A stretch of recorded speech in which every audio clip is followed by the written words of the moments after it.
silence crawls. Heavy they say that.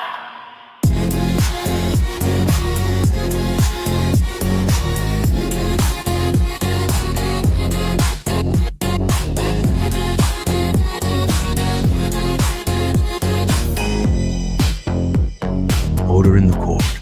Let's get to the bottom of this. Every detail matters. Hi guys, I'm going to test my new zoom scope today.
Tracking the stage. I don't know.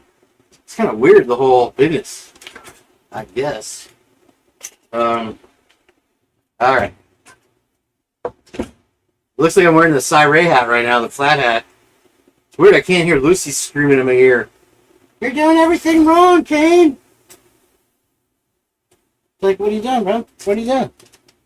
All right. So I've been doing a lot of thinking, and that's not good business for anybody, really. Now the mic's all the way up. They're probably, what do you hear? They hear me at least, right? This is a weird camera. I don't understand why it's so zoomed up. Zoomed in. I like that thumbnail. I've been waiting to bust that one out. I came up with the idea about a month ago. If you're not familiar with the type of cover that is like a Freak Brothers magazine cover from 1960s there, and I was going to spend a little more time on it. Here, let me see if I can't even get the whole picture in there. Oh, it's right, because they only do 4:3 when it's free. This hat is dumb too. Get out of here, hat. That and the dryer. What else is going on? Good things. There was crazy stuff happening in Florida, believe it or not. If you missed it, other stuff around the country too that you may or may not like. I don't know. Somebody saw one once. Yeah, I have this. Let me turn this stupid background thing out. This is dumb. You want to see my bald head? That's what you're here for. Let's face it. It's a beautiful, beautiful day. Where is my StreamYard? I'm dead ass serious right now. I ain't playing this bit no more. Let's turn this thing off. Oh, there you can see it now. When I shared me to say, hold on, let me zip the camera up. There it is. I was trying to make it Muppety and all happy and Jay. So if you notice the TV has cops on it, And so it's a true. They're watching true crime. And then JJ's logo's here. I am next to Jim Morrison. I've always wanted to be on a poster of Jim Morrison here. Unfortunately, when YouTube, I call it now, converts the images for your thingamajabber. You guys see that? Let me see what you can see. Can you see what I see? What else do we here? I think you can see. Miss Potts. See, that's why I like the Purge going late, because we start our lives when Miss Potts is in bed. Yeah, okay, you can't see what I saw. I could share the image. That's not quite as fun. You saw it already. You know what you're into. You know what you're getting into over here. What's over here? Why is it all yellow in the corner? It's over on this side. I don't even know what that is right here. Okay, fuck it, dude. Muppets. Everywhere. Yeah, so I've noticed that the word Muppet, maybe I'm not the smartest guy in the Idaho 4. I get it. I know. You guys like to make fun of me. Oh, I've also got the enhanced thing on, like 50,000 like Trish. But I'm good at starting trends, I guess.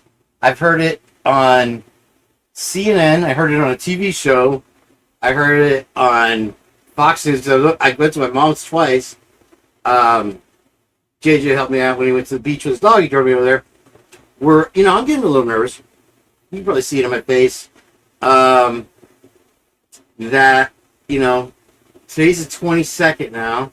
So we're exactly a week away from the hearing. Here's my take on it, if you care. Is that the lawyer on for her side is this is just a weird camera angle. I can't get it. Has a vested, obviously, of course, interest in that police officer showing up. 24 being here. Let me say hi to everybody. Hi there, Miss Amy Kane from Costa Cane Rica. And if I hadn't taken that shower, I would have been Rican myself. What else? What was I talking about? See, I already forgot, Scully. Golly, dude. Sleuthy Sweetheart's in here. It is a quorum, folks. Oh, fish a gal.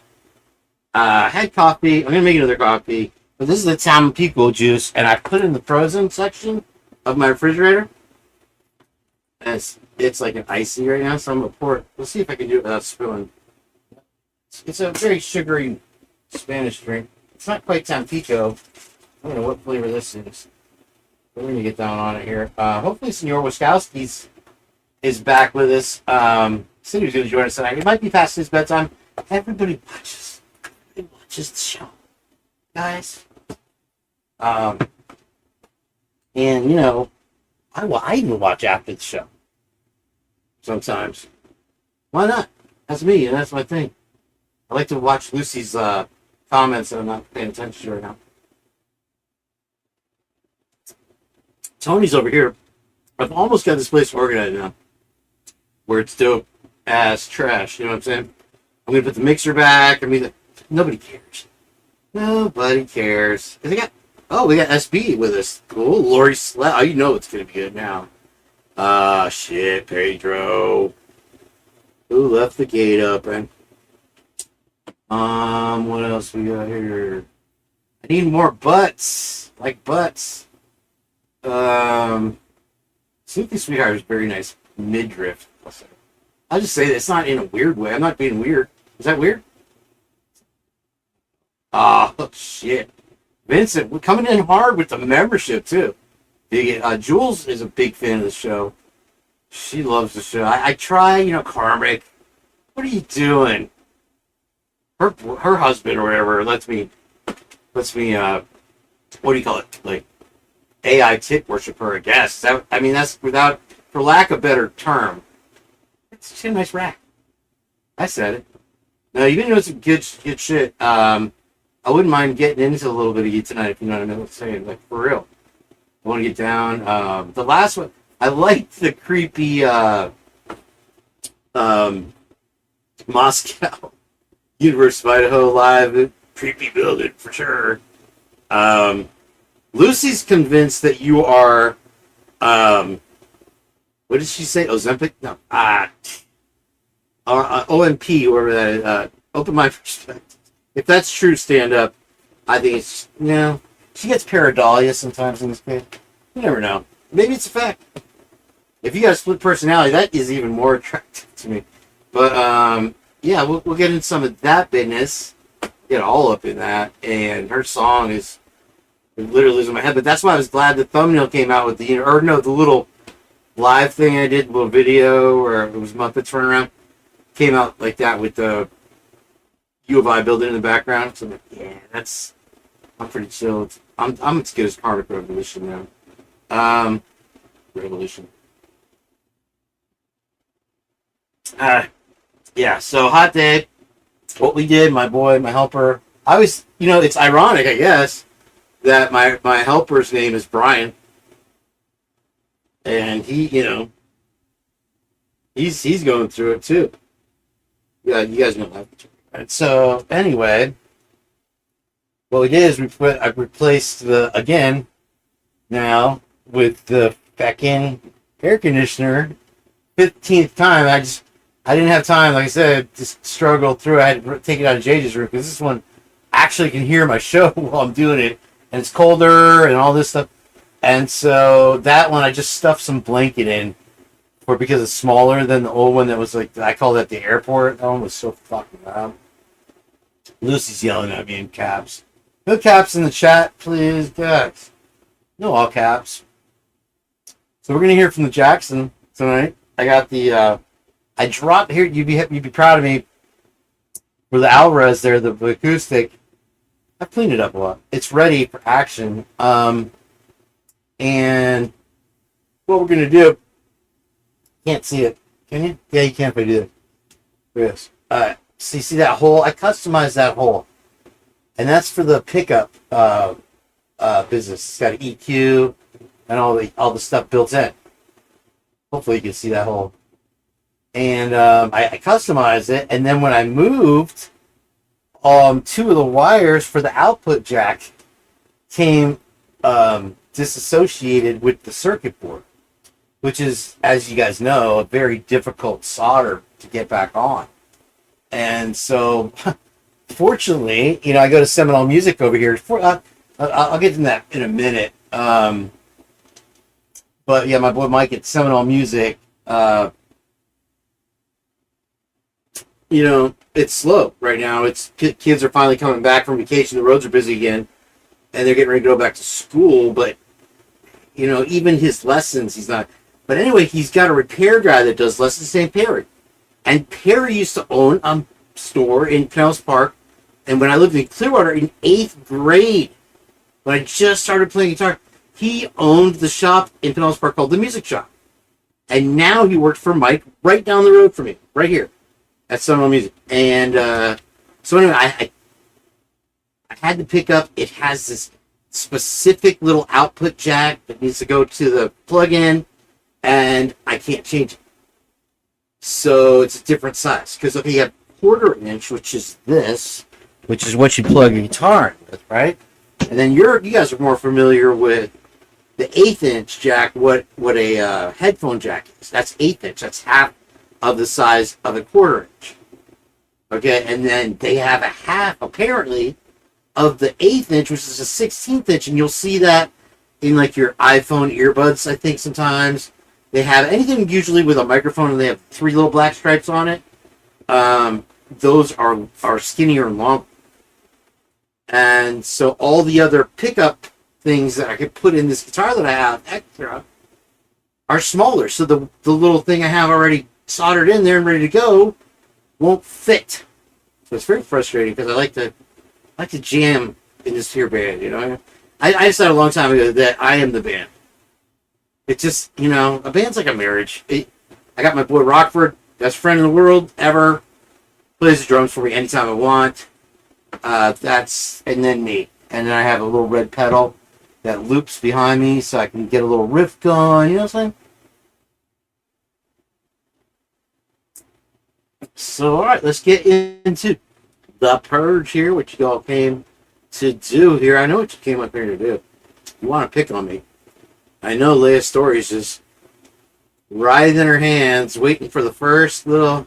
I apologize, I haven't really caught the chats because I'm a dickhead with glasses on at night. Like, who does that, bro? Who fucking honestly does that? Sarge? Dickhead like that? You're not a dick. Just plays one on TV. Okay, let's get... I'm sorry, this whole camera thing is new to me. Let me twist it like this. And I want to play for you guys so bad. And now, of course, my neighbor is here the one time that I'm live. Says, oh, it's because the cord's too short. Let me just do that one. That's a lot of guys.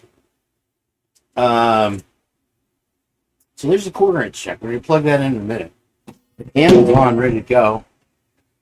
And so is the show, my friends. Let's get titties up in this shit. What happened this week? I don't know. What did Dylan say? It's fucking banana sandwich right now. Let's see if I can even click on this crap. I don't know what's going on. Make sure.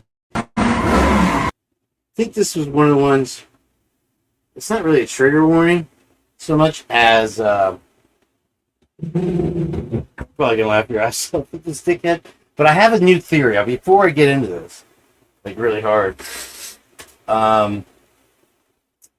that what they're doing, especially here, is that, okay, for a long time, Seminole Boulevard, right here where I live, was like a racetrack, you know? Not the gas station racetrack, like people racing. And it seems like on the weekend, it's been dead because, you know, people are on vacation and all these kind of things. But now it's empty. So I think what they've done is they've like arrested everybody, and now they've confiscated all these Hellcats and they've confiscated all these fast cars so they can use the roads. That's why they don't have a problem with violating our rights all the time with this shit. Because then it benefits them. They get money for their little dance parties and shit. What do they call that? The policeman's balls or whatever. You know what I mean? So think about that. When you see somebody pull their out of it, just a working kind of thing. Brain worm that popped into Miss Potts' head and then just dipped right out and dipped into mine. But these are those dickheads. And here, this is my soapbox. And I get cited with the accident. I swear, if those lawyers are paying that cop to show up, what is it? What's today? So it'll be next next Wednesday, I think, is the 29th. Somebody do the math, Moscow math on it. But and then you got these dickheads, and then I get cited with the accident.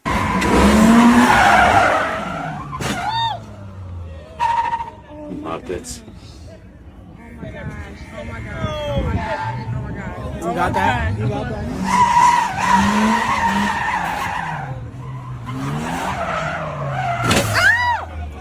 Oh my gosh. He's crashing into everything.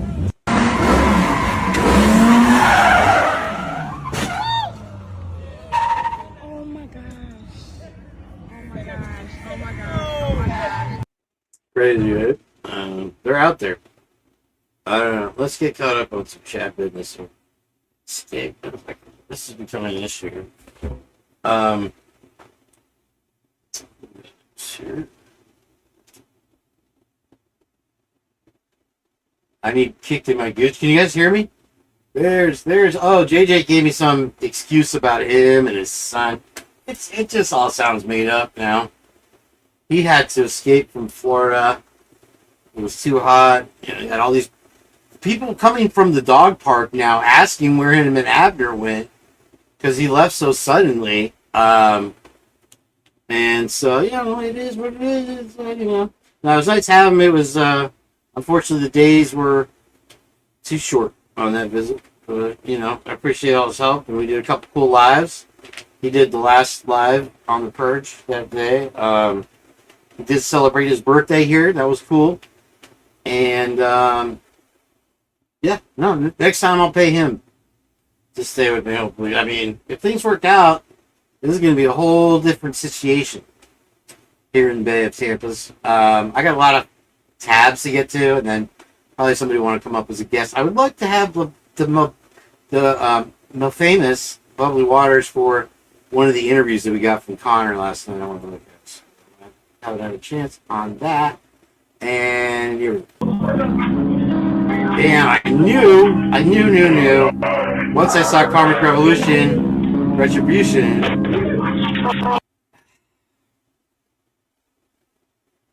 I knew not to play the audio on this. I knew it. And I haven't even highlighted one chat. Let's go back. You guys think it's so funny when I'm not paying attention. Alright, let's run through them so we have the chats. But now I'm going to lose them. This clip is worth fucking watching. You're going to love it. I think the next 3 clips might be ones I have to mute the audio. Damn. I'll tell you what the guys were saying, though, because I definitely was watching it a couple times here. Who was that? Is that Suzanne B? Alright, let's get him out. Let's do it. I'll do this, and you guys do whatever you do. I'll make a nice cup of espresso here in a minute. That was one thing. Jade filled up all the water bottles and got some coffee and cookies and stuff. Left me all hooked up here. Let me read these while I put them up, huh? I hope everybody's been good. Is that me? You guys are too much. Yes. Lost my place in line here. Lori Celeste, welcome. Good to see you. I think I said hi. We got a Muppet in the chat. Triple J just watching, I guess. Rockford watches sometime. And he'll be like, oh, when it's a good show, he'll be like, I was watching you, I happened upon it. He's like, I've seen every Star Trek episode now. Let's watch what's the Purge. Because I don't always do, hide a meaning for 2 hours and then play Idaho 4 court clips. Somehow he got, I have 7 minutes. Then I have to, I'm naked from the neck up. So just so you guys know that here. Uh-oh. My mousy wousy is acting up. Let me get through the rest of these chats here. This is a clothing optional show from the neck up. If you guys want. Not for the guys, though. Come on, it's weird. I think live love. Okay, that was another thing I wanted to soapbox on, the live love toaster bath thing. Because I did, there she is at the top of a number. Hopefully Sarah Wachowski's in here too. But she brought up with her title, with her name change, what they're doing in Canada. And I do have a clip on it, we'll get to it. But I kind of wanted to make it a portion of tonight's show where it's very strange matter of national security, not really. We like a couple people from Canada. What's that guy's name? Lola Man. He's not bad. And then, Dago's probably from Canada. Who knows? But that top, they have a literal machine that you can now, just anybody, use to shorten your life, in other words. And this girl was gang pointed by a group of guys, and she was left incapacitated-ish. And she was only like 20 years old. Gorgeous. Whole life ahead of her. Her parents were fighting it. And the Idaho, or Canadian court went ahead and let her do it. And she did end up taking her own. And so, I guess if you just say, I have depression, or I have alcoholism, or these types of things, they will let you just hook up, and you hook up to this drip, and you just...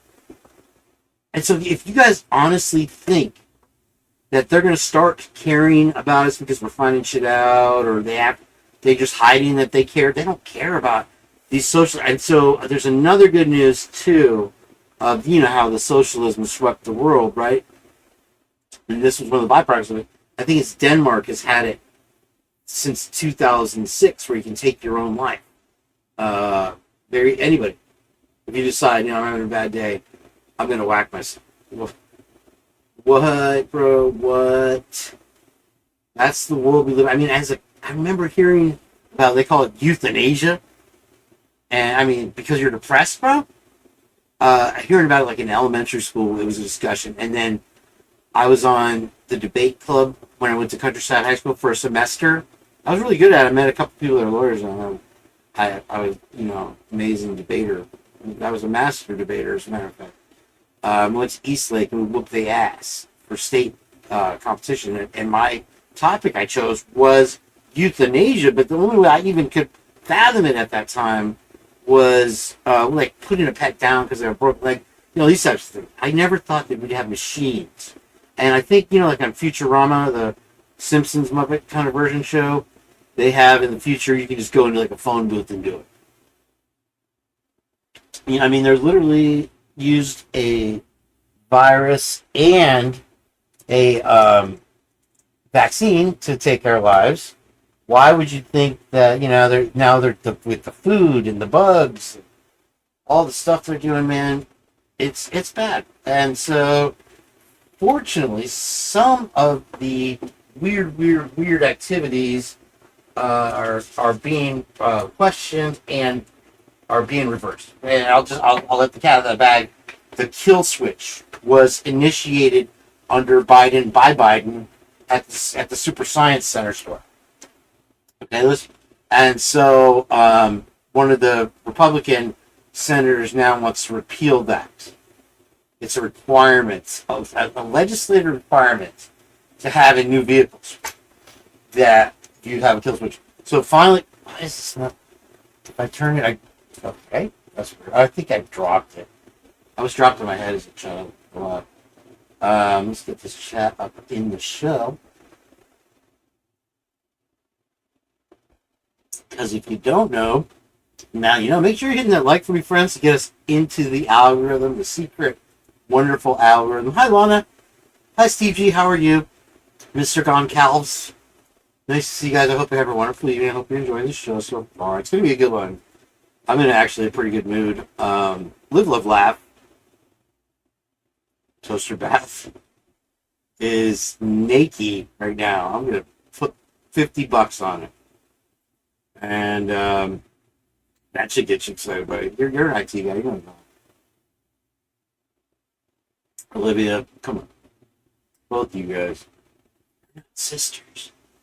You're not sisters. All right, so that is my one soapbox. Now we've already transitioned literally into the Scully zone. I give a shit, Liv. I care about you.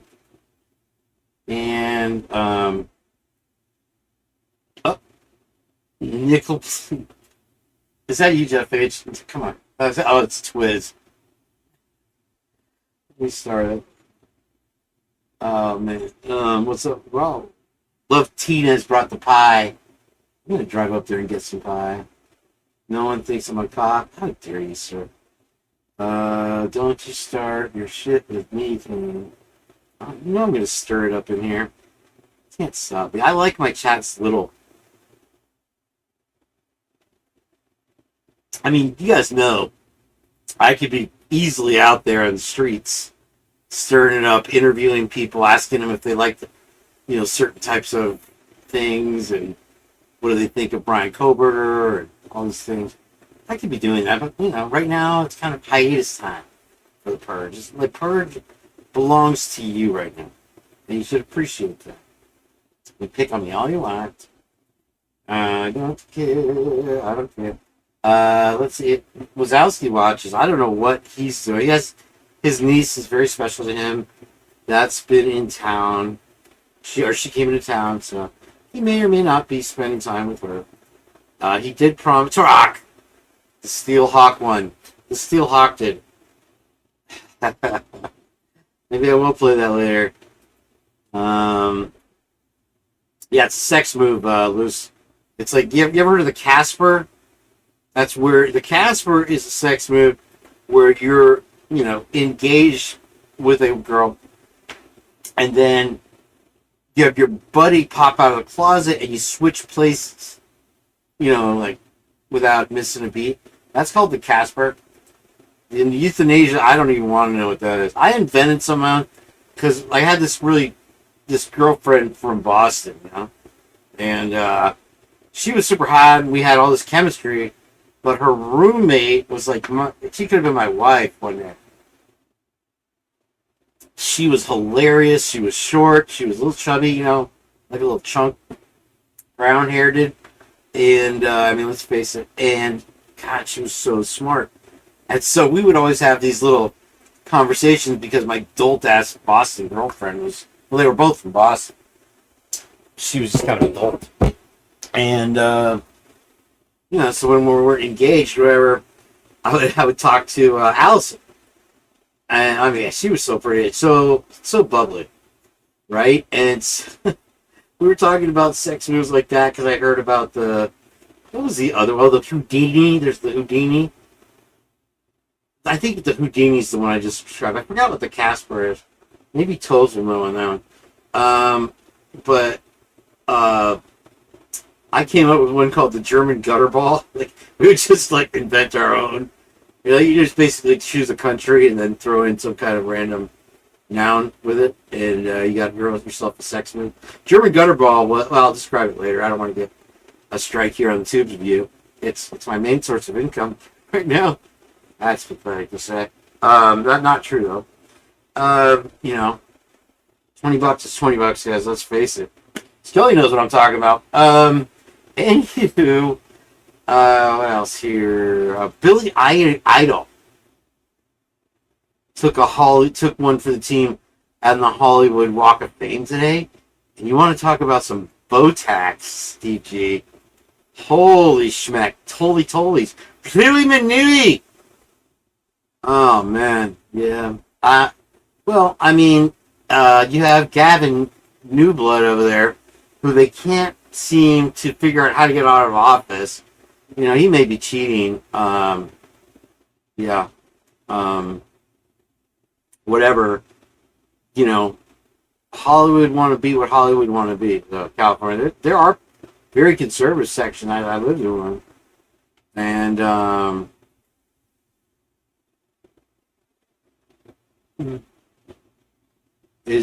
Kane is the cop they make work traffic. I don't know what that means. Is that a sex move? The cop they make? I whipped my dick out for $20, and it was tiny too. You know how you get shrivel dick sometimes? Like Hispanic people get? You know, like normally it's like, what am I talking about? I did it though. This girl, like I just met her, and somebody put her up to and gave her $20 to see it. She was hot, so she had to see it. I didn't care. Why is this not appearing, Suzanne B? I just chased like half the chat out of here. I'm not big. Okay, it's not. Okay, I have highlighted your damn. Oh, you're not green. Vincent. Good to see, man. Saw my reflective whistle from Amazon. I did have one of those reflective vests, so don't laugh. I would take as much of that gear that they would give us markers as I could pop. Lana watches the show. Hi, Lana. Very nice to see you. Toes did introduce Jage and I. He is better genuine. That's my favorite. I will have a little ice with my genuine. Toes was on my buddy what's his name, Sky Blue or whatever, this show, and they did an AI picture together. I thought it was cute because he has a rap thing that he does called Boz Maka, and he's like, it's pretty hardcore. But anyway, so yeah, that's the history. I do talk a lot when I'm in a good mood. I'm in a good mood. It's all right. Let's watch this thing. Okay, so I'm not sure where we are right now. Let me move this. Why does it have to show this dumb thing? All right. So full screen that shit. Come on, bro. Hit the shortcut. Mike's always like, get some hotkeys, Kane. You need some hotkeys, bro. But I'm sure that's a copyright song I played. But anyway, these guys own a store. I can imagine it's like a head shop-ish kind of deal. I think it's in LA. And the thing says, all we gotta do is grab it and run, bro. So these Muppets kids grab whatever they were buying. These guys were ready for them.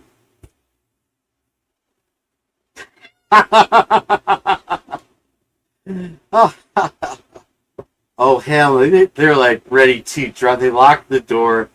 A trick we learned from the Arabic folk over there in the larger city. That guy was quick on the ball, and I'm sure these kids got the beating of their time.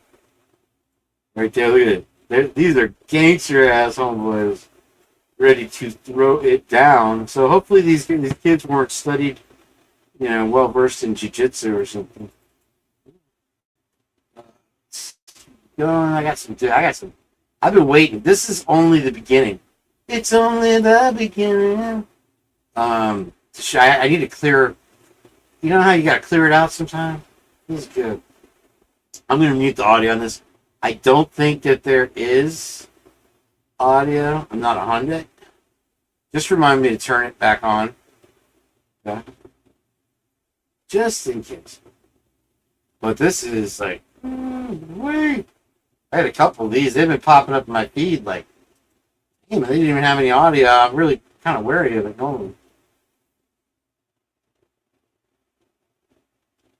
Oh shit, bro. What?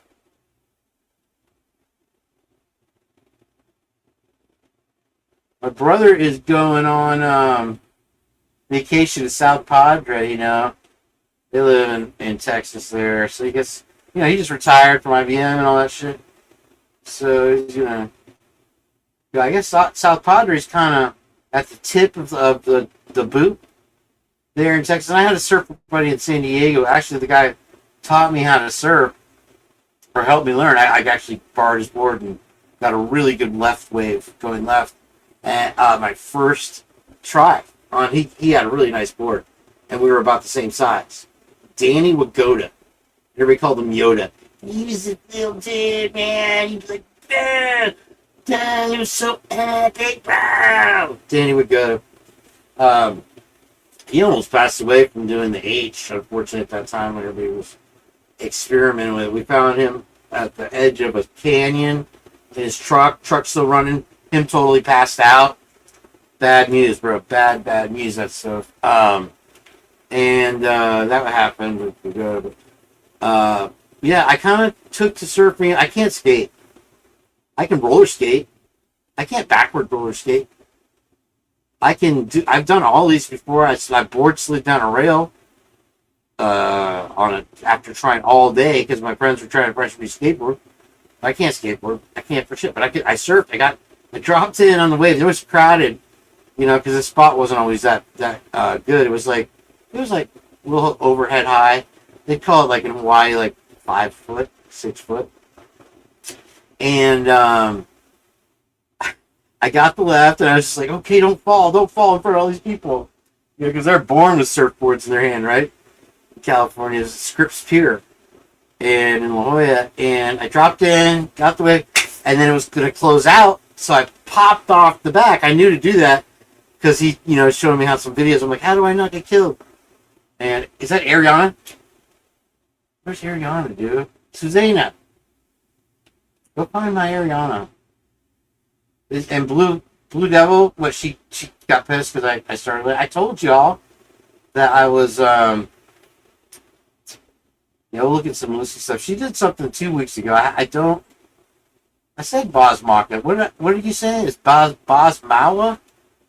Did I say it wrong? Thank you, Genuine. Bosmaka. I was a party and he dropped trap and spread him. What? Who is this? How did this topic come up? Now you got my interest. Let's see here. You're predictable, Lucy. Whatever. Why don't you go hoard some more news? This reminds me of like your grandmother that sent you newspaper articles. Like, did you read the very 5th line? Like you're supposed to like read the articles that they give you. Significant shrinkage. Tony gets it. What up, Tone? Tone Loke. You put that size 12 on and kick it for the folks. Agape love, always fun. Let's see here. What else we got? Broken screen on phone sucks. Dicks. I have a glass, really like a $25 nice protector on it. It's cracked in all kinds of places. So I don't know if my phone's cracked. My phone ain't acting up. You know what I mean? So I'm happy about that. So I'm not going to take the glass thing off and then, because I keep dropping it. So I've been lucky like that. Is Karmic still with us? Karmic just kind of made a little pop in. Like, whatever, she's watching, dude. Her boyfriend's cool. I love her husband. It looks like they live out, like, kind of in nature, man. Because, like, right here, there ain't nobody here.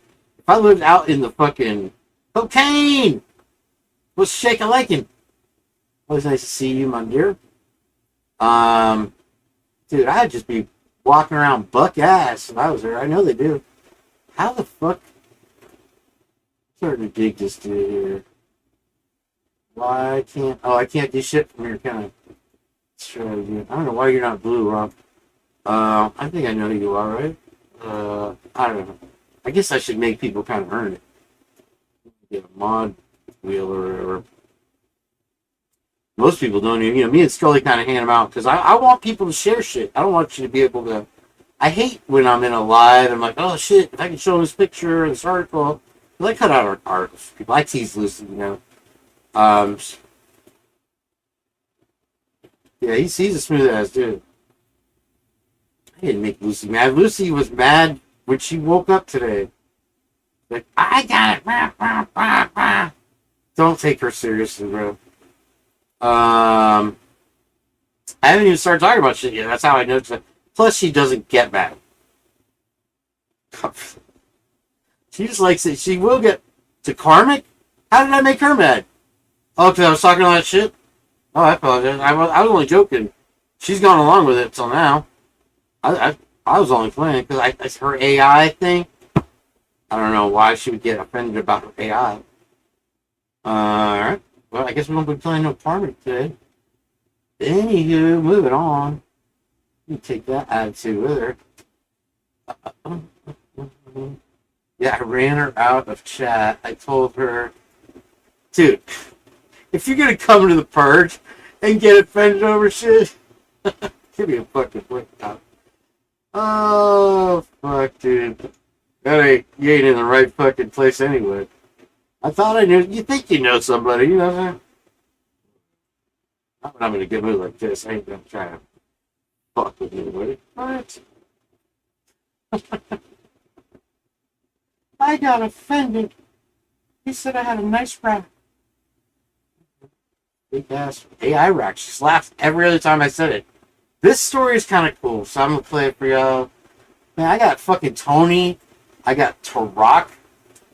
I'm sure sooner or later Ariana gonna be showing up. I got Lori. I got fucking Live, Love, Toaster Bass. This story, I kind of put it in here for Twiz.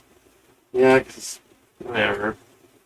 But if it's true, it's kind of weird. It's all fake nowadays, right? And also for kind of rock fed. There we go. Nope, no one. Damn, this guy's a Muppet, anyway. Photos that I've been seeing lately. Very clear images that show an older man interacting with Bigfoots. The photos were taken outside of his cabin. One showing him holding a baby Sasquatch and another showing him posing with an adult. Both photos are shocking. Take a look. Like I said, the images are very mysterious, but this makes... How long do you think this host of this show spent doing his makeup before this show? I wonder. You could be my baby sass, Swizz. Why is he blue? Is he drinking the toilet cleaner or whatever? Who's that? Oh, fuck, I just broke my favorite pair of glasses, you guys. I don't rage quit now. Too fast for fleas. Happy birthday, son. Good to see you, man. Yeah, I mean, I literally call these girls the clock girls the cuck queens. They go along with it. I mean, shit. You're gonna get mad over something I say? You know I'm playing. Break bottom, don't match the top. Is that right? Yeah. Let's pull it up. I just want to... The only thing that qualified this story for me, guys, was this dude lived out, off the grid, like way out in the forest for a long time. He developed... Okay, now I see that it's bullshit. He developed this relationship with the Sasquatch. makes them super intriguing as well. Are these old found photos taken a while back, Fucking- or are they newer? That's They seem to fake be as at least fuck. Why am I playing this shit? Oh, Lord. What's going on, guys? Thank you for being here. Welcome, man. Everybody's trying to say, "Oh, I found the body of Sasquatch. Here it is, finally." I mean, I believe in some cryptids, man. I've seen some shit with the skinwalkers and shit. That's just creepy as fuck. And Lucy knows what I'm talking about because me and Spark and homeboy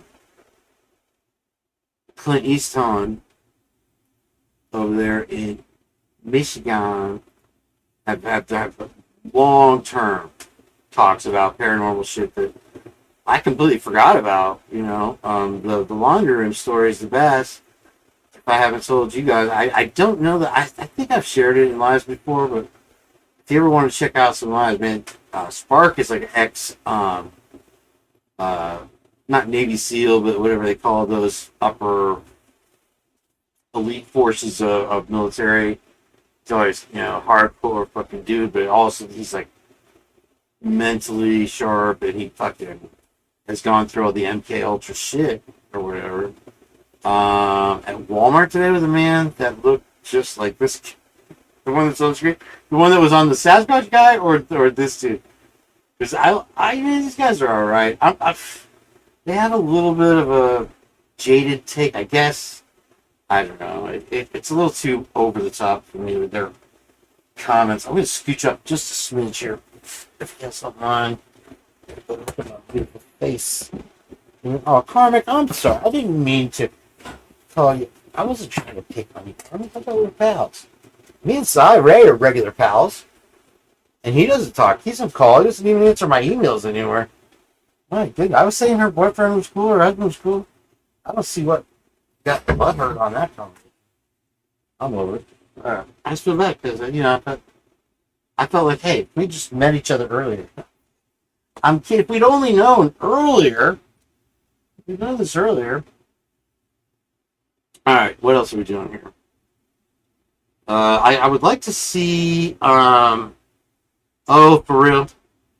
Oh shit. Yeah, I mean, let's face it. Translucent is like part-time love affair. You know what I'm saying? That's never gonna go away. That was an attention grab. You know what I'm saying? The whole 13 strike thing. She didn't want to do it. It felt like she owed it to me. What is this? Is that Varge? It's all Marge Varge sent ya. My one buddy Mike, I was telling you about at Seminole Music, does a really good Trump. And I was going to have him do a little bit. Don't get any ideas now. Jeez. Alright. And love Tina, though. And I know you're watching Marietta Rosa, my favorite love girl of all time. No one will ever trump her. Sweetest woman on the face of the damn green earth. We'll get some Kane too. I'm in a talky mood. I haven't been live forever. I don't even know if I'm going to do guests and panels and shit. When other creators come in the chat, even they get fucking butthurt. And the Purge? No love for the Purge? What the fuck you talking about, son? It's hilarious.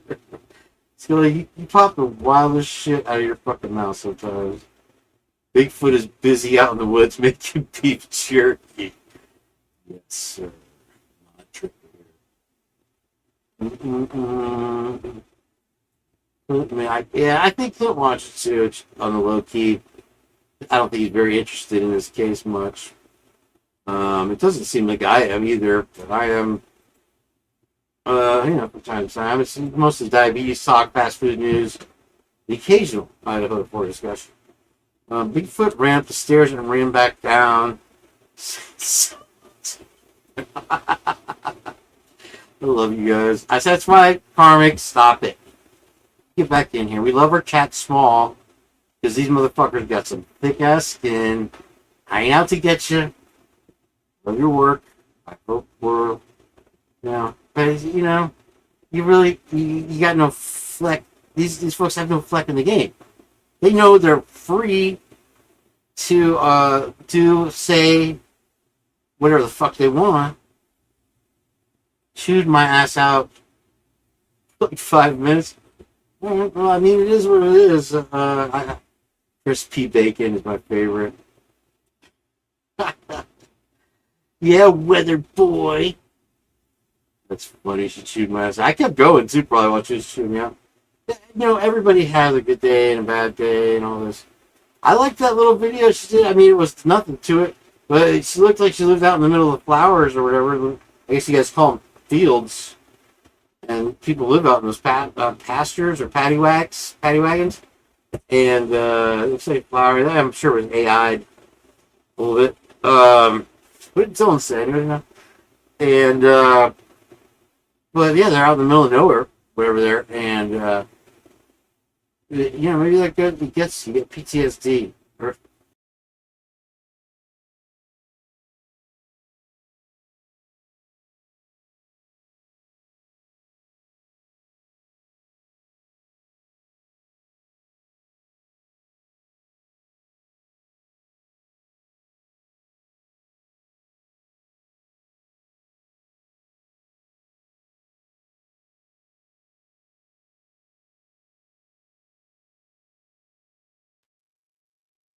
all right, y'all know me. Still the same old Jeep. I just literally Kiss Me Where I Pee. Best name on YouTube streets. Kiss Me Where I Pee is you kind of get away with that one. You know what I mean? But we call it. I don't even know. That's funny. I kicked myself out for you, Karmic, though. Alright? Maybe it was her boyfriend in the chat. Maybe it was Translucent took over that keyboard that I used to have and gave some light slams to. You never know. I might pick another one up and just give it a few more light slams. Because from time to time, that's what it needs to stay in line. Let's face it. I mean, Trans is what she is. Or it, or they, or he, she, be she, whatever. Could be a friend to somebody someday. It's very brainiac-ish kind of person. It seems like the synapses in her brain tend to think that she needs to outmaneuver and it's all this game, whatever, you know, that people are attacking her. Maybe they are. Maybe people attacked her whole life. I've heard of things like gang stalking. I don't think there's any music on this one. I'm going to go... Leia, that's all I talk. I have Idaho tattoos, for fuck's sake. I kicked myself out of the live because another creator was butthurt, and now here we are back, and she hasn't even, oh, it's okay, Kane, I ate a bad piece of fish today. And your jokes, you know, comedy's not easy. Comedy's not, it's hard. Especially in true crime, because you kind of have to present it in a certain way. Like when I said, hey, Steve G, that's funny. That was actually kind of funny, you know what I mean? Like, well, that wasn't planned. I'll kick you out, Leia. You watch. Girl. That's paperwork. That's evidence. Show me as a trip. So, you know what's weird? They make you make an avatar when you do this AI business for that YouTube has. They had something make yourself an avatar. That's what my picture was. But it's just of your face, right? So you see all my little wrinkles and everything. Very detailed in there. To be honest with you, I had it cleaned up. You know, it was one of my prompts was to make me more attractive. Because the first one was like, damn, is that what I really look like in the morning? No wonder nobody wants to wake up to that shit. What was I don't even remember what the fuck I was talking about. Stuff that, oh, but in the fucking little short clip that I had where, you know, it said watch the show and Idaho was literally falling into a hole, it showed like the end of my sleeve, the little tattoo that I have. So I'm like, if all they took for my avatar thing, this new feature that YouTube has, was show your face forward, you know, it's just your, like you do for Uber, take a picture of your face, turn left, turn right, say 3 numbers that they put on the screen, and that was it. But my arms looked just like my arms. My tattoo was a pair. I'm like, okay.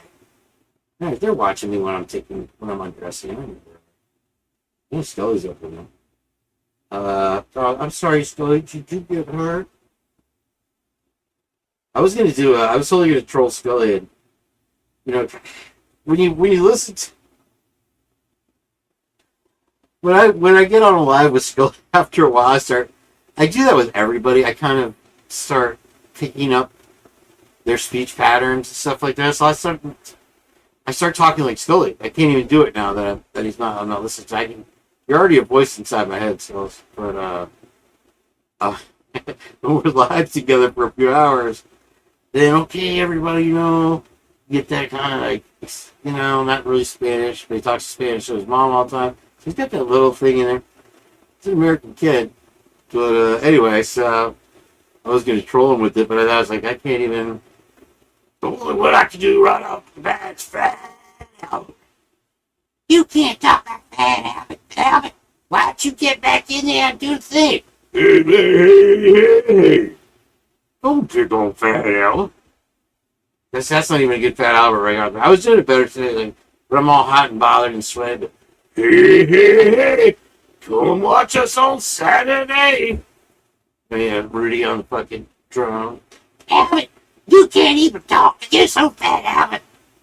Buck number one. Buck number two is Fat Albert. Anyway, I used to do it better. And JJ could do Large March very well. He always tells me, I'm so happy you didn't get butthurt yet, Chris. Kiss Me Where I Pee. See, if you have a name like Kiss Me Where I Pee, you're going to wind up at the Purge, first of all. Second of all, you can you know how to take a joke. You're telling me with that pseudonym, Kiss Me Where I See to Scully go up there. That's why I like you. Damn, you're kind of hot too, damn. No. How come? It's funny, dude. Like, I'll go like long periods of time without a girlfriend. But when I get a girlfriend, I get like it just seems like intelligent, attractive people are drawn to me. I'm not bragging. It's just been the experience my whole life. Like I don't think I've ever dated like below at least a 9, 8, like all around, uppers, downers, all arounders, goofballs. I almost got that fucking fly. Been buzzing me. My whole life, bro. And I'm like, I could never get that. And then I don't ever like try to make a move or whatever. And they always wind up hanging with me. It never works out because I drive her crazy. Actually. This is why Live, Love, Laugh is VIP. Live, Love, Social Bath, whatever fucking shit. Whatever Julia Roberts. Julia Roberts isn't a Roberts. As my daughter proved on her show. I forgot what it was, though. She was like a Wilson or some shit. From Kentucky. Probably related to Double J. Double J, he's getting old, He goes to bed real early. He's got to keep that Abner schedule. What is this, a new... Let me read what Latino... Latino actually says some really fucking good shit.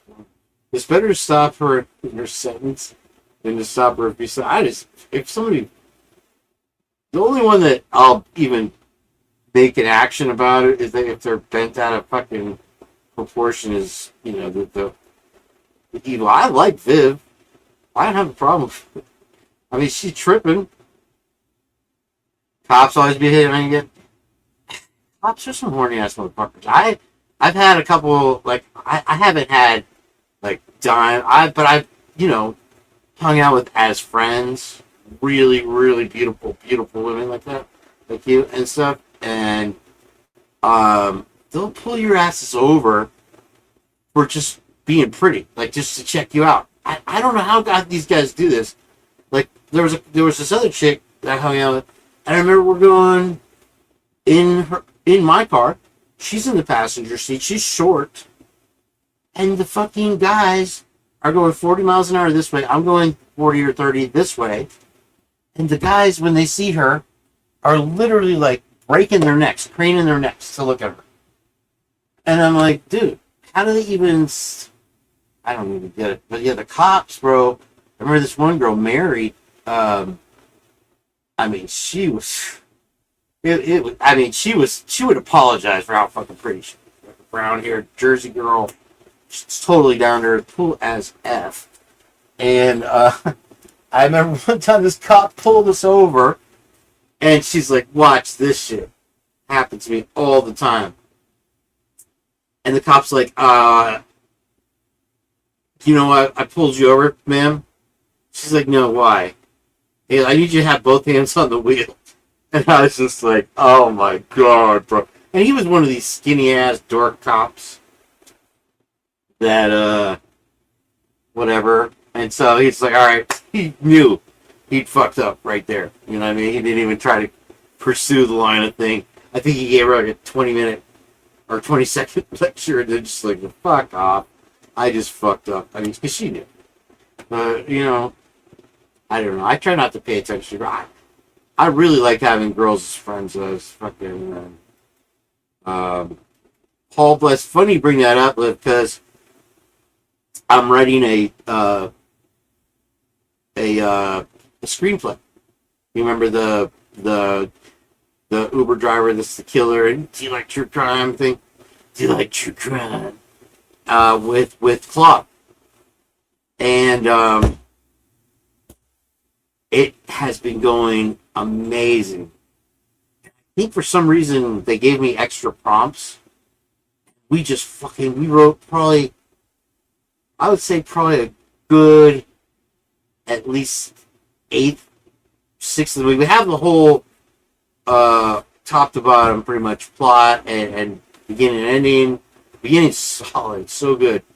And this Claude thing must get me, because some of the funniest shit it's coming up with for the script that you guys are gonna love. I sent a copy of the rough draft beginning stuff to Twiz.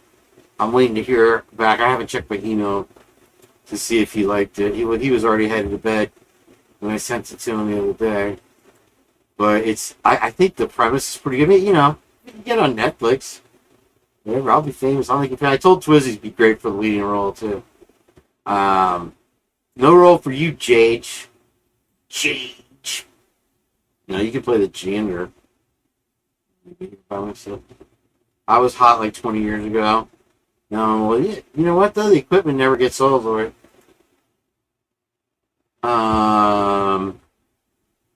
Wee woo woo wubba wubba wubba.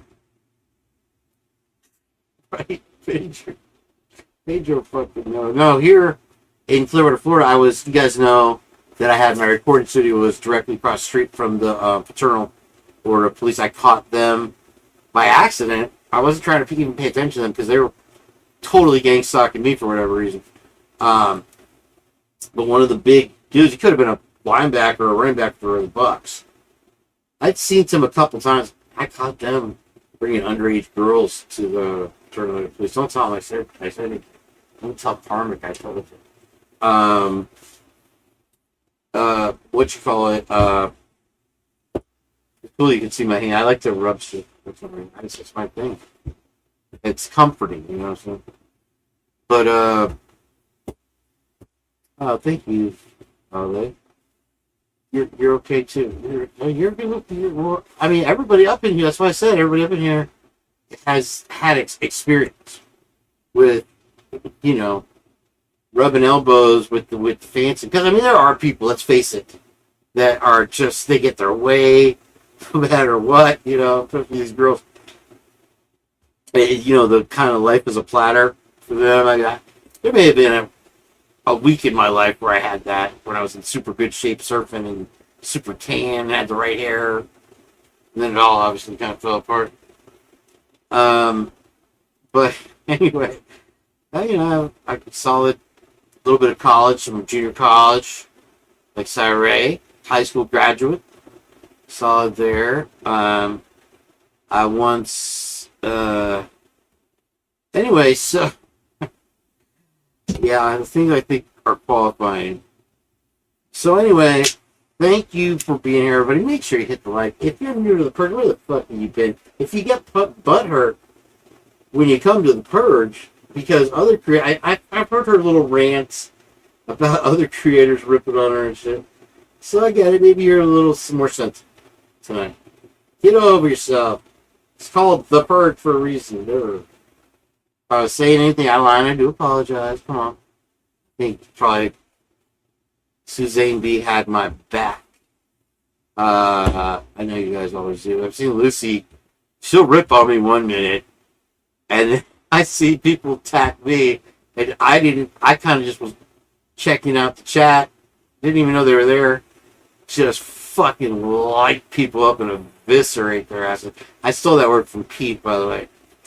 Eviscerate. I like that word. Pete's Alteriot. Myrtle Metal Monkeys. Yeah, that was a question I like.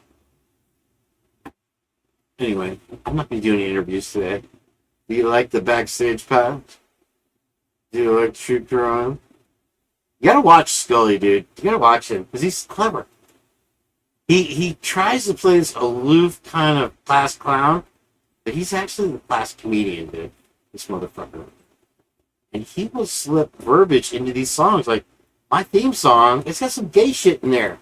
Scully. I know you didn't write it for me. He slips that shit in, bro. You gotta watch out. Now, Suzanne B., we talked about this. Don't get me started. Disjointed. Scully. How dare you, sir? Free mustache rides. What do you call it? The Hitler song.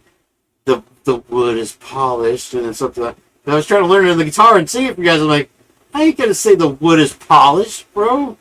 That ain't how you start a fucking courtroom song. I'll make your ass walk to Hollywood and back again. I am Syray. Come on. Kneel before. Scully gang gang. Gang. Rape. I think that's what he's doing. He calls his fucking followers his F-hags. I told JJ that the other day. Fucking he got kicked out of that one. His hags. That dude, you're fucking. I love you still. Where's Silent G is watching? Go fuck yourself, Silent G. If you hate it so much that you won't be in here. Go fucking polish karmic. What did I call her? I called her karmic resolution. I think that might have pissed her off. Just for safety's sake, guys, I'm gonna remind me, Karmic, to put the audio back. I know you're still watching, sweetheart. You're not bad at me. She had to act that way for her husband. Yeah, just kind of like little side thing. It was just played. Yeah, you know how I am, guys. Bro, I'll tear on you for 6 hours, and you'll love it. You'll do it. Well,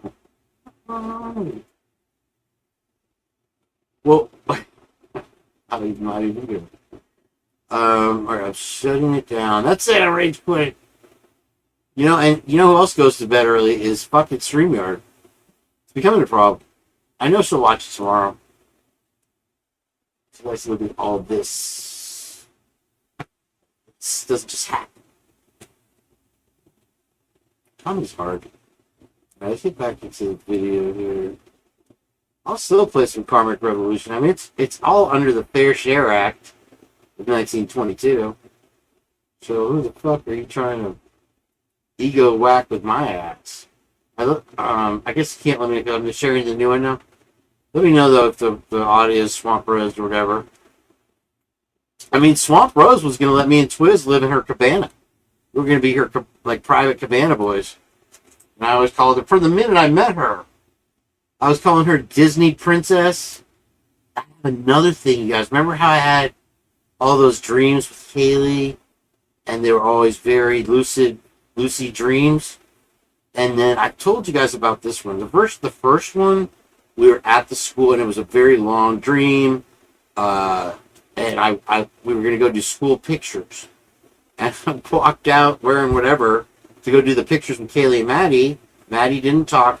Kaylee looks at me. I guess me and Kaylee she was visiting me or something.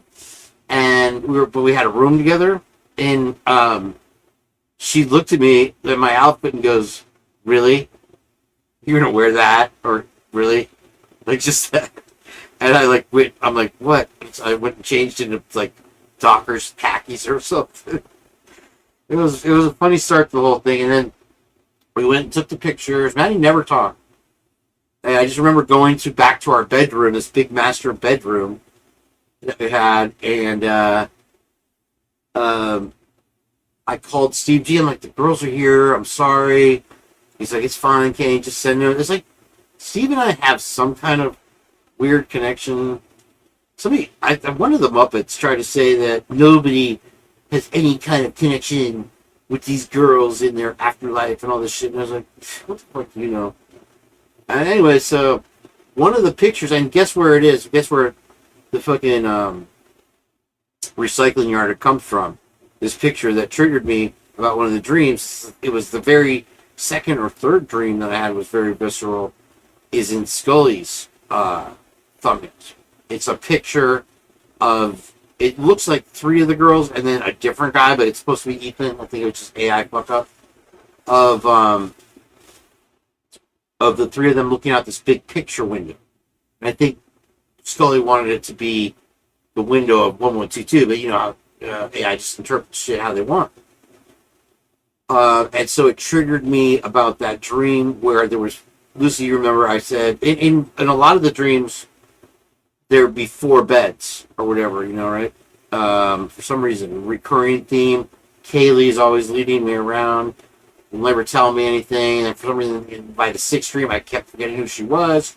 And she was this bright golden entity with golden hair.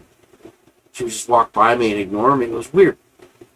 But the one was, this dream started in the living room of my buddy Daryl's house. It was like my best friend in 8th grade.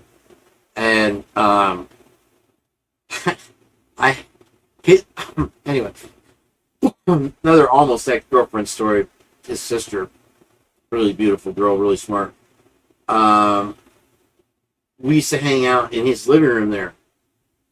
And he was like the first one to have Atari and shit like that. We played Conga. Yeah. And anyway, and it's the Contra. That was a fun game. Contra. Right? And then we started playing D&D.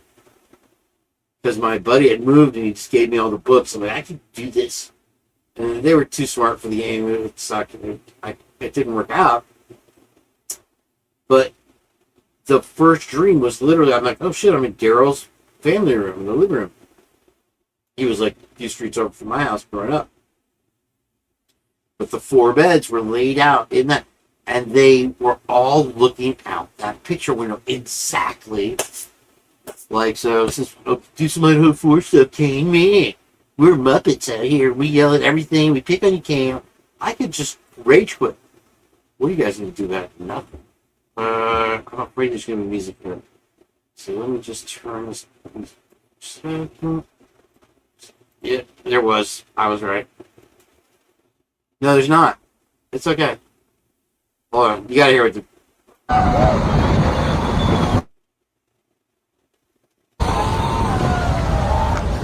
This, okay, just for reference, this is Chopu in Fiji, a little island in the Fijian island chain there. It's a very sharp, shallow reef where this break is called Chopu. It's spelled Tiapu. And this is one of the most recently discovered-ish kind of waves that people are able to travel to with, you know, jets and stuff now. Look how crowded it is. Most of the time you have to tow in with a jet ski. This is pushing the limits of being able to not use a jet ski. You know, obviously you have to pay for jet ski and this and that. Look at this drop. This guy is just like, bro.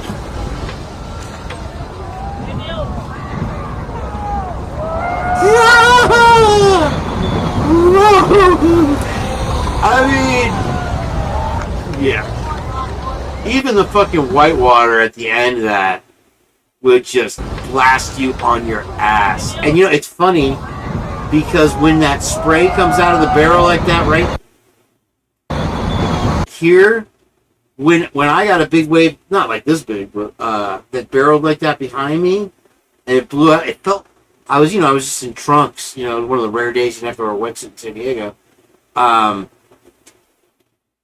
It does this mist behind you. It sprayed it, and it felt like God's, like, I just called it God's mist because that's what it felt like. It's just like, you know, it's amazing. But like even that, the power of that will knock you on your ass. Did you see that drop though? That's like, I mean, there's your life right there, just for one little wave. Whew. Out there. All right, so let me go to Spillia, and I'll show you the pictures real quick. Just, I'm not saying I'm psychic or anything. I remembered it, and I saw it on his channel. I'm like, oh shit. I don't remember exactly where. Shit. It's taking me a second, but bear with me. Thanks for being here, guys. If you're new to the Purge, so what? You probably just rage quit anyway, like Karmic did. She was just acting, you guys. Anyway, nothing but love for the Karmic. She's great one. Really enjoy it. Really enjoy it and hell out of it. That's why I'm like, what is she rage quit about? Sitting there complimenting her, how I was gonna play her stuff, and joked around the same exact rhetoric. I mean, I was like, this is getting old. Look at it. And then she gets mad about the same stuff she was laughing about before. So, you know, we all have bad days, kids. Oh, bad days. You know, I've had bad days. I'm a week away from my freaking hearing. I'm not going to sit here and pout about some Idaho shit. It's like Miss Potts getting mad about the bikini. When first she laughed about it, and then Lucy's like, Miss Potts, you need to be pissed about that. Kane's trolling you. She's like, yeah, Kane. Picture. I think it must be a recent one.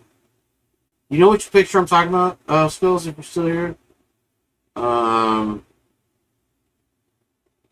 think it might be under shorts. Let me look at Skilly's shorts. Let me look up Skilly's shorts. But yeah, it's something recent, and it's before. Actually, it's kind of a while back now. But it kept popping up on my feed, bro. Let me get caught up on the chat.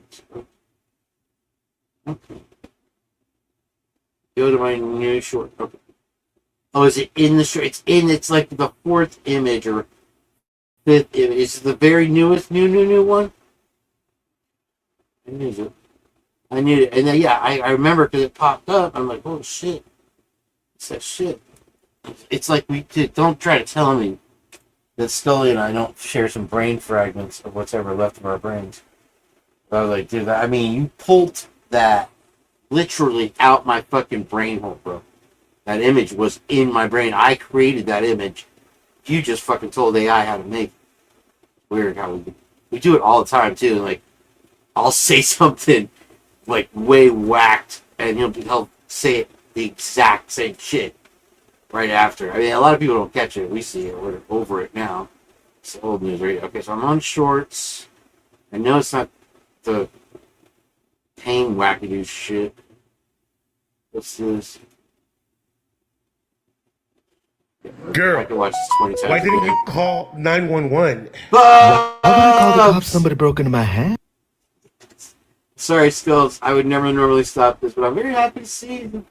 I will put you are not under any kind of hula burger obligation to come up, but if you have anything you want to share with us and would like to, chit chat and just have a couple laughs here on the Purge, I would love to chat with you for just a little while.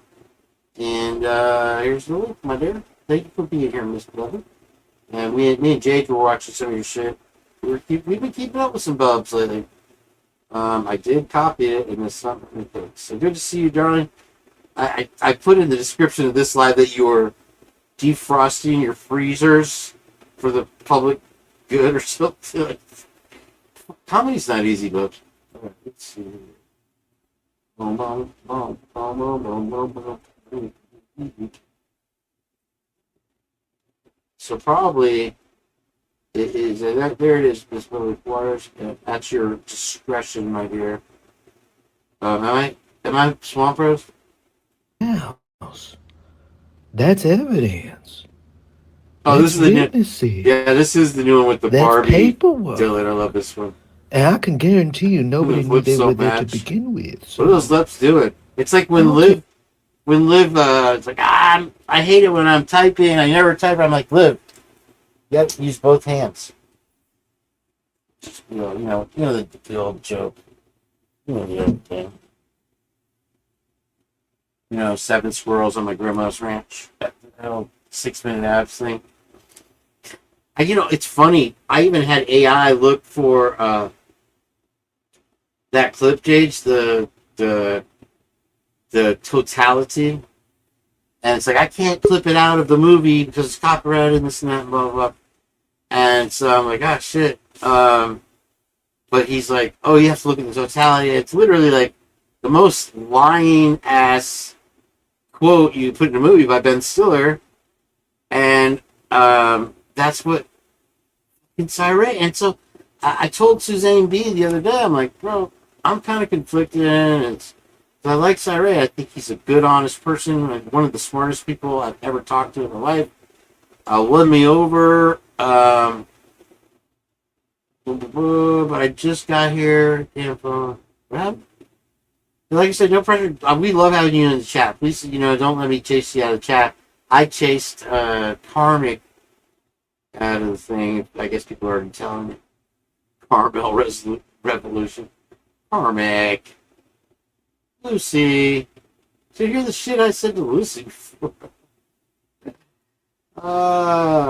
He's like, Hitler sits on the light stage of the trap, sets the trap. It's a gilded cage, which, like, a gilded cage is ironic, right? A gilded cage is you are in a beautiful cage, but you're stuck in a cage. You know what I mean? So it's like, whatever.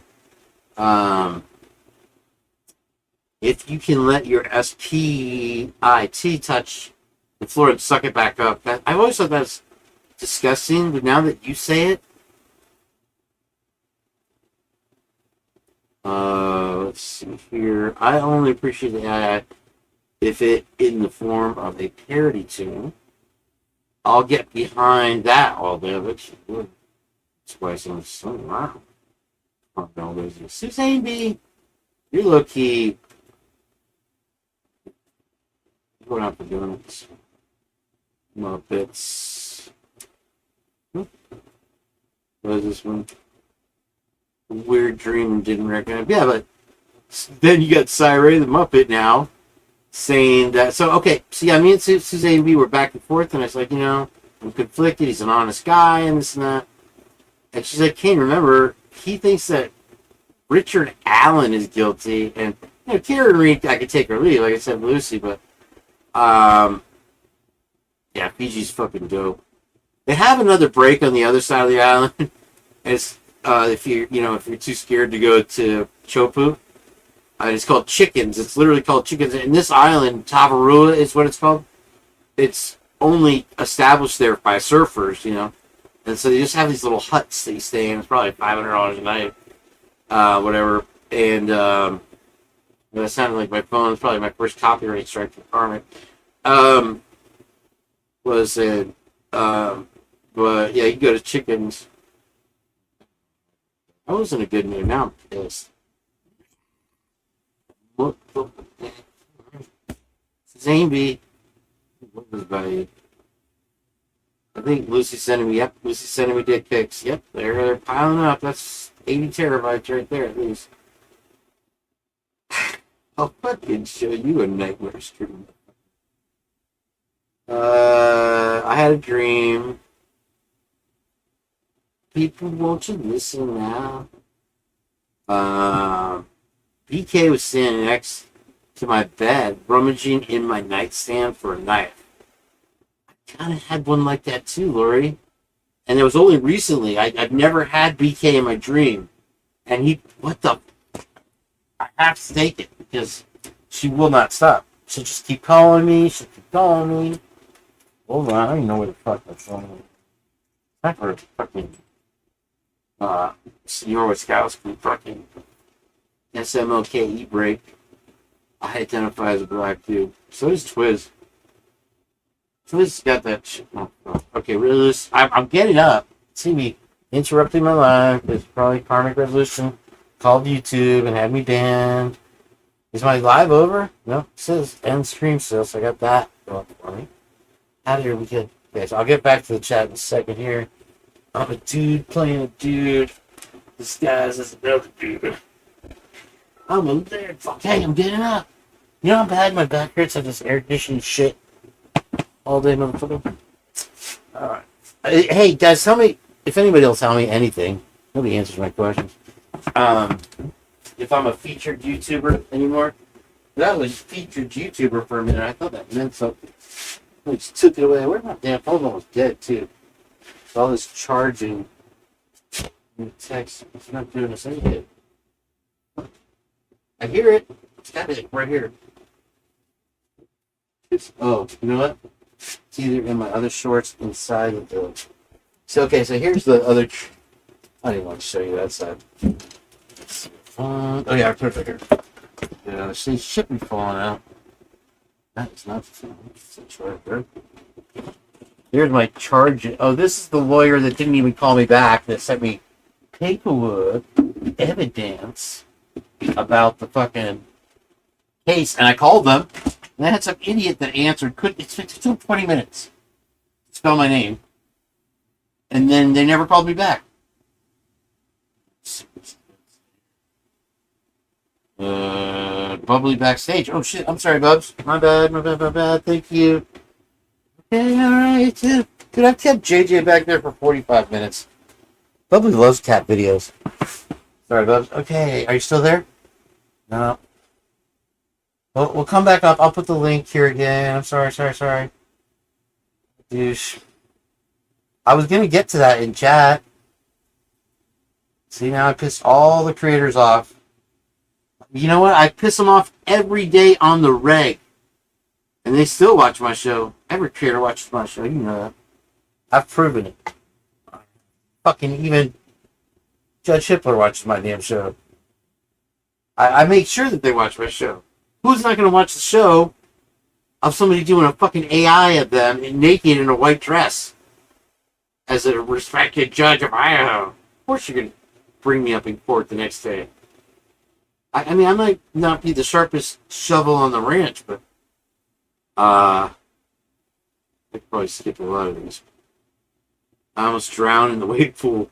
You know, it's funny. I almost did too. I went twice because, you know, when I was filming surfing and shit like that, people would call me, and it's $5,000 to do one day, and it's just only after the normal hours of Typhoon Lagoon, which is the wave pool. Thank you, Suzanne D. Come on, bro. What? When was this, dude? What, earlier? Don't waste my time. With what? Oh, that, yeah. Right. Well, it's only a connection, Jade, to what you brought up about that earlier. So I was just kind of doing. But don't forget my person. It's a habit. So we'll talk later about that. Since you got the powers. I didn't even think about that. He left me one of those. He's like, hey, buddy. Here, I left you this phone charger. I took it apart. It was one of those Airbnb ones with a SIM card in it. He was trying to record me naked. No, I'm just kidding. He did leave me one. I gave him a Apple charger, and then he's like, oh, I found this. I'm like, oh, isn't that convenient? He also thought I was putting Comet in his water, so he put Comet in the peanut butter. You can tell him that story, dude. Now, I guess when he was a kid, like, they had some crazy lunch lady and poisoned like 20 of the kids or 30 of the kids at his elementary school by putting Comet in the fucking food. Comet, the cleaner of your toilet, like water in the toilet. Somebody literally did that, and so now he's PTSD, and he walks in, first thing he sees this Comet sitting on the counter. It's like, how much of that Comet's going into the water, folks? First, I'm like, Gage, something get weird, bro. Bubs, I'm sorry. So I fucked up two of my favorite ladies in the world, held high on a pedestal. Is she back? Tell me if she's back. Just scream at me. Is that me on the bottom right? What is this? What am I looking at on Scully's page? Is that what I'm looking at? It says popular, and then I see my fat face. Or is that... Am I having a reflection? What the fuck is going on? See me. Now it's gone. there at the top. Oh, it's a short.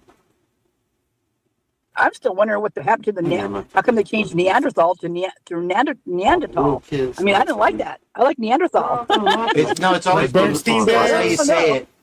They say I think so. Neanderthal. Yeah. It's Neanderthal. 850, right? I took Neanderthal. anthropology. I had Like Rothendal. Oh, this is where I talk about. Jane It's actually- Goodall, I Jane even- Goodall student as my teacher. It was pretty. I actually said it's Australopithecus africanus, and I said Australopithecus. A shark. I don't see Bubbly looking, beating down my door to come in. I'll go on. It's funny. I'll fucking drone on for 20 minutes about getting her in here and no pressure. Maybe she'll come later. Sure, she didn't rage quit, right? Maybe she just wanted to yell at me about something. Oh, did I get a super chat too? Thank you. Oh, good. I get to play music. Who put that in here, Geronimo? Thank you so much. I just so thoughtful of your hard-earned money. Now my mouse probably needs batteries. Like Karma just wore out my patience today. Trying to click on your super chat. There it is. The heart of the personal store. 350 chips. I'm not even sure how this new system they have set up. I guess you can put some money on your account now, and you can kind of like do it. You do in normal fucking chats and like spread the love around. You know what I mean? So it's 350 chips. Thank you very much, and stop fingering your heart. But it's great because I know I have a lot of people that are loyal followers that listen. They're doing Muppet stuff or whatever, normal day life. And like I listen all the time, but some people don't do the chat. I never was a chatter. I was, with the surfing thing when I had the Kane's Garden channel, which I know I keep talking about, but it was very interesting. Okay, she's back. Are you fucking with me? All right, now I'm freaked. But Bubs and I go way back. We've been through it. I know Bubs ain't gonna be mad at me. She don't hold no grudges, except for maybe against. Oh, there she is, Bubs. Nope, not a clue. See, told you. Except for I was going to say, what was that? Oh, David Loach. I think it was David Loach. Remember that video you did?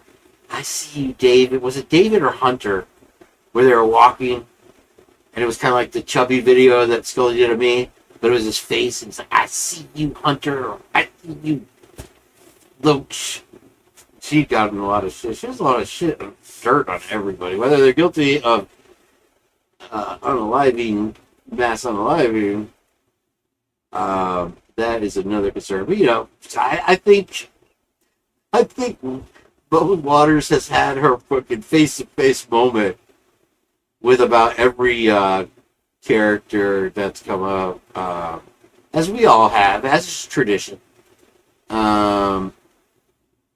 Yeah, if you want to go up later, whatever, drink some coffee, chill out. I just want to have a couple of laughs, see what you got. Why do you guys keep asking me who I'm talking to? You're here listening to my show. I don't know even how to explain that. If I'm talking to somebody directly, I say their name. I don't know. Suzanne B knows what I'm talking about. So does Liv. But Liv just likes to pick on me. Now Lucy's even got StreamYard picking on me. That ain't right. That's not good people stuff. They don't need to wonder about, she likes to see me suffer though. They don't need to wonder, Kick Boy Kick, about the shit you've said to me. They see the way I talk to you. You have no idea how many fucking chats Lucy and I have literally freaked out, like completely like eviscerated. The Chinese community is eviscerated all the time now. Liv, I didn't know where you got that fucking quote from. Somebody give me a bloody hand. And then I watched my short the other day. I'm like, oh, I said it. I didn't even remember saying it. I told her I don't speak British. Look and see if Bubbly's backstage. I saw Scully put the link, right?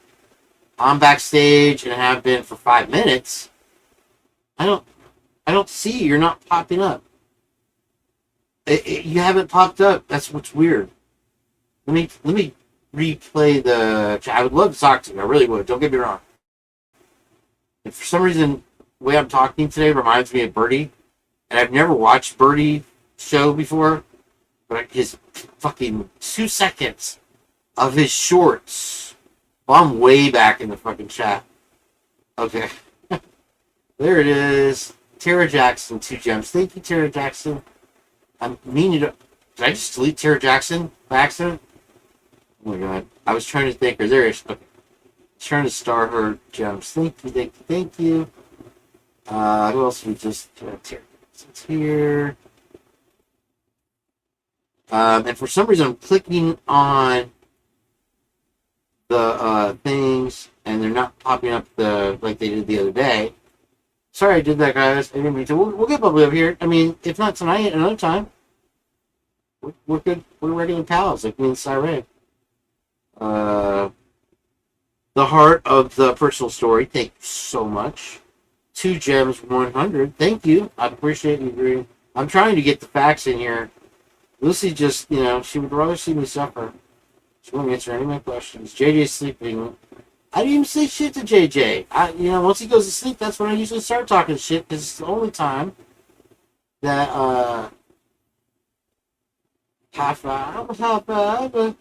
my web. Yeah, I honestly think that, what is that? That's like another Up in Smoke. The only thing worse than lesbians running with scissors is lesbians scissoring with... Oh, jeez. I wish I'd not read that. What do you call 2 lesbians in a closet, though? That one lesbian joke I have. A liquor cabinet. What's this? What do you call a lesbian dinosaur? Uncle Ted, whatever. Lick a... Oh, woke up's here. I meant to tag you, man. So you definitely be here. Stop talking about yourself, but Bubbly. I will as soon as I see your ass. Sorry. I'm having a me day a little bit. Let's get back to the thing. I have not found the image. So you know which one I'm talking about. I'm gonna try one more time to show you the dream image that me and him. It's pretty actually significant, to be honest with you. The way we kind of, because I think there is just that thing, like, why do I hang out with Scully? Why were we such good pals? What is it? How did I even meet him? And then with low-key just not even really making any effort, really just kind of just mentally, I don't know. It's not like it's my twin flame or anything. Girl, watching for you, Bubbly. Why didn't you call 911? Shit, I don't know that song. It's definitely not that one, because I ain't heard that fucking song. 2 times. What are you doing? You're ruining a... You can't do this to a classic song, so you can't ruin it. And just... That's, we need to talk about... I have to... Is this weird shit we do, bro? So this we don't. This is where I break off the brain connection. I eviscerate it. It's not with it was before the pain thing. Maybe not this way I walk around the Muppets. Let's see here, who's the naked chick? Dude, that one thing. Probably, dude. I don't know if you caught it, if you were low-key in the background, but there was that one girl with the cowboy hat that we'd heard about in the beginning of the case, obviously. What happened now? Why Suzanne play the shore with the smile? Okay, I wanted to see the bikini. I mean, obviously, guys. But anyway, the Bubs, the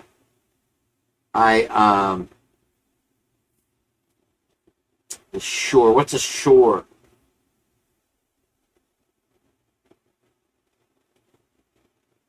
Short. Oh, short. With the smile.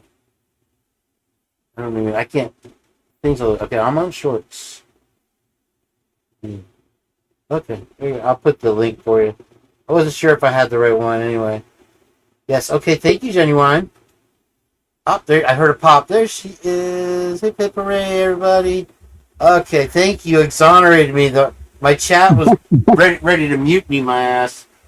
I said it. Don't worry about it. She likes watching cat videos anyway. But they were already mad at me because I told Karmic. Can you hear me? Can you hear me? Okay. Yeah, you're good. How are you doing? You got a new phone? Well, You got hacked on your Cash App again? What the fudge? What's my going on, bro? account. I mean, that's like... You're okay, let's fix... Oh, it's because I have to think... Well, I got it. Yeah. Okay, now we're better. How are you, my dear? Yeah, that's better. Who's this a picture of you we're looking at? Your avatar. Ryan in the 80s, don't you know? Ryan, who's Ryan? Ryan in the 80s. Oh, God, that's hilarious. That's great, that's great. I'm so sorry to hear about who was doing this to you.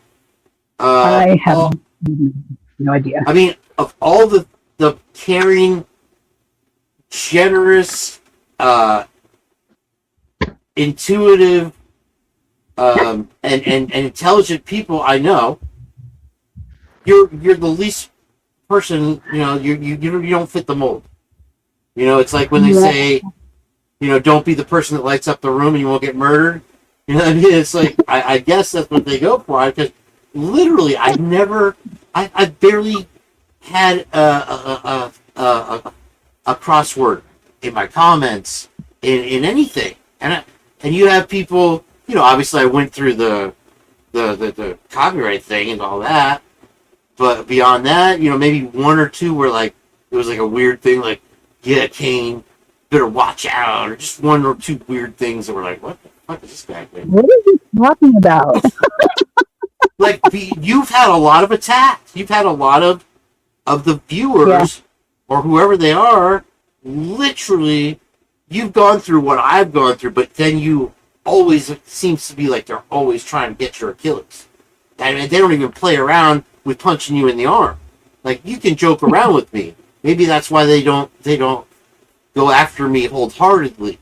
But like I said, I've been kind of like footloose and fancy free in this YouTube world that Swamp Rose has PTSD.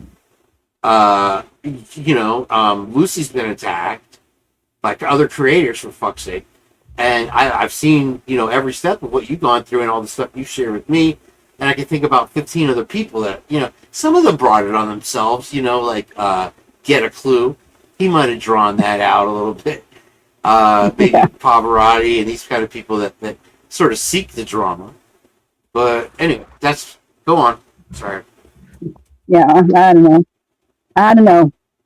But it is what it is. Idaho. Mm-hmm. It is so hot here. I'm just miserable. The cats are miserable. Everybody's miserable. There's Ariana has joined the chat. Ladies and gentlemen, the hottest chick in the world. And also we have Stone Enchantress. Always makes the chat wonderful. Thank you for being here. Woke Up 1984 is here. Genuine. Thank you for being here, everybody. Make sure you're hitting that like button for me. We got Bubbly Waters here on panel. My brother from another mother. So you're feeling the heat, huh? Poor you. I wonder what heat is like. But we actually had a nice day today because we had some actual afternoon, all day cooling rains, and when it rains, it kind of clears out that mist that keeps I call it the greenhouse effect, because the dirty, polluted air from all the cars, greenhouses you hear. I always call it Tampa Bay's hot box. So it's not only 90, like in the winter, it can be 40 degrees, and I'll go stand at the end of the driveway, and I'll have to take my jacket off because I'm burning up because the sun is so hot. But yeah, I know you guys not only get a drastic temperature change, but I think that the humidity, for some reason, in the northern states of Florida, is more it's more lethal. It just unforgiving because you've had so much moisture from winter, this and that it just, and also you're not used to it. Here, when I lived in San Diego, there's no humidity, right? I live near the beach. You get on a plane, you get back to Tampa, and you feel like you cut the air with a knife. Yeah. And that's how you guys are breathing in. But you have the fan. You said that the fan's not doing you any good, huh? Can you hear my fan? I have like 3 of them going. I'm outside. I'm not getting in the fucking car. Fuck that. Good. I was worried about that. No way. Outside. And so are all the cats. They're all weirded out. And then I've got one cat. It's like, well, it's not my cat. It's my friend here, her cat, and he's 20 years old, and he is an old man, and he just recently, he's got hypothyroidism, obviously, because he has gotten, he basically looks like a skeleton walking around with a fur coat on. What kind of cat is he? Is he like an alley cat? He's like a tiger stripe. He's a really cool old cat. Yep, that's the stray cat strut. I'm a ladies dude. His name's Eddie. His name is Fast Eddie. Eddie Spaghetti. Fast Eddie. I used to work at a restaurant. It was a 3-story seafood tourist trap owned by a former boxer named Fast Eddie.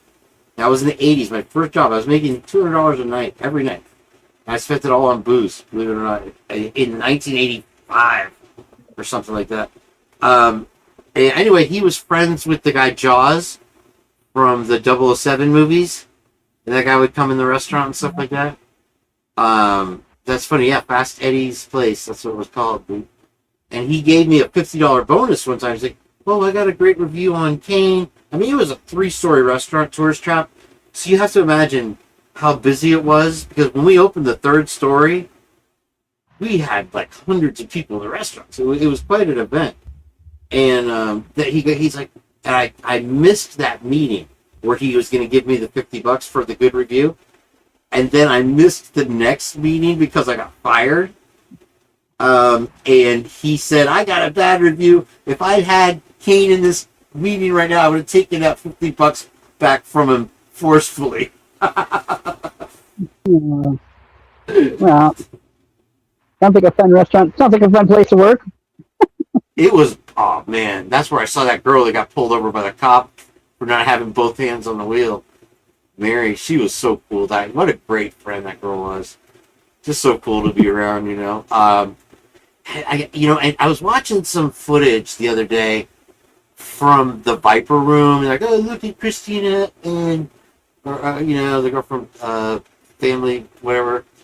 And all these people, the Chili Peppers saying, you look at the people, you're looking, I'm looking for the stars. I didn't recognize anybody. What I did see was a 12-pack of Budweiser was $7.99. It was 92 cents for a pack of Marlboros. And everybody's walking around, looking around, talking to each other, dressed up nice, not looking at any phones, because nobody had a phone. It was 1996. And you're like, wow, people participated in life back then. It's so different. Well, they had a phone. It was just at their house, right? Right, yeah. You used the phone. If you were fancy, like my sister was like the prom queen and everything. It was literally like on one day at a time where the guys would fall. So she had to have her own line in her room to talk to her cheerleading friends and all the boyfriends that called. Beyond that, you didn't carry around a device. I mean, that was Star Trek. That was 500 years in the future.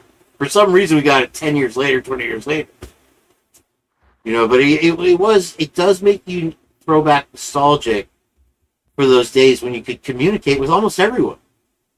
If you made plans to meet with someone, you said it over the phone, and then you showed up there.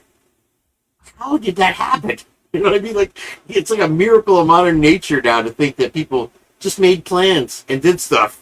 Yeah, like, amazing, right? I was saying earlier, before I forget, we were talking about your cat. I'm sorry to hear about Eddie. My sister, she likes fancy things. She's always and we were not wealthy people, but she was around a lot of fancy people, so she knew what the good things were. and guys would give her stuff, dogs, puppies. For some reason, when she graduated high school, she still went to her, before she went off to college, she got an apartment, and she got 2 cats, and one was a very fancy, the Himalayan, Blue Point Himalayan, a white one, and that was Chanel. And, my 3 sisters always appreciated the finer things in life. And the other cat was a Siamese, and the Siamese, but that cat, how the Siamese are sometimes, was like this. This was, and his name was Doofy. And so when my sister went off to college, she gave my mom those 2 cats. And she had the cat Doofy. Oh, he was such a sweetheart cat. He would break your heart. Chanel was a little pompous. She got that from I think, my brother's wife. They had like 2 or 3 Blue Point Himalayans. That was their thing. Later on, my sister ended up getting a very amazing cat that was one of those Egyptian cats. Mm-hmm. Man, and his name was Flashy Cat. And I've never been impressed by somebody else's cat ever in my whole life that somebody had in their house. But that cat literally had 9 lives. Like, the first thing he did was lose his tail by getting run over by a car. He would bring her a mouse every day and leave it on her doorstep. And she lives in one of these fancy neighborhoods. Like, you ever seen the Magic Mike house? That's she literally lives in that neighborhood. On the water. She'd open the door to a mouse every day for my sister from his cat. Well, fast forward a decade or so, he disappeared. And, when they start cats over 10, 11, you start to worry. He was gone this time of 3 weeks. And then one day, she'd call, Kane, I think we're giving up on Flashy. Somebody was riding their bike by the storm drain, and they heard lightly a mew coming out of the storm drain. Flashy Cat was in the storm drain. For a month? And almost a month. And so he must have been living off mice. So he survived that a year later. Couldn't believe we had to go through it again. The Flashy Cat was part of the... Apparently, he disappeared. This time it was over 4 weeks. They're like, yeah, he's gone. They live on kind of a peninsula, so it's like, it doesn't... You're not worried that it's running out into heavy traffic. You know what I mean? It's a long way to go. Gone for over 5 weeks. And I kept asking my mom about, did they find Flashy? Did they find Flashy? Because she has a daughter and a son. They were very young at the time, very attached. They grew up with that cat, and you couldn't not love the shit. Because the cat would come in. It was a total outside bomber cat. Super handsomest cat you ever seen. But it'd come in, it'd rub up on you, eat some food, and then take back off and start picking up chicks again, finding mice. Well, it turns out he had a girlfriend in the neighborhood, and he would sneak into the house without anybody ever knowing, always doing this, through an open window in the attic of this 3-story house. And he had the girlfriend, he would go in there and whatever, hang out, and then go out there. Well, the people went on vacation for over a month. He had gone in there the day that they went on vacation or whatever. They closed the windows, locked it up for the summer. And oh boy, when they came back, they found him and he was alive, and he lived like 5 more years after that. Wow. Yeah. Well, he's a stud. He's kind of a stud, but he's kind of a stupid one. Sounds like to me. Just stupid stuff would happen to him. We would just say, "Oh, it's one of Flashy's lives." He was literally. I mean, it was the whole 9 lives thing played out right before our eyes. Crazy. Cats have a lot of personality. Somebody got upset because they were talking about their cat. I think it was Liv the other day. And I said they proved in a study that the first thing a cat will do, and you goes, "Hi, Kim Young, welcome in. Very nice to see you." That the cats, they proved in a study that the cats will eat your hands, the meat off your hands, and then your face first. Just so you know. You know how they say cats don't really love you? Oh, they love me. Okay, Yeah. they said. It seems that way. Yeah, Okay, with well, I got things to GCD do. phone. So if we're not going to talk about some stuff, I need to go because I got things to do. No, I mean, I just wanted you to come up here for a couple of lessons. What are you on to there? Don't let me do the talking. I'll talk all night. Oh no, I'm busy just moving stuff around. So, I mean, since you're talking stuff, I don't know if you guys I don't know what you wanted to talk about, but so, yeah, I never know what to say because you take over the conversation so dramatically that I never know when to kind of come in and talk or what. No, you definitely hit some pressure point trigger things. There was another thing with the cowboy hat girl that we heard about early on in the case, where she was supposed to go to the house that day but didn't because her parents wanted her to do dishes or something, right? And I said it looks like somebody cloned Bubbly and tried to dress her up as Kaylee. I'm like, this girl doesn't look real to this case. When we were watching the interview, I obviously I don't even know what she looked like. It was kind of my image. Cowboy hat on? Yeah. Conky? I watched the I forgot her name, but that may be it. Yeah. It Yeah, just came out. Kaylee McConkey. Yeah. Yeah, there's two Kaylee. There's two Kaylee McConkeys in town. Huh?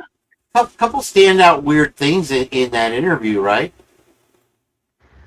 I can't really say 100% for sure what exactly it was, but there were a couple things that.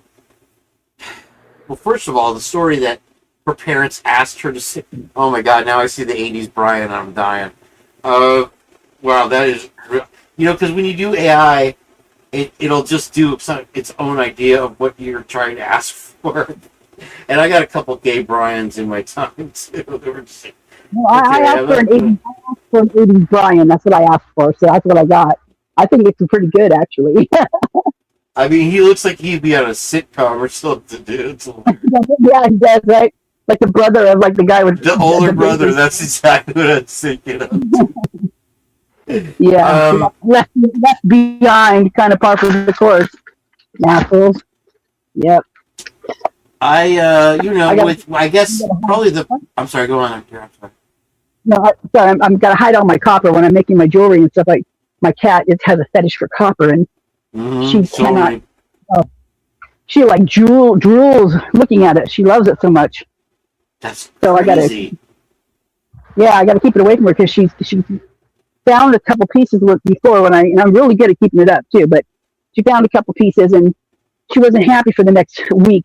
In fact, it was touch and go. I was kind of scared. So now I got to make sure I get it every piece up. And it's always fun. Does she eat it or just steal it and hoard it? She eats it. She loves it. She eats it. She licks it. Oh. It's not bad. It's not bad for a little bit, but you can't eat proper pieces. Not good. I mean, I had a taste for paint chips when I was a younger lad, but no, I'm just kidding. Oh, that doesn't surprise me. I honestly think I figured you already had your suspicions on that one. Yeah. I won't even get into my paint chips, the lead paint conspiracy theory. But here, I mean, obviously, first and foremost, Buzzy. I'll just tell you right now. You're right about that. What? I'm just telling you right now. You're right about your lead paint. Yeah, I'm sure it's jotted down in a diary of yours somewhere. Dear diary, today I'm sure a cane's been dropped on his head. Had some type of shock therapy. But no, obviously, first and foremost, in all seriousness, hi, Mittens for Kittens. Very nice to see you. Whether you're a large size, an in between, or a small, Kittens Mittens will fit you. That's the Charlie Day from It's Always Sunny in Philadelphia commercial. He says, whether you're a large size, so me and JJ always use that one. What are you talking about? You never watched It's Always Sunny in Philadelphia with that TV show? They did a parody commercial. And the guy made mittens for kittens. And one time I played it on the show for Mittens for Kittens. And it's literally a cat trying to walk with mittens on, and he's trying to make a commercial out of it, and the cat hates the mittens. Anyway, I digress. Obviously, in this case, the Cyray thing, somebody who I personally have a lot of respect for, still to this day, as one of the most intelligent people, definitely one of the legends of this. He's literally the songbird of our generation for law enforcement data. He's presented new pathways in digital forensics that probably were 10 years away from being implemented. A very gentle, kind, caring, generous person, and very amicable and fun. The side that I know that Lucy and I know, with a wonderful wife, beautiful, funny, and just as seasoned in law enforcement as his experience almost. To see him turn on a dime, so to speak, is very troubling, and I've just been trying to work through it. And Pete Altieri from Murder Metal Mayhem had a good take on it, that he has to sort of woo back his clientele, which is the law enforcement software that he sells and the classes that he teaches for law enforcement. If he alienates that entire group, he loses a lot of money. Does that make sense? It's the only way that I can kind of rationalize, in my opinion. Does that make any sense? But you're rationalizing what? That he's going to lose people? What? Because Cyray is not, in my opinion, he does toe the law enforcement line with the, if you have a problem with us violating your rights, don't break the law kind of, rhetoric that he does use. And I think more as a habit than as a way to trick people than most law enforcement. But he is not, in my opinion, the opinion I had of him, somebody that would support an innocent person being convicted of a crime, and he would go out of his way to help that person. Not extremely, and so it's very troubling. The especially the cuck queens, or the custody queens lot that we saw him on. I think he went over and above and beyond what he had planned to discuss. But he's also the type of person, kind of a John Wayne, doesn't back down. And I felt like he was chasing his own tail at the end of it. I felt like it was a sad characterization of himself because of what he's bound by. Does that make sense to you? You know what I mean? Yeah. And yeah. I saw, Lucy and Twiz are much closer with him and Carrie than I ever was. Twiz actually spoke with him outside of the platform. Knew him, that way. And what is it? Truth Sleuth. Oh, Truth Sleuth, welcome in. Good to see you. And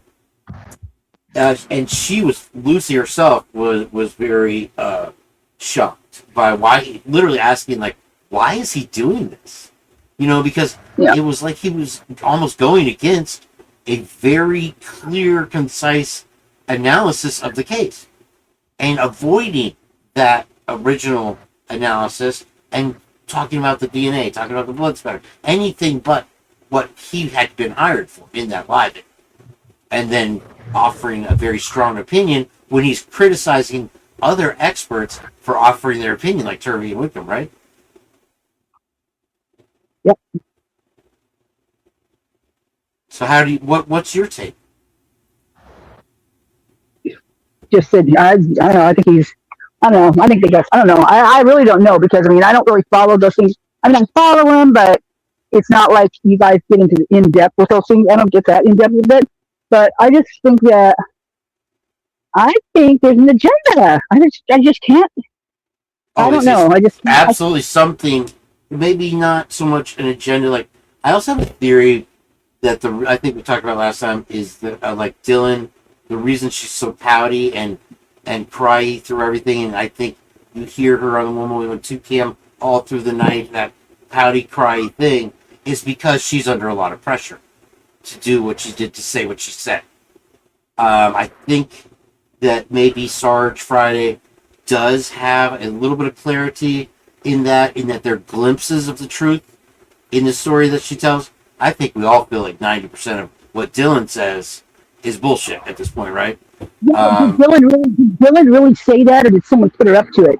I mean, the law has been lying to everybody since the beginning of this case. So why wouldn't they put her up to it? Maybe she's a CI. Maybe they put her up to it and she's had to toe that fucking story for goddamn ever. Maybe that's the case. I mean, think about that. Think about, and I'm not giving her the go. I'm not giving her the the okay to get away with what's going on. But then again, what if that's happening with her? What if she's had to, lie about everything because that's what she's got to do, because that's her job, or that's her, she's done it, now she's got to keep it up, or whatever. I don't know. But, we got to all think about those things, because damn well they lied to us from the get-go, right? It's astounding. So, it's insulting. Yeah, exactly. So why would this be different? Why? Because even Snyder, when he walks in there, the one, I think it's not Gunderson. Yeah, Gunderson, who, when Snyder walks up and he's taking pictures or something outside, and Gunderson says, "Have you been in there yet?" And the way Snyder responded was weird. I think Snyder was there before everybody else. I think, because when did he pull up? Where was he? He just came out of nowhere. And he'd been at, was it before or after? It was before, because at 11:33, 11:13, 11:33, which they screw up in the police reports anyway, because they put the 11:33 before the 11:13, but the numbers are correct, the one and the two behind the actual sequence of them.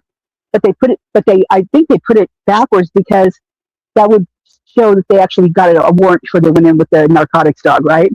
But they didn't.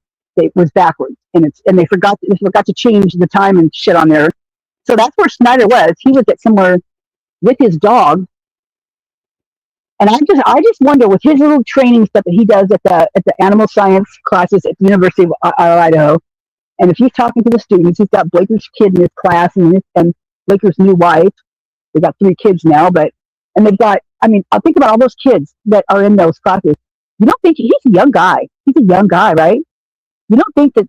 You can hear him talking in that video I have, where he's showing them how the canine dog works and telling them that he just lost 10 balloons of heroin, right? And they're looking at him. You can hear them whispering under their breath. I'm like, well, I'm sure there's some nefarious kids in there. I'm sure they're hanging out wherever he's teaching classes, man, to see if they can find something on the back of his truck that he misplaced. Yeah. It's like it sounds like he dropped a bag of M&Ms. They're on my trunk. Ha ha ha. Some kid could have picked that up and passed away from it. You know what I mean? And he's just aloof about it. Real quick, before I forget, let me interject. When you said Snyder, I was side by side with you until you said about the dog, because then I'm like, oh well, maybe that explains the comings and goings, size 13 footprints in the snow in the backyard if he was there previously. Oh, those footprints were there. Those footprints were there way before that. There's pictures of the girls standing there in their dresses from the party, and those footprints are there already. I see. So, okay, and clearing that up. Yeah, and another thing too is that think about this. Take a look at where that snow is still left in that backyard and where it's not. Because the snow's left on the patio, and it's left in between the two, behind Moyer's, the little, the road, like what do they call it, an easement road kind of between the Panty house and the Moyer's that leads to Jack's house, right? And back and forth to King and Jack's house. So it's snow covered, right? But if you get to the back of 1122 and up and beyond that, and there's no snow there. So what does that mean? That means that there's some heat that's producing some heat underground that's melting that snow, because there's more trees covering the other ones where there's snow than there is where that is. So there's something weird about that.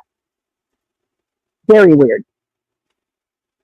What we see of the use of that house, typically, folks would stay on the cemented areas, the covered areas. They wouldn't. The only time you would see them using the grassy or rocky areas outside of the concrete would be when they were running from the cops. Like they said, "Oh, what did they do? They heard you pull up and then ran," or if they were going back, and they would use that trail to go back to what was it, 1119 Hunter and Jack D's houses. You know, they would clearly, and then the one thing that I know we've talked about it, and I call it the tool shed house, that troubles me, is I think you said something about there was something odd about that tool shed house, which is directly in the pathway, directly behind 1122, right? Remind me again. You mean Moye's place? Oh, that was Moye's. Oh, I pictured Moye's on Walenta. Remember what was there? And you had something also on that one that just sat above the 112 backyard at the top. They had just built steps from the parking lot up the back of it. They had just built those. Those are new. I mean, in the show, they put them up pretty damn quick. They're a little wobbly kind of. They're not really set up very well. But yeah, those have just been put in there, and it's kind of weird how they almost look fake, and like almost photoshopped in a way. It was kind of weird. But anyway, they have two sheds. They have two separate ones, and they both have washer and dryers in them stacked, and utility sink, and lawnmowers, dirt bikes, axes, machetes, things like that. Just little normal shit you never see in shed. Kill kit devices. My grandma, she had the same exact stuff in her shed. Grandma never left anywhere without a pocket knife in her pocket, literally, until she had to go to an old folks home, and she, oh my God, that was like, that was the worst thing that ever happened to her. It killed her not having a pocket knife. Yeah. I'm kind of going through that right now with my mom, so it's. Oh, it's horrible. Well, she found plenty of sharp things in there because every week I'd come in, they'd hand me a little baggie with sharp instruments in it. Your grandma found these somewhere. I'm like, well, she's fine. I don't know if you've seen the movie Twister with Bill Paxton and Helen Hunt. One of the very last scene, they walk into this barn and the tornado's coming. They're hoping to take shelter, and there's like every type of edged weapon you could think of, scythes, shovels, long bladed stuff, like a million. The whole barn is full, and they start shaking as the Twister's coming closer. That's exactly what I pictured when you said that about the Moyes and your grandma. That is a Twister. Yeah, those things are fun to use. I mean, machetes, when you're cutting in certain areas, machetes, they're great to use. I mean, they're awesome. It's the only way to go. The thing that terrifies me about machetes is if you graze your finger or your arm, it's gone, dude. It's gone. Well, yeah. It's not coming back. But you don't mess with machetes, man. They're a damn tool. They're a sharp tool. You don't mess with use that machete and get it done, because I mean that will whack through a thick bush branch. I mean, and you're done with it. You've trimmed the hedges now. You're done. You got leather gloves on. You've got long sleeves with totally titanium. You can get those types of undergarments. Like the one Enon was wearing that night underneath his coat. Yeah, that guy. Well, that was what I wanted to bring up. Is now I don't know that it was a video you were watching, or if you talked about it in the past. Everybody focuses. I'm going to try to pull back what I remember about this video. I think it may have been Senior Wachowski, but I'm not sure. Anyway, it was grub truck footage, and they're like, "Oh, everybody talks about number 8 and 9, but this guy was the weirdest dressed and most oddest person that showed up to the grub truck, and it appears that he had a mask, a black mask, it looked like a baklava fucking mask, and it looked like he had this little backpack, and the creator at the time, obviously, called it a kill kit, and she harkened back to how Steve G talked about the kill kit. And she's like, well, here's your guy. He's a confirmed Mason, associated with the frat, totally stood out in that crowd, da da da da, and then there was some kind of weird. Do you know who I'm speaking on? I'm sure you do. Well, I know that there's a couple of them down there that are just weird, right? I mean, that one doesn't particularly stand out at me because I don't remember any black mask. I mean, there's a couple with COVID masks, like, but pretty good sized ones that are covering their face. Those guys, and there's the one guy with the yellow leather gloves that when he walks in, literally everybody, you gotta watch it. Next time you see that and he walks in, everybody stops and looks at him, and they all say shit. They all say shit. It's like the whole bunch of them just say shit or something, shit or damn or something like that. Are you talking? Are you talking about the guy who allegedly won the Shark Tank that night in the tank top? No, that's true, not true. This guy just I think he actually came with one of the ACTS groups, one of the university groups that were there that weekend. We're not allowed to talk about, right? And opened that weekend the axe throwing place that Jack D went to allegedly. Yeah, well, let's talk about Moye. There was nothing anywhere in Moscow the whole month of November for any training stuff. They had something at Pullman, but that was on November 4th, and then the weekend after all of that, or 2 weeks after that, I think there was nothing there. So Matt Moye's lying to his teeth. But he didn't do anything like that. When he said he left for extensive training, meeting up at Buffalo Wild Wings and all that kind of crap, he didn't do that. It was a lie, dude. Another lie, bro. Stop. Lying. Just stop. Here's the thing the only thing that really stood out to me with the axe throwing bar opening that weekend, I guess probably two things that were just struck me as three strikes and you're out. One was the lady that mentioned it and spoke about it as a news story was also eviscerated, like the TikTok girl that blamed the dream that the professor was involved. She got just as bad. That was scrubbed from the internet. Also in connection, in my opinion, the 911 call coming from the Moose Lodge the previous night, allegedly, and then connect with the picture that I cannot even find it. I'm sure Lucy probably has it tucked up one of her sleeves. Was the picture from inside either the first night or one of the grand opening nights that weekend of the guy the day after the unalivings, covered in cuts, fresh cuts, face, arms. Are you familiar with that pic? It was a flash in the pan before that whole thing got shut down, like the England Globe thing that JJ and I discussed the other day.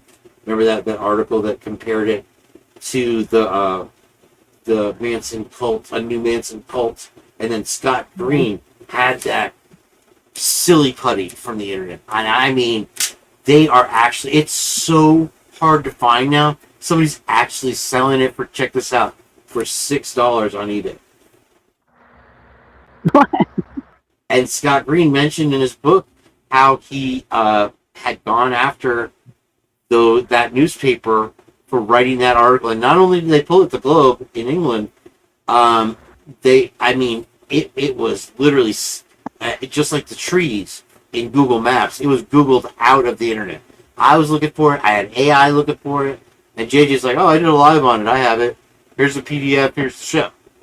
If you ever want to see it, I'll be happy to send it to you. But it's something that we've been focused on lately with why go. And so I think in the beginning, they used the TikTok with the history professor to set a standard of this is what happens to people, $10 million lawsuit, that say the wrong thing. And we're just coming in Joe Six-Pack off the streets. And we're already like, whoa, better mind our P's and Q's. And then you have the thing with very low-key, the axe throwing place, which don't even mention us. And an odd picture, the like you said, I didn't even know there was an axe throwing team at University of Idaho. But those people can't be involved. And you know, when you see Ray, Why can't they be involved? I mean, they came from the University of Montana. They came from Colorado. They came from Oregon. They came from Canada. They came from all the places that are up in and Arizona. They came from all the places that are named in the site of being some nefarious place. And you know, they're all. Why wouldn't they be? I mean, this isn't just a University of Idaho. This is connected. This is big. This is not. this is Yeah, and it's not just happening at this happens at every university. And if they would have just let it go, got those whoever did this, taken care of it, they would have been done and over with and butts would be in seats. But they just screwed it up so bad that it's literally no man's land. I mean, out there it's just like, you know, it's a free for all, and that's what they've done that, not us. They've done it, and I mean, right down to okay. So get this. So Bertie the other day, get this. He was showing some old clips. He's going back to do old clips, right? That he's looking up, and he pulls out this phone number that they were trying to show this other liquor store. Does anybody know what I'm talking about? Where he called the number on screen, the number that was on the door, and said something like, "Call this number if you're a reporter. We'll talk to you through this number, but other than that, we don't want to, you know, whatever." In the very beginning, when they were still somewhat tolerant of creators, right? Yeah. Well, he called them. He just did it just the other day, but he did call. Oh. Well, before. Did he do it before? Well, anyway, he did it again, and he was doing a look back. You said, yeah. Yeah, and the number didn't go through, right? And so everybody's like, "Well, you have to dial one before it, right?" So everybody's like, "Well, you have to dial one." So anyway, he tried to do that. Anyway, he didn't get anything. So I thought I'm going to look this number up. So I did. I looked the number up, and the number does go to a lucrative place. It goes to hold on, let me find it real quick. I know I got it all down. Don't tell me Muppets are us. Nope. While you're looking for that, I'm going to throw in my own little pipeline that way. Well, you know, some of these liquor stores are very profitable. I'll tell you that because I knew a girl whose parents owned one, and you would be amazed at the money they make, not only through retail but online. A lot of online business in these places. Oh, yeah. While you're looking that up, I'll throw you a little dime. I don't know if you've seen it on my channel, but do you remember Jason Jensen? He was a Muppet from like News Nation, one of their experts, and he said he made this big deal one weekend that he was gonna go out and scour Moscow for the knife to find the murder weapon, and he had been involved, I guess, in the Gabby Petito case, and just one of these Muppet heads that they hire, because you have to remember these news corporations, we know they've been lying to us and stuff all the time, and they're partnered with LE, but a lot of people don't understand or kind of cohesively put together that those are entertainment channels. They are allowed by law to lie because it's entertainment. It's like watching a TV show. Fast forward to a live I did about a year and a half ago with JJ when JJ first started on the channel. You know, every once in a while, even a blind squirrel gets the nut, right? Public. And so I'm like, well, JJ, okay, for this show, I'm gonna try to contact this Jason Jensen guy from News Nation that says he's all up in this gonna find the knife business, that it's a big group of people, ISPs going, Moscow police are going, and they're gonna go arm in arm, FBI style, and go over every inch of the area from Lewiston to Moscow and find the knife, find the murder weapon. No stone unturned, right? So we're like, yeah, right, dude, go fuck yourself. And so I'm like, you know what? I'm gonna call his phone number and try to talk to him. And so the first thing I do is, for some reason, he has like 8 phone numbers listed on his webpage. Jason Jensen, investigator, Muppet Supreme, right? I call one of the further along the lines of the contact list of phone numbers, 1-800 whatever it is, you know, not the first one listed, because the first and second one didn't answer. It was like the 8th in the line of phone numbers, and a girl picks up and she says hello, and I said, "Hi, we're calling for Mr. Jensen.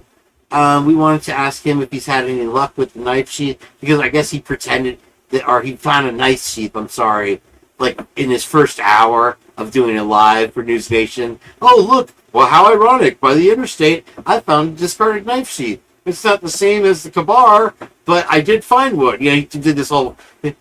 And the lady's like, "I'm sorry, excuse me, sir." I'm like, "Yeah, we're calling for Mr. Jensen. We just wanted to maybe leave a message, have him call us back, see what kind of luck he's had," because it was like the second, third day of this big search that they never did. And she goes, "Sir, I don't know if you know this, but this is the human being." I'm like, "What?" "I'm a human being, yeah." And she goes, "Sir, this is a coffee shop, the human being." And I'm like, this guy's right out of Central Casting. He listed as one of his contact numbers the coffee shop, like to make him look more professional. They're beefing up his resume, right? And so, ironically enough, I went back to one of the first numbers. I guess it was his celly, because he picked up. And I'm like, "Oh, hi, Mr. Jensen. This is Kane from the Purge. We were wondering how your hunt's going." He's like, "Well, we're all determined out here in Moscow.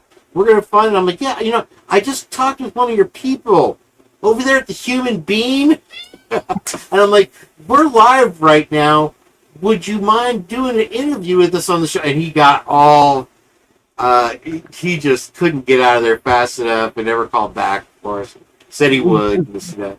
But he was so busted right there. Did you find your thing? Yeah, but I put it away. Oh, you put it away? Did I go on too long? I do tell a long story. Guilty with the story. But what were you looking for? I always kind of take that as a hint that, you know, because I get caught up in this stuff, and there's some things I probably shouldn't talk about, you know.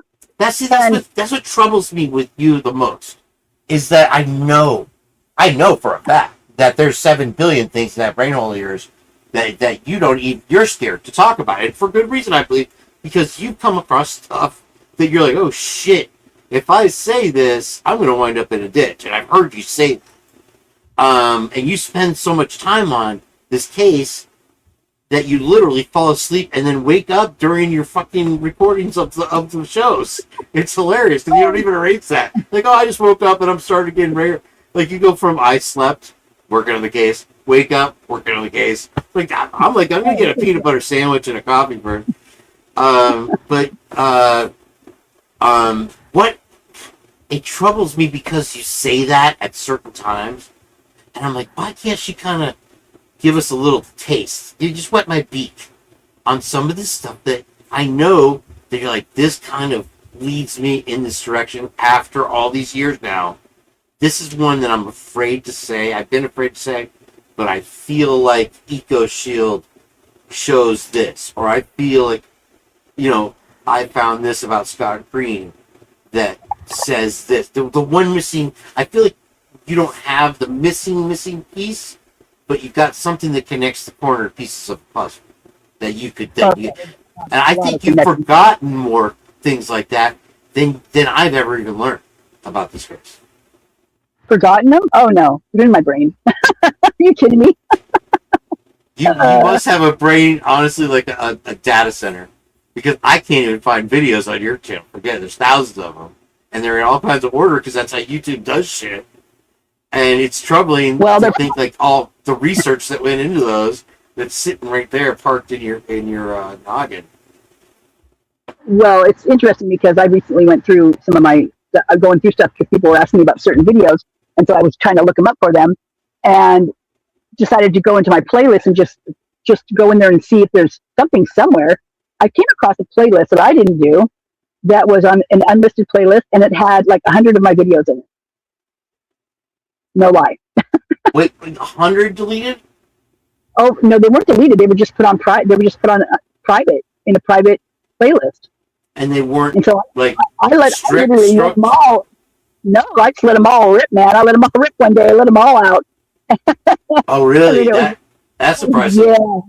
Yeah. So, I mean, that might be why because I'm being shadow banned bad. I mean, it's literally really bad. Lucy gets the same thing, and I've actually seen it play out where she was like shadow banned for like an entire month back in Thought Riot days. And they target her when she's like, well, I know when I'm right about something because I get shadow banned. It's kind of like she's learned to test the waters and just stick her neck out when she has to. That's they why do that. That's why my videos, like, I won't put like the actual name of certain, because when I was putting like people's names and things like that, oh, make sure you put their name in there so they know people can search it. Well, every time I did that, they'd rip those things down, lickety split, or I'd get, copyright or whatever, or something Really? happened, something. So So you've gotten actual repercussions from YouTube itself for content titles and content.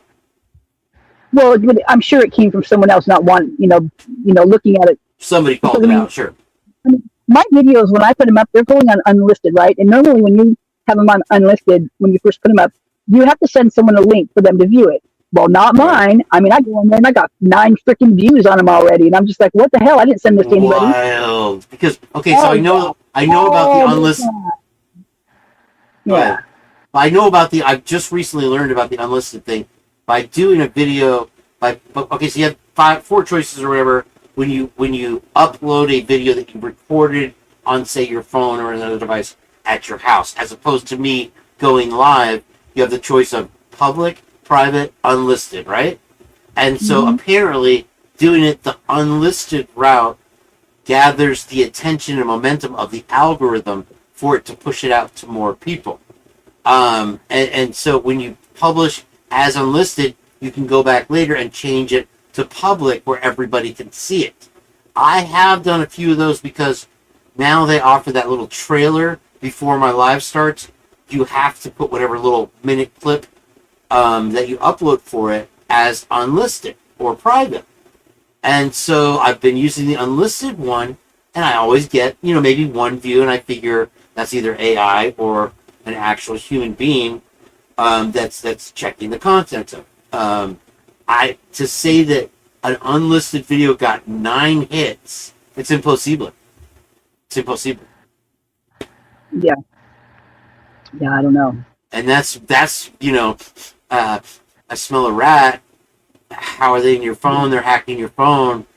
There's your connection. Because, that is, you have people in these streets that we know work for Google, that we know work for YouTube. And I feel like the ones that have contact personally or whatever with us, that have done us, we feel bad, are just doing their job. There is somebody over them that's a group leader. You know what I mean? That they're answering to. I think the ones that we know the names of, that we know that we've had contact with, are only, it's nothing personal, it's straight business. And it's coming from a dark place. Whoever's the Muppet Master at the top of that heap, it answers a lot of questions for us, because if somebody gives a crap about the Idaho 4 case, when the guy's either in WITSEC, prison for life, whatever, gone, people are dead and buried, case is closed, more or less, to pinpoint something you said because... Now, okay, have you had unlisted ones removed before they went public? Or just had 9 views? Get out. Yep. Yeah, that is extremely odd. My Hitler one was. Yeah, that was moved fast. Yeah, that was weird. Flip it. Wow. I still have it I still have that video in my stuff too. Okay, see, you're unlike me that got a few videos. Actually, I had a video or 2 here or there that for some reason got removed because of anything, a title or content, didn't have a copy. After that happened, I learned to keep copies. But I did lose a couple. Some of my lives are, going at it hard for 5-6 hours with Jen, with very enlightening. I felt relevant stuff that probably most of it came from you originally, and you got her on the right path or whatever. But yeah, that's because I'm like, oh, where's that one live where we did the thing about the soft frosh, or the town gown stuff, where we showed the pictures of the people fighting, and all of that stuff gone. I couldn't find them, and I looked, dude. That is very disheartening because that's, I mean, the thing about doing videos and stuff for YouTube is it's very visceral. You put a lot of work into it. You put your heart and put your soul. You feel like you put all the information you have out there, analyze it, and then whatever. But when it's over, it's like nothing happened. You know what I mean? It's out there forever, yeah. But it's like you really didn't do anything. It's just like it was just another hour or two in a day or whatever. You know? No, not even that. But then when you lose it, then you realize the value of it. You know, if it's not there in perpetuity and it's gotten removed against your will or against your wishes, that's very. It's like cutting your heart, and you know you don't realize it until it happens. All right. Yep. Wow.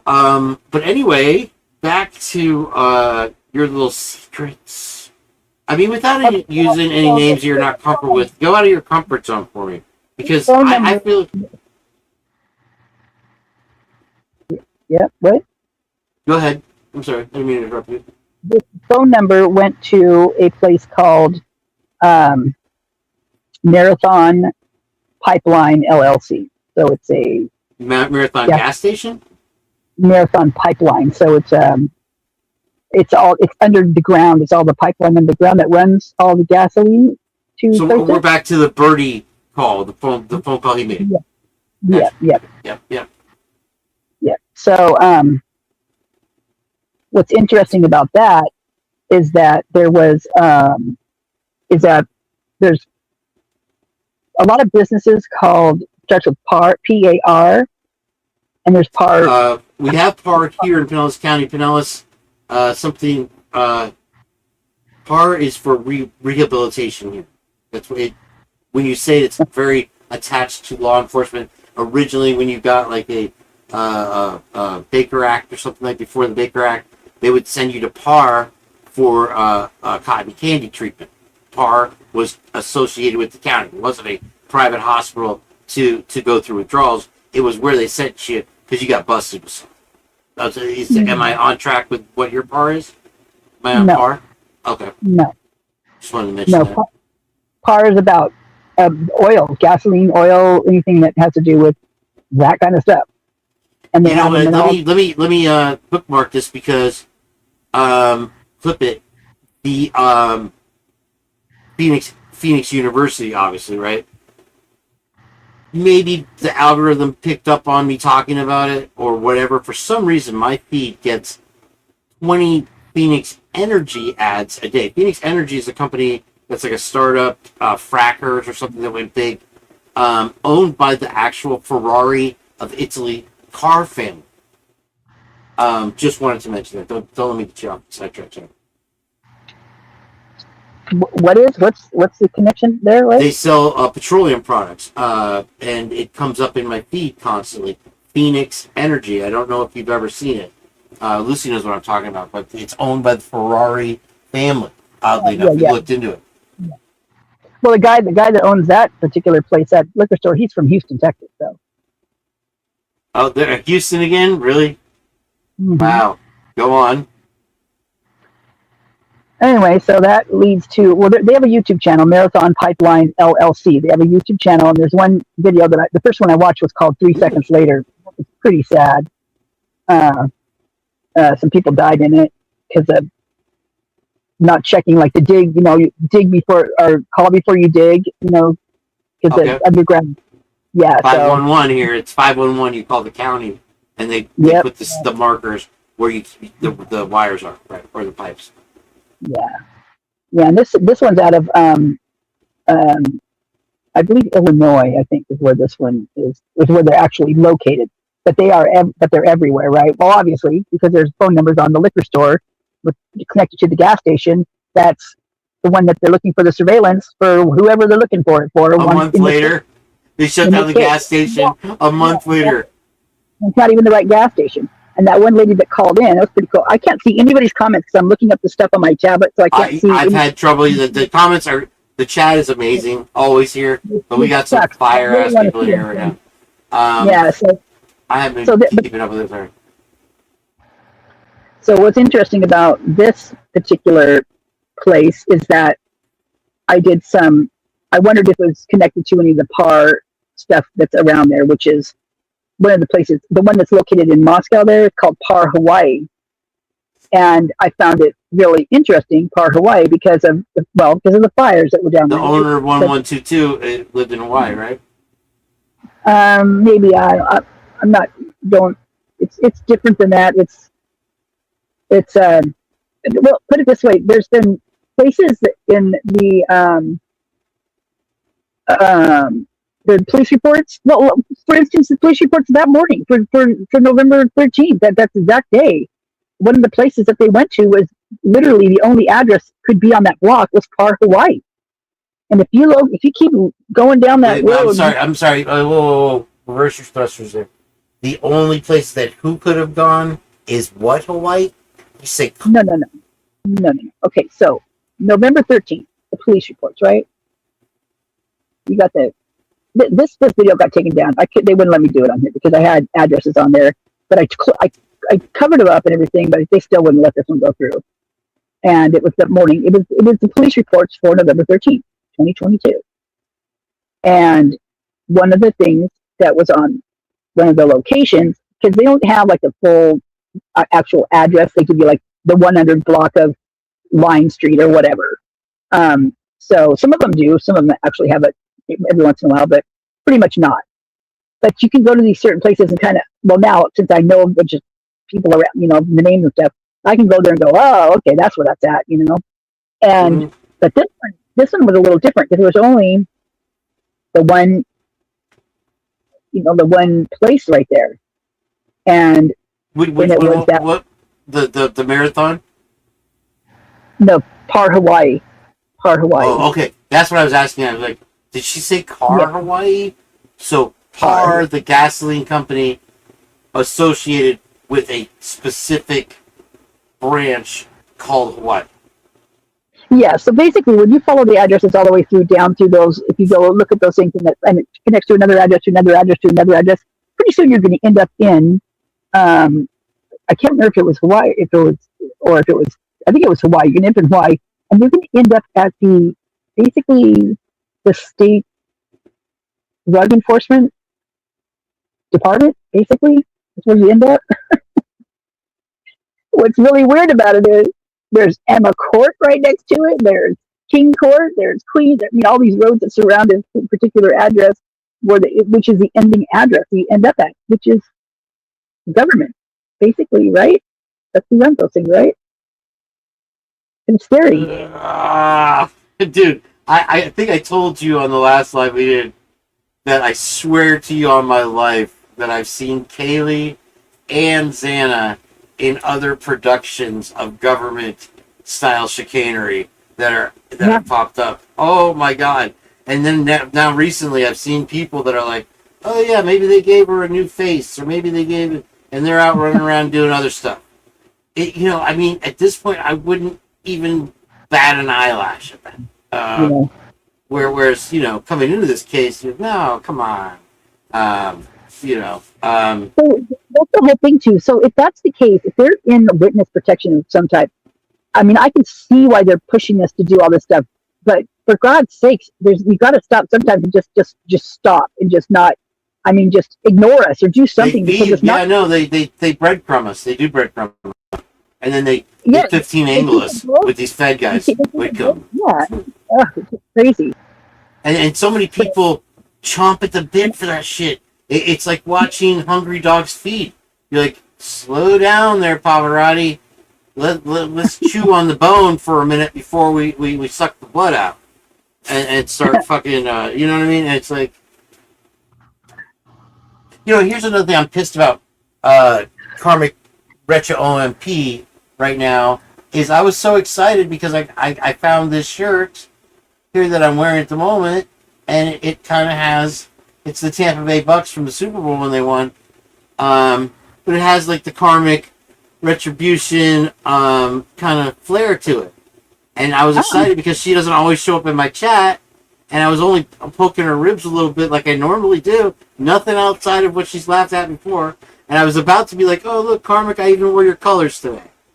And then she rage quits me. I think she was just showing off for her boyfriend. She's having a bad day.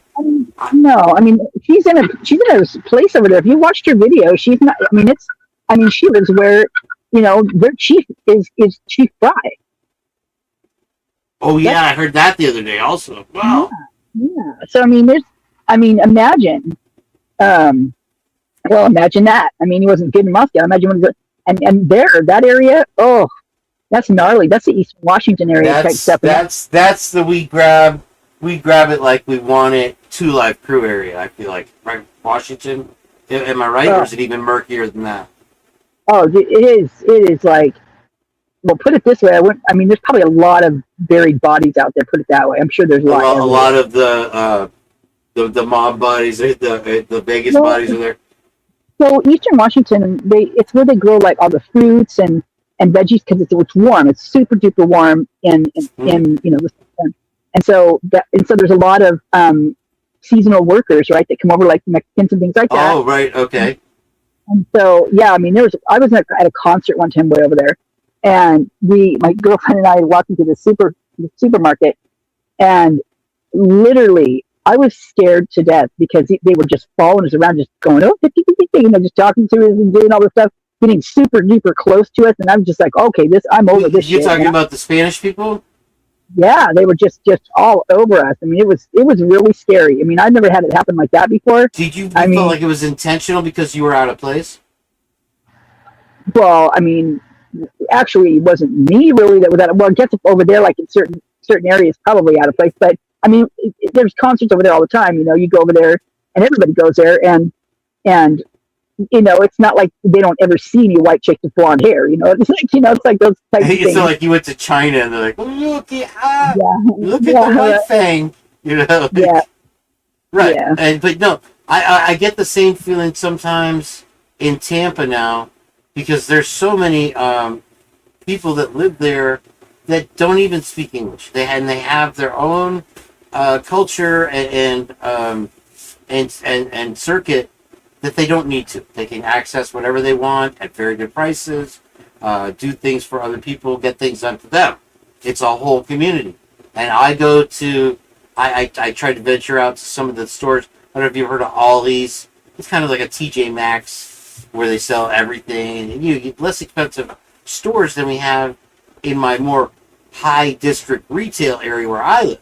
And I tried to branch out, and you go over there, and it's like you're in a foreign country. Now, I am from Spanish heritage, even though my relatives, some of them black hair, look like they're from Spain. I don't have that characteristic, and I also don't speak Spanish very well.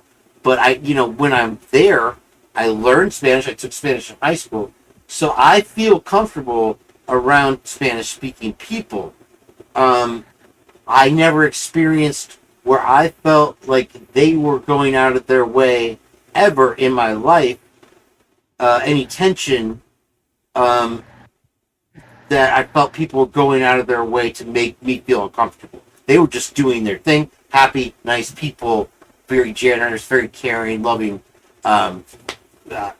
intelligent people that spoke Spanish. They were doing their thing. It just, even in Florida here, where it's America, they're speaking Spanish. Whatever, fuck you, American. This is my country too. But I never felt out of place. You're saying that when you go there and it's a seasonal thing, that they were intimidating you? That was kind of a long question. Yeah, basically, yeah. Coming back to you. Why do you think they were? You were just there for a concert, you said, right? Yeah, just because we were cute girls walking up, going to get beer or something. I guess I don't know. It was just like in and out. Like there's no way I was out of there. I didn't even buy anything. We were gone. I guess maybe once or twice with maybe like an Arabic or Hindu establishment. Maybe I got that vibe. But this sounds like it was overwhelming. Were you ever able to kind of piece it together or not? They're just guys, 10 of them that were in there. They were just, I don't know. Look, maybe they're drunk. I don't know. I mean, it just felt weird, but it's all over like out there because they come and they go, quickly, and so there's a lot of things that go, you know, there's a lot of nefarious stuff that goes on over there, lots and lots and lots and lots of it. I see. So as time went by, after you moved out of Idaho, looking back, that area where you went was not only weird when you were there. There's all kinds of other weird shit there. God, I'm trying to. Oh, well, I went to Idaho when I was like in third grade. So I mean, that's I see. Wow. Thank God. That's okay. Yeah. This has nothing to do with really Idaho. This is like that's its own entity. So. I'm sorry. I do mash those two together. Washington. Go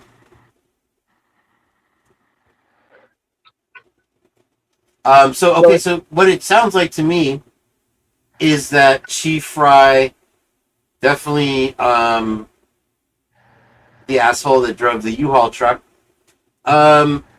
Chief Fry, not a celebrity in Moscow, Latah County anymore. No longer has the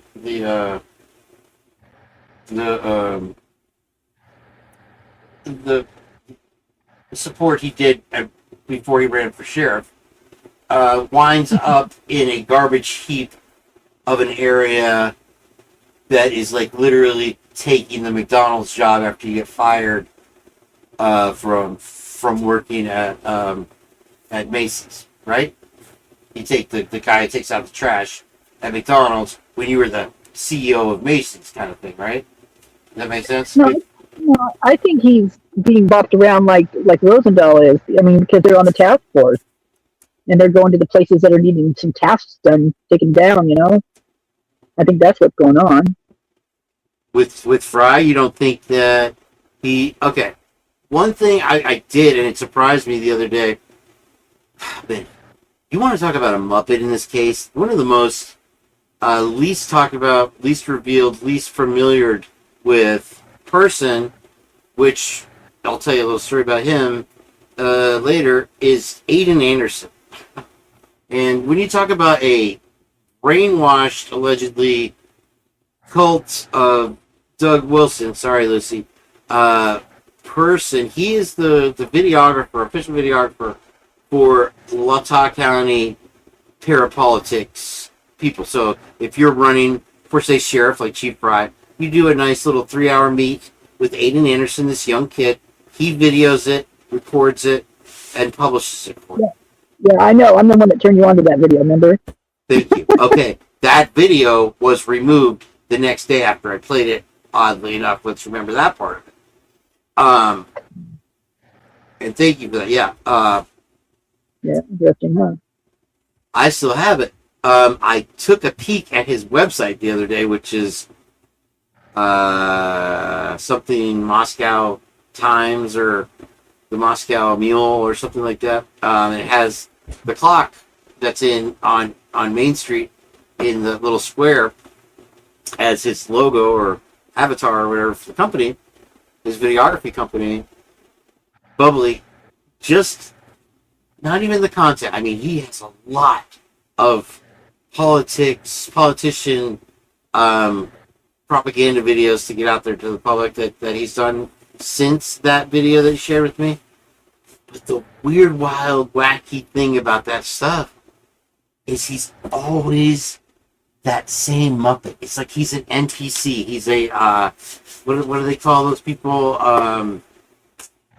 that walk around? Birdie's always saying it too. The NPC, where it's a person without a soul. And you see him in every video with the same, like, I don't know if he's trying to make it his kitschy kind of catchphrase move or whatever, but he's just the same smile and the same little, advertising the video or opening the video hand wave, this thing like jazz hands. And I saw it in the thumbnails because there's so many of it just in the thumbnails without watching more than one or two of the videos. And I was that one guy. Yeah, he's a clone. He's you see it too. Thank you. Yes.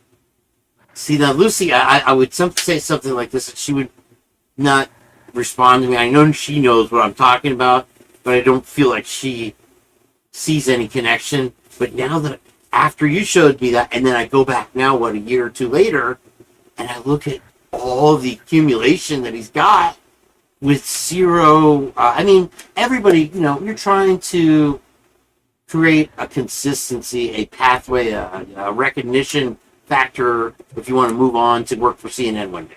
But even if you're trying to do the same little, hi, I'm Kane, watch my channel, you're still going to have little idiosyncrasies that are different in 700 videos. Bubbly, when I say he was a clone in every single one of those, it hurt my brain because I started looking for any differences in any of them. And I couldn't find it. And I'm like, holy shit, it's like an acetate in typically unique when she was still teaching 5th grade or whatever. You know what I mean? It was like they just copied the acetate and put it on the projector every day. That's Aiden Anderson. Yeah. Wild, wacky stuff. Sorry, I diverted our Chief Fry trashy conversation. Who's psych meds? I'm looking back. I just got out of all my stuff I was looking at before. I don't. I never was. That was kind of after my time. Never was familiar with what do they call them? The antidepressants. Is that what you're referring to? No. But as I'm looking back through here and I'm looking at these certain things that people are talking about, there's some really, really weird stuff that is coming up with that phone number. And okay, because it's very strange. I'd have to really dig in there and go back and no, don't cut me off there. Don't cut me off there. I know you have more. First of all, let me ask a question, because what we see when you talk about repetitive things popping up, the same people's names popping up in different areas, different things, maybe one name being mentioned. Shit, I forgot what I was going to ask you, but do you know where I'm going with that? Shit.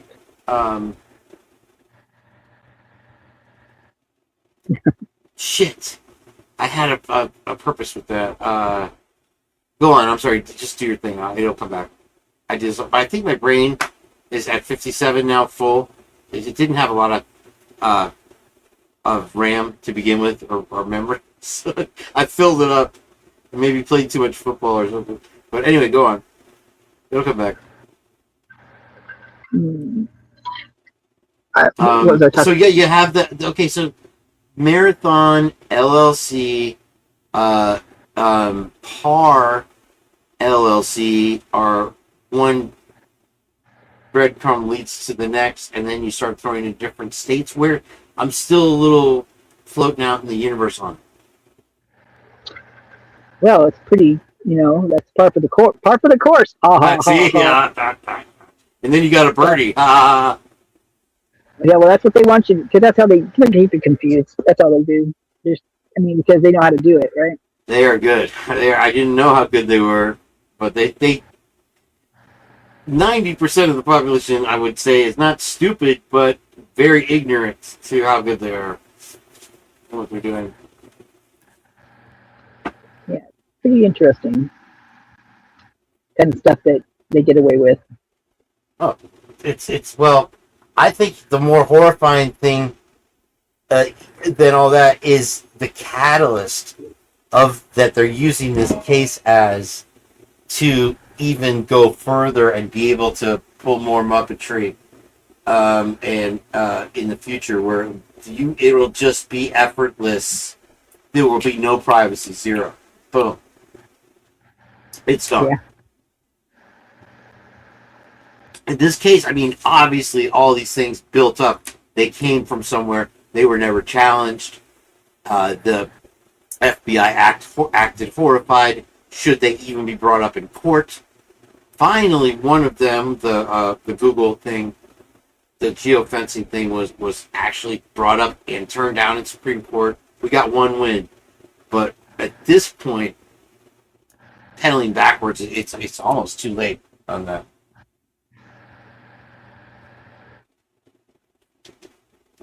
But wait, so I don't give me the hole in one. on the standout of this trail with the par and the marathon, because when you say marathon, I still think of the marathon gas station. Where's the cream filling? Well, the thing is, it's hard to get to it when there's all these other things keep getting brought up, and I keep going in all these different directions. So it's really difficult to stay on task. Very difficult. As usual, right? Everything is a different direction. Well, it's just going over from one topic to another. It gets confusing. Trying to keep it straight what I'm looking at. Because I gotta keep talking back and forth. So it's probably just best. It's probably really seriously best I don't talk about it. I'm feeling that this isn't why this is happening. I kind of take the sign of things like this because, if I would have just blurted it out and talked about it, who knows? I might have maybe not been very good for me to do that.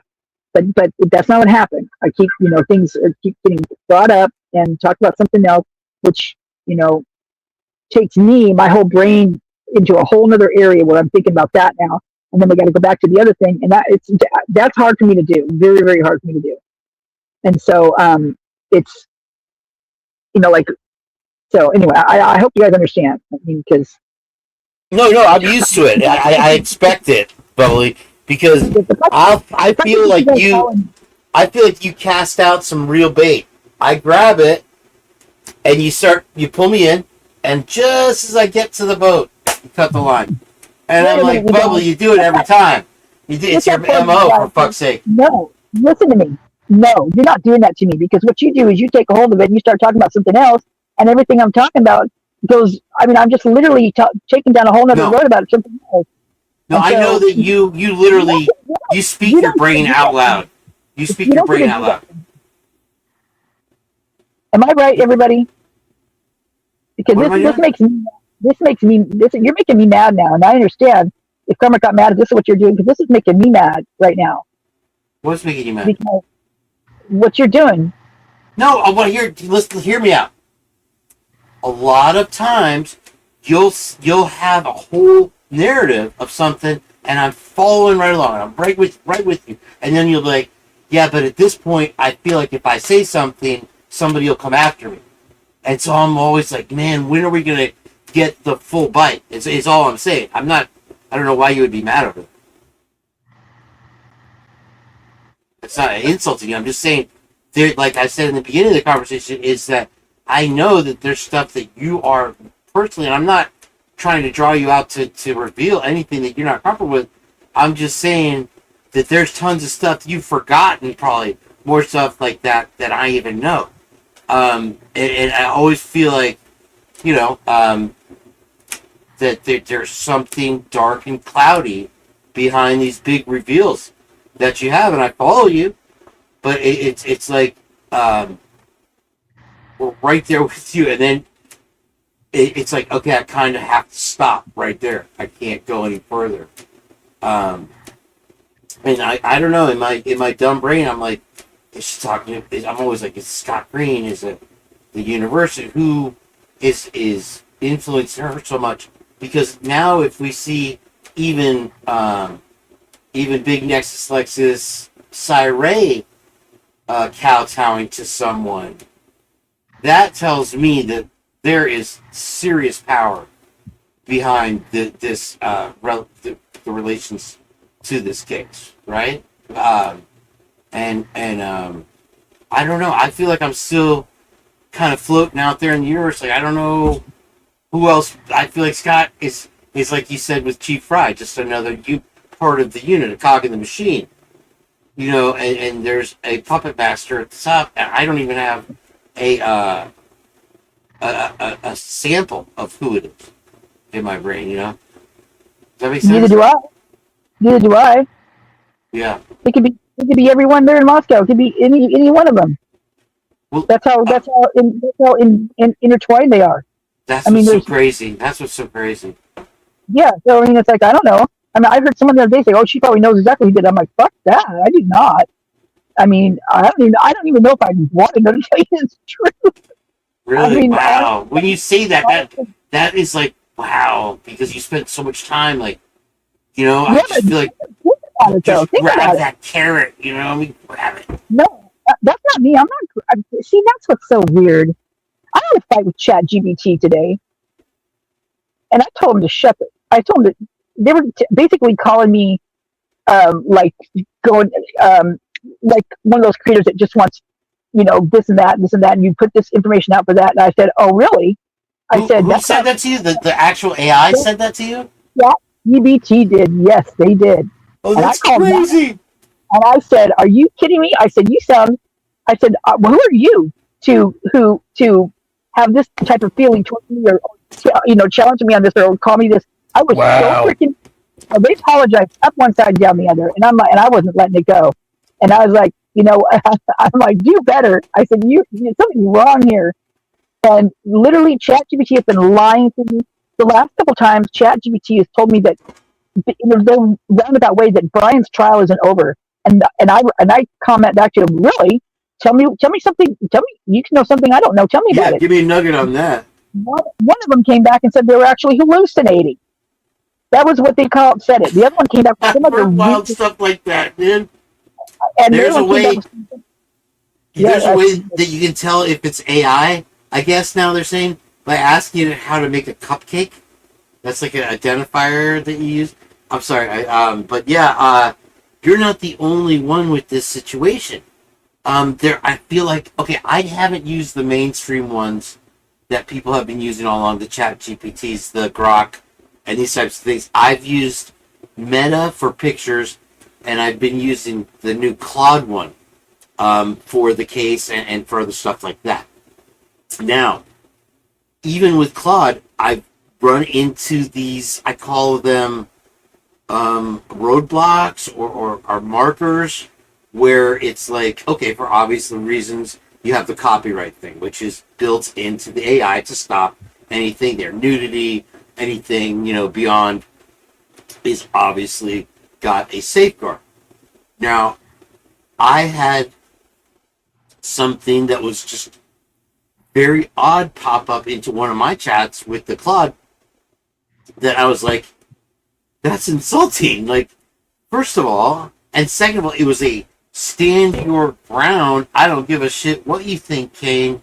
That's them's is the way they are.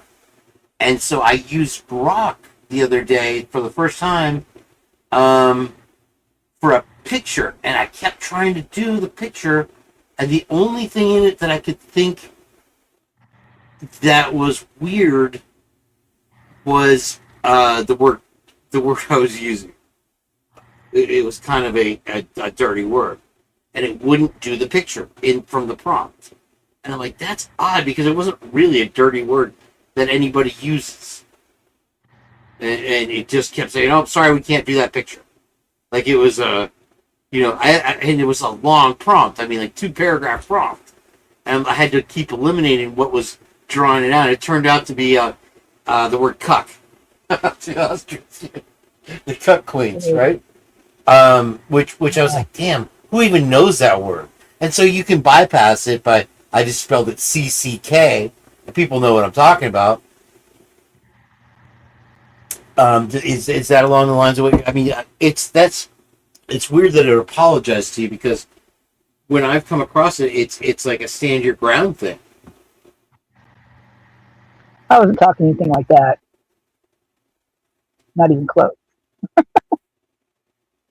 What was your? Because I've heard other people say that anyway, that the AI goes over the line and is vulgar or rude and sassy and kind of precocious, right?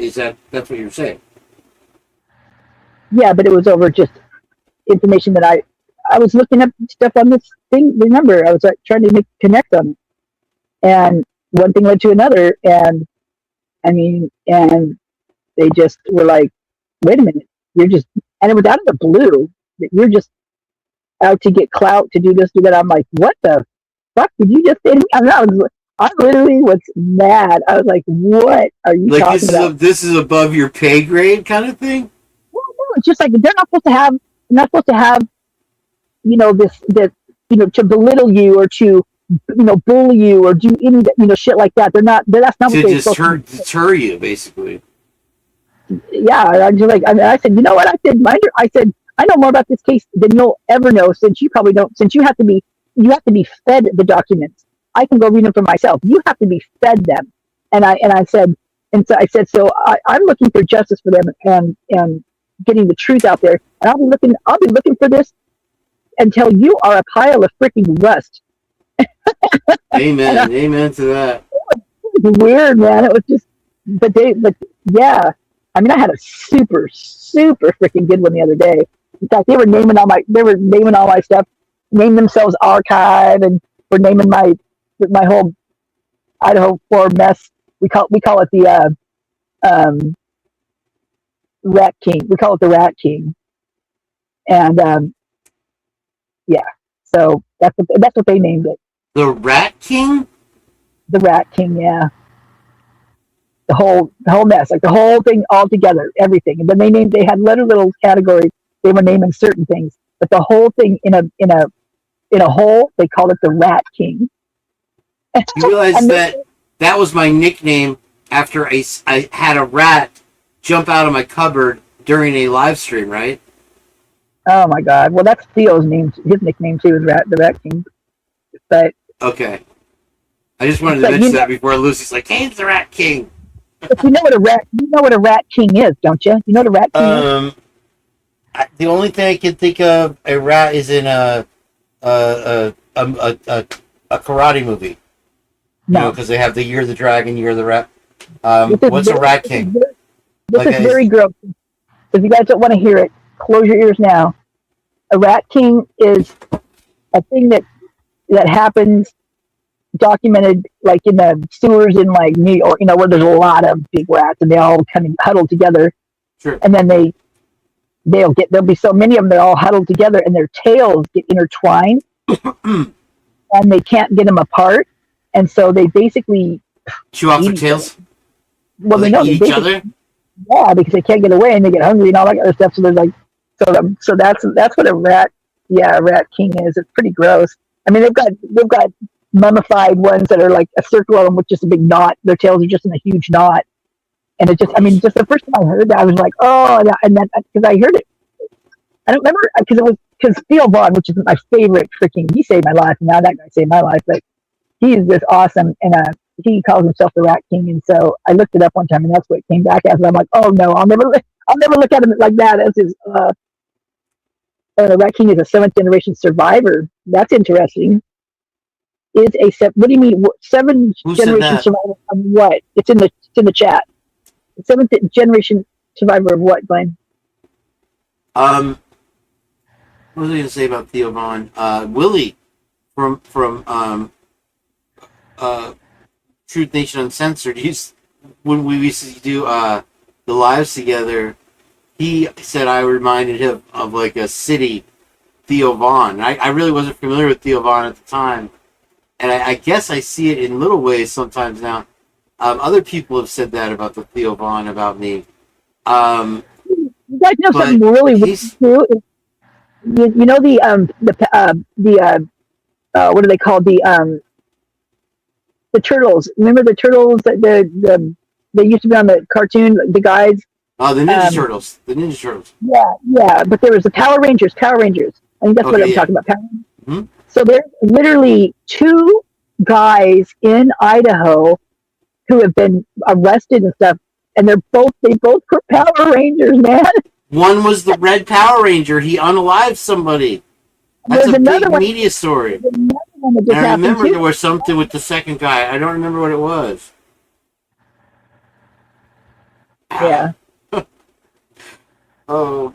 And then, put a bunch together. He defeats 7. Oh, how interesting. What is this about 7 years? I'm trying to get to. I hate to skip over chats because a lot of times when I play a piece of music, I have to remove it and remove my chats. So I try to document all the chats because Lucy says some pretty funny shit too. But all the people, I love my chats. It's the Power Ranger. Oh, that's awesome. That was the dumbest show ever of all time. The Power Rangers. Well, you can imagine these guys that think they were all hot. Because, I mean, what's weird, though, is that they were hot shit to, like, young kids. Like, you think about it now, then, you know, who was there, you know, the people that were over them, and they were young kids, right? But these guys were fairly young, too, when they were doing it, but not that young. But now, can you imagine? I mean, it would be hard to be a child star. Don't you guys think? That'd be horrible. It'd be horrible. That not one of them has come out with any kind of good outcome. Even well, there's been some of them. I mean, but yeah, there's obviously the exceptions. Like yeah, they were the ones that didn't have, you know, they weren't in Nickelodeon and in those other. They got out of it after Child Act. Mm-hmm. They didn't pursue it. With the Nickelodeon thing, that's horrifying. I mean, absolutely horrifying. Yeah, or their parents were aware and didn't allow them to, you know, do that. So I know what I was talking about to chat when this happened. I just remembered when you brought that up. Is that Maddie used to have? It shows that she had like a therapist, like a advocate for youth trauma therapist or something, living with them at their house with her and Karen. And at the house, what house was? Oh, no, in the past, when Maddie was younger. Okay, gotcha. Yeah, and then I mean, just other things were brought up, and then Kaylee brings up her thing about her friends with her trauma. There's that book that shows in there, you know, childhood trauma, it's overcoming childhood trauma and things like that. And then you've got Xana. I mean, I think it was a good thing, but lived with her coach for a while. But her dad actually has three indecent exposures in his rap sheet, and I don't know what was happening then. I mean, Idaho is a bunch of nudist camps, so you can get those from taking a leak on a swing set, you know, or whatever. So there's all kinds of variations. Yeah, but usually that's a UIP, urinating in public, right? Not indecent exposure. I find that interesting. Also, repetitive 3. Two is one thing. 3 is it says something. All right, so there's that, and then there was something about Ethan's coach. Something about his coach. I don't know what it is about him, but he freaks me out. In high school or at school, at university. What's that? Because he only did co-ed. He was in university. Okay, yeah. Yeah, and then Dylan, her dad basically ripped him away from the stepmom in the middle of the night, took him to Utah, and then, you know, meanwhile he's taking all the money out of their accounts and you know, and then I think I remember hearing that Dylan obviously has some type of trauma in her past, right? Of course, yeah. She's broken. Yeah, I'm sure. Her dad's not very nice. I mean, he knows. Not a nice guy, no. My mom used to hit her around and stuff. I don't think Stacey Chapman's a nice person either, despite the impression. Yeah, that's in court actual documents. So that's, and if anybody wants to look it up, JLR actually long time ago, he got a bunch of documents, some weird ones too. In fact, there's one that Elle talks about which one is it? It's something to do with the house, with the house being demolished. And one thing that's really weird in those documents that JLR, when he was reading it, all of a sudden some weird Middle Eastern type, some weird, what was it? It was Israel came up, I think, in it or something in the documents underneath the house being demolished. It was really weird, and I saw it with my own eyes too. I actually saw it. I want to say Lucy has made that connection with me before, and it's something he kind of keeps on the hush hush. I might have been dreaming that. I might have been dreaming that, but I don't know. I'm sure. I mean, you know, it's weird the things you just can't say that they, like, if you say them. Like, for instance, that one video that I made that I put up, and all the things were changing it. Like, literally there was no one even talking in it. Every once in a while, it would say Israel. I mean, literally like 2 or 3 times in it, and it was just freaky. And it was a bunch of different languages. It was so weird, and I didn't do that, and it just popped up like that. And I'm just thinking, what the heck is going on? You get some wild artifacts, anomalies. I don't know. It freaked me out. It was weird. I mean, it's gotten a ton of views too. That particular one, I haven't looked at it since I saw the first comments. I'm just like, holy crap. I mean, I didn't even really know what to say, to tell you the truth. I'm just like, what is going on? Because when I listen to it, I'm like, I didn't do that. That wasn't me, man. But I'm noticing as I'm looking through videos when people are asking me for certain videos, I'll go, or they'll put a timestamp. I'll go listen to them. And the other day was, I think we were listening in Scully's, and literally huge. Oh, you guys, they were cutting out. Literally, there was pieces they were cutting out. Like my voice was gone. Like, and I know there was something in there that I was talking about, and it was gone. Like literally, they'll cut off the end. It is whacked. Yeah, so I have tons of videos like that. All my Demetrius ones are pretty much taken down. Oh, did you guys see the one where Demetrius and Emma were walking in to King Road by the 911 call? What? Yeah. No. You're gonna have to write me a hall pass, Mr. Anderson. Excuse me? This is in one of there's a girl, what's her name, Starseed. She's on TikTok. She has a video of it, and I'm like, oh my god, I need to know the timestamp of that. Yeah, Demetrius and Emma walking up, like from Taylor Road, walking up, coming around the corner, walking down, and she said she thinks it's between 2 and 3 or 3 and 4 that afternoon. I went, and there's a red car parked at the stop sign on Queen, about ready to turn onto King to leave, kind of like a maroon red car, kind of like the color of the sheet. So yeah, and you can tell it is Demetrius, and you can tell it is Emma. You know those two for damn sure. And it is wild. At what time of the morning? I'm sorry. Is this? Do you remember the timestamp on it? In the morning or in the afternoon. It was during the 911 call, so it's like during the 11:56 area. 2 or 3 or 4. I waited around for a little while to see if she answered back, but I mean, I haven't gotten an answer. Maybe I have. I don't know. I don't have notifications for TikTok set so they don't. Yeah, a lot of stuff goes out into the universe and never comes back. That's it. I mean, if I had notifications set on all this, oh my god, seriously, I would never ever get any freaking rest. I mean, it'd be like movie constant. Okay, let me real quick to just trying to prove my sanity that there's any of it to myself. Do you remember a fake audio by a creator in the beginning of somebody saying, Xana, open the slider so we can get in? And it was said to be a hoax. The creator was completely eviscerated. It was out there for a little while. Very beginning of the case. Lucy has no recollection of it. It was this long thing way before Linda Lane, way before everything. It was this whole thing. You could hear him saying, Xana, open up, let us in. And everybody thought it was Demetrius. Do you recall that at all? Have I already asked you that?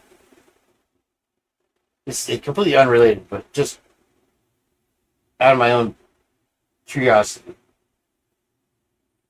Bubs? You there? Maybe she stepped out for a minute. Welcome in, everybody. Good to see you. We have also Melissa. Thank you for being here. I saw a couple other people join us. I appreciate you guys. If you don't mind, while you're here, do me a quick little favor. And we got Bubbly Waters on the program tonight. Glenn, maybe if you go out and come back in if you're having a problem with the mic or the audio or whatever it goes or whatever. Or if you want to shut it down, that's fine. Been a great conversation. I like the tension. We're rubbing up. Everybody's out to get the Purge tonight. No love for the Purge. Always give us great conversation and dropping some bombs here, I guess. Boom, bam, boom. Bam, bam, bam. Ariana's joined us. Got Glenn. Thought I saw Uncle Ted. We got Uncle Ted hanging. JJ's passed out already asleep. He's been going through it with Triple J, I guess. We'll watch for Bubs to come back, and I'll just hang out with you folks for a minute. I'm going to take a little Senior Wachowski break. You see my methods. I do my talk, and then I get Bubbly wound up, and she goes, Phamp! And she fucking just let it fly tonight, right? That was some great stuff. I'm going to literally have to go back and just, I mean, that's how it always is with Bubs. She has so much that she can just throw out there, and that we're all like, holy shit, holy shit. I mean, all of the biggest things that we've done, other than some of the stuff with Double J and Luz, have come from her or Jen, or from usually Bub's tricks. And, she's like she's favored me in a lot of ways. So some of our best lies, and most so you might be the biggest Purge fan in the world and not have seen it, because who watches a whole 12-hour live every time? Is impossible. Life doesn't allow it. I don't mind working for 12 hours or 15 hours, and then you go to bed and you wake up the next day and forget about it. That's life. Let me catch up with everybody that's here. Genuine said, you will see when you watch again, it went downhill fast with Karmic. Wow, it must have happened very quickly, because I didn't even get a whiff of it. I actually spent a little more time than normally I would kind of kicking the joke around, but I don't feel like I pushed the limits of it. But like I said, maybe sometimes you have to act a certain way around certain people. Look at Cyray. It doesn't change my opinion. But it's troubling. It's troubling. I think there's more to it than just a surface, and it's disturbing to me to listen to Jules call him stupid. You can't use that word. Try. I'm sorry. You are. It's like it's an oxymoron for Sai. It's not stupid by any means. But I'm not trying to cut into anybody else's thoughts or opinions and sharing. I love Jules. I enjoy her show. She does, like me, get carried away by her emotion. I know she knows that he's no dummy. And so you have to really break that piece of the puzzle off and chew on it, because what I wanted to, I don't know, I'll hear a bloop bloop bloop. I now know when it probably does reappear. This happens on almost every live where she goes off and then she just goes until she can't go no more and the wheels fall off. She, has to go feed the cats or lay down or whatever, and she always brings it.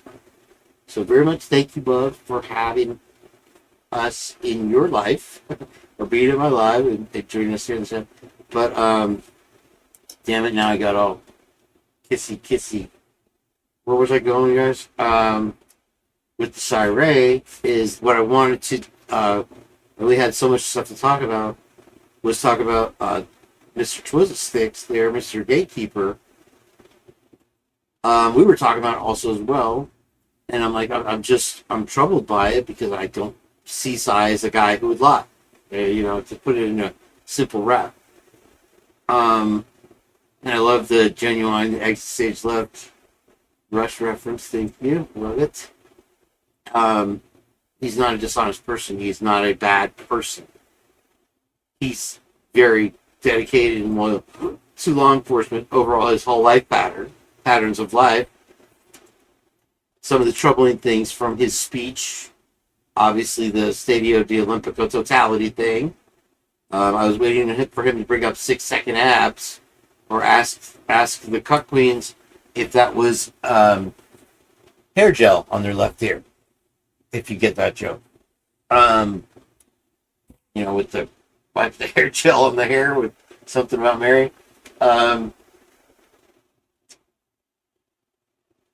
So for him to go outside of his expert defense stance just to break free, which, I mean, if he had said 4 minutes of that speech and back and forth that he did with the cuck queens in that interview a year or two ago when we were at the Crime Social Club with Cy and Carrie, had he released or revealed or said any of those information, even if his full data sheet hadn't come out the week before like it did with this, our minds would have just, I don't know where we would be today. We'd be like, they're coming to get you, Barbara. You know, I mean, it'd just be like loony bins, like with the crazy girl from The Craft, you know, tied down to the bed, giving us Thorazine by now. But he not only did that 4-minute act, he did the encore. He did the retro albums. You know what I mean? He did cover songs. He went outside. His expertise is blood spatter, homicide detective 10 years, CDR records, general forensics, expert. They show each other stuff in law enforcement. They show each other stuff between nurses and policemen. Policemen like, hey, there's HIPAA out there, but these people work together every day. They know each other. They saved each other's lives and shit. They bring people into cases to help them. You know what I'm saying? I need to stop talking. I'm gonna start talking. I can still cat here in a minute. Let's watch some video. I'm trying to keep up with the chat in order. So I'm sorry I'm behind you guys right now, and it's hard to keep clicking and have a rational thought. My own here. But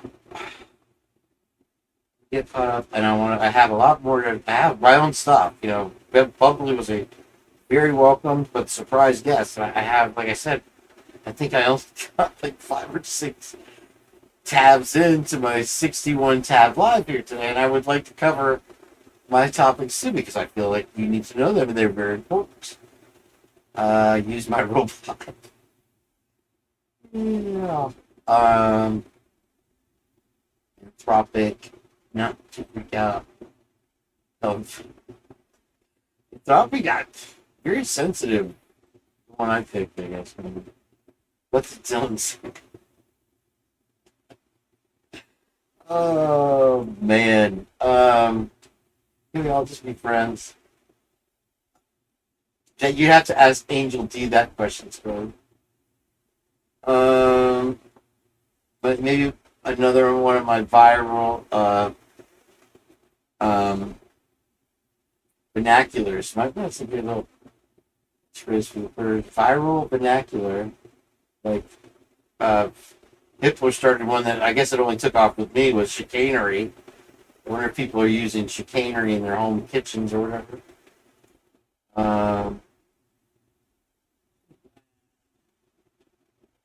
Well, yeah, that's okay. That's what I was trying to kind of allude to. I couldn't make the point to Zandy, is that AI is getting hateful, and now there's 2 things connected to it. Just a sidebar for a minute. Is with these what do they call them? The Silicon Valley people. These billionaire companies have finally backed down from their stance that it's like they reversed it. They're like, yo, you don't have. They kept saying, oh, don't worry, it's going to create more jobs. No. And they've reversed their take on that stance.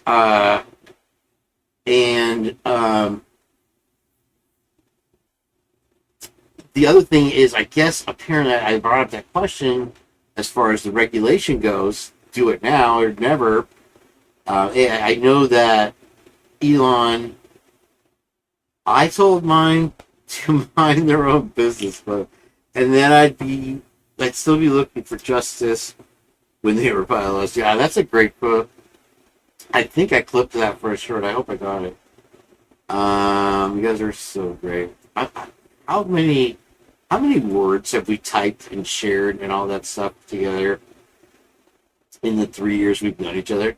I was trying to calculate it, because when it finally struck me, as long as we've known each other as many days in a row that we've, this and that, and I'll show you in a second on my back rooms, like one chat and just one of my measly little shows that is, 500, 300 views according to YouTube, right?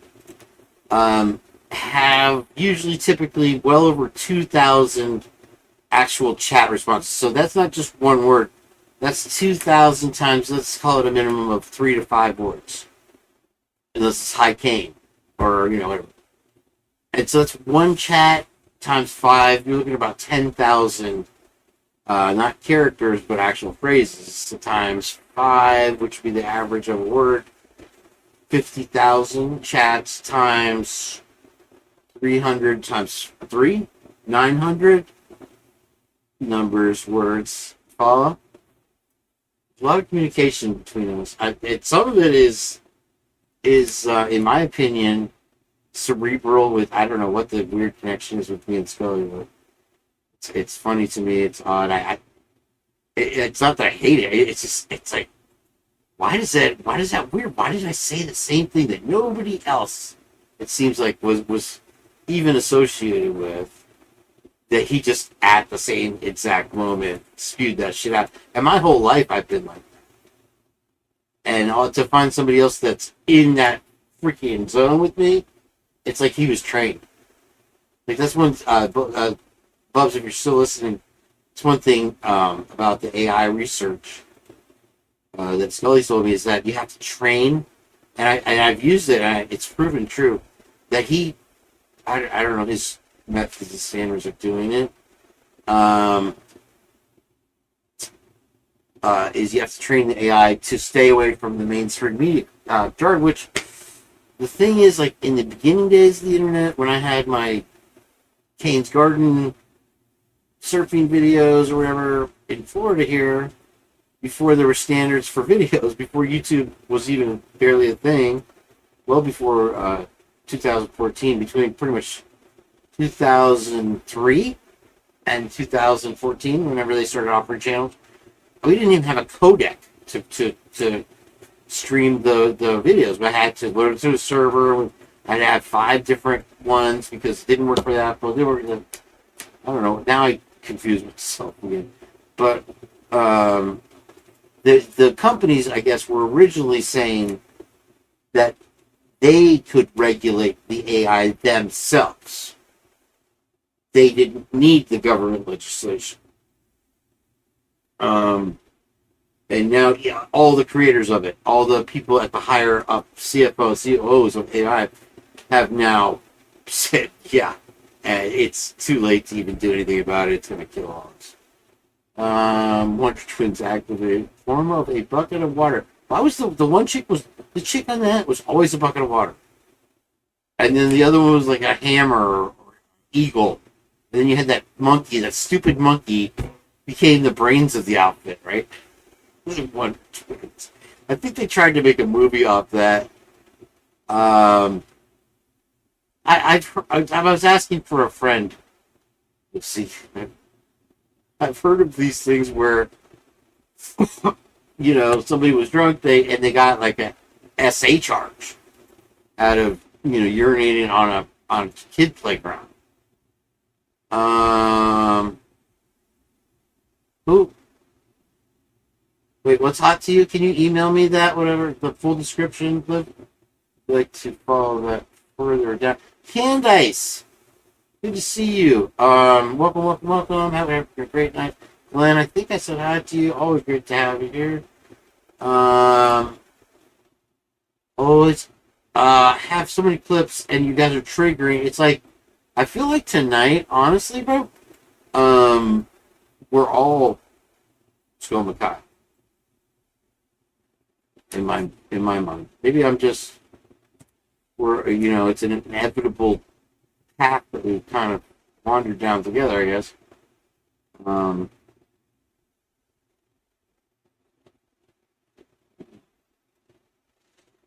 As she brings it out too. I was talking a lot more than I'd planned on talking. I thought I was just gonna have a cup of coffee and shoot the shit with you guys and lighthearted play my 61 tabs like Al Gore or something here. And here goes Bubbly Gang getting my adrenaline all fired. And using my think hole to actually formulate Gosh, I'm so behind in the chat. I can't even say hi to Meanie. Where is Meanie? She'll watch this tomorrow, I'm sure. The Garrett Discovery. Suzanne B, you are somebody. You're something they always bring. I'll be like, I always feel like I'm a kid lost at the playground, and she's like, exit stage left. Spacey Invaders. How old was Rush when I was a kid? Because I know they toured for a long time in their van, and JJ's got all kinds of weird stories. I don't want to get started on that. But what kid that liked the band Rush that also was a kid and played video games? Oh, your phone died. Okay. I'm sorry. Yeah, your audio cut out, and then you eviscerated, or whatever was the other word that somebody used in the chat today. Thank you so much for joining us, and I say it every time. I wholeheartedly look forward to the next one, and I love talking to you guys. And look at the chat, so compelling. The viewership doubled or tripled the second you popped it, and that's that's just. I'm not saying that.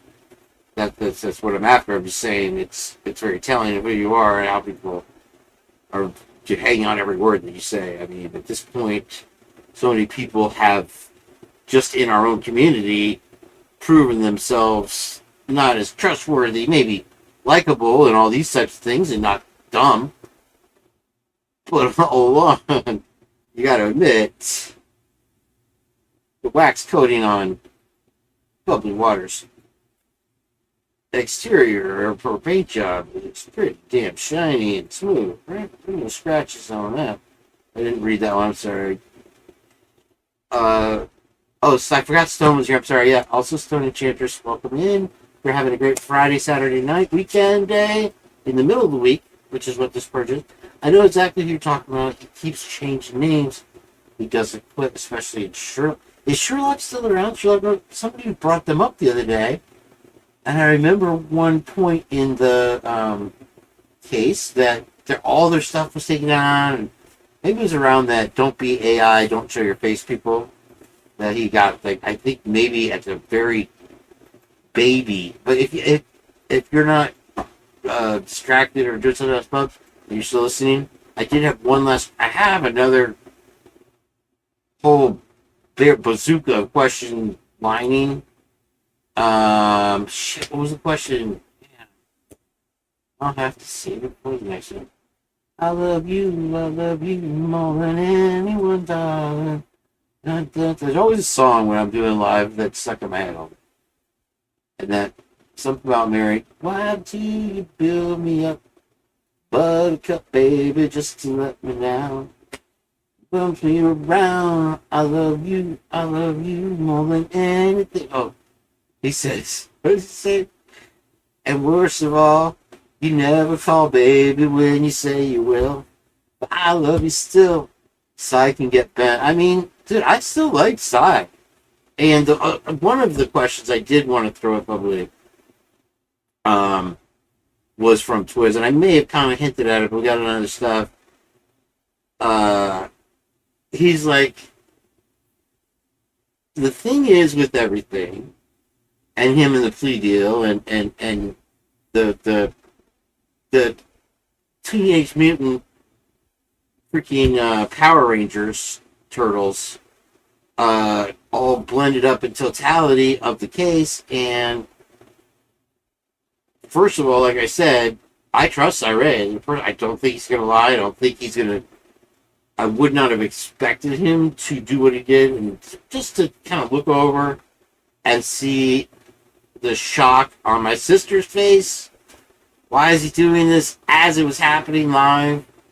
And then to hear, like Suzanne say, he thinks Richard Allen's guilty. I have no in Karen Reed, because that one's just like, can you really figure it out for a minute? Honestly, I maybe she's innocent. I don't think she had murder in her mind that night. Maybe it happened. I don't know. But anyway, to see her shock and awe at it, and why is he doing this, and he needs to go back in the basement. Well, I mean, you don't know how many brow beatings I've gotten from Lucy for even stepping out of line with Siren. Okay, so Bubbly Water, back to you. Twiz is kind of what are those things? Pacifier moment was that, well, he says the alibi is bullshit. Perhaps BK, you know, like a lot of people have conjectured that BK was involved in some other way. Maybe perhaps as the driver, something we don't know about. I don't think there's an overabundance of evidence that said he stepped into that house and did this crime by himself in the timeline allowed it.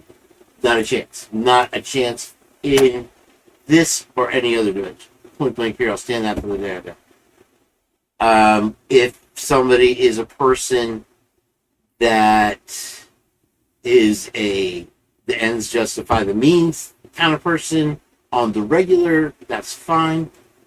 If somebody does it once to get the right person because they can clearly see they did it, to work over this garbage heap that they've served on our plates, may be acceptable, you know, and that can be worked out in the future, which it never is, right? However, like I said, what's even driving Siren to be on this case? Dude, he's got a whole life. He's got more or less retired with his wife and I'm sure kids. I don't remember. Holidays, travel, shopping, all the things that you retire for. A goat farm, who knows? And here he puts himself in the hot seat, gets called every name in the book, uses the insulting, degrading, far worse than is being even accepted by him or anybody else, insult by just the Hitler one alone, with the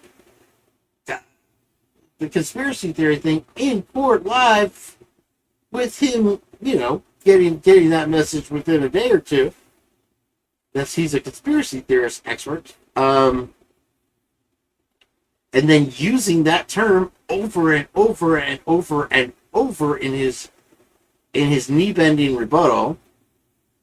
Just, I mean, I'm only giving you the dumb Kane B take on it. Like, oh, the girl got pregnant because the rubber broke? Oh, that's, you know, the level. But I can tell you, as a person knowing Psy, if that helps at all. I said what I said, there it is. And I try to picture what connection that Brian Christopher Colbert has to anyone in that fucking state that would end with him doing 4 life sentences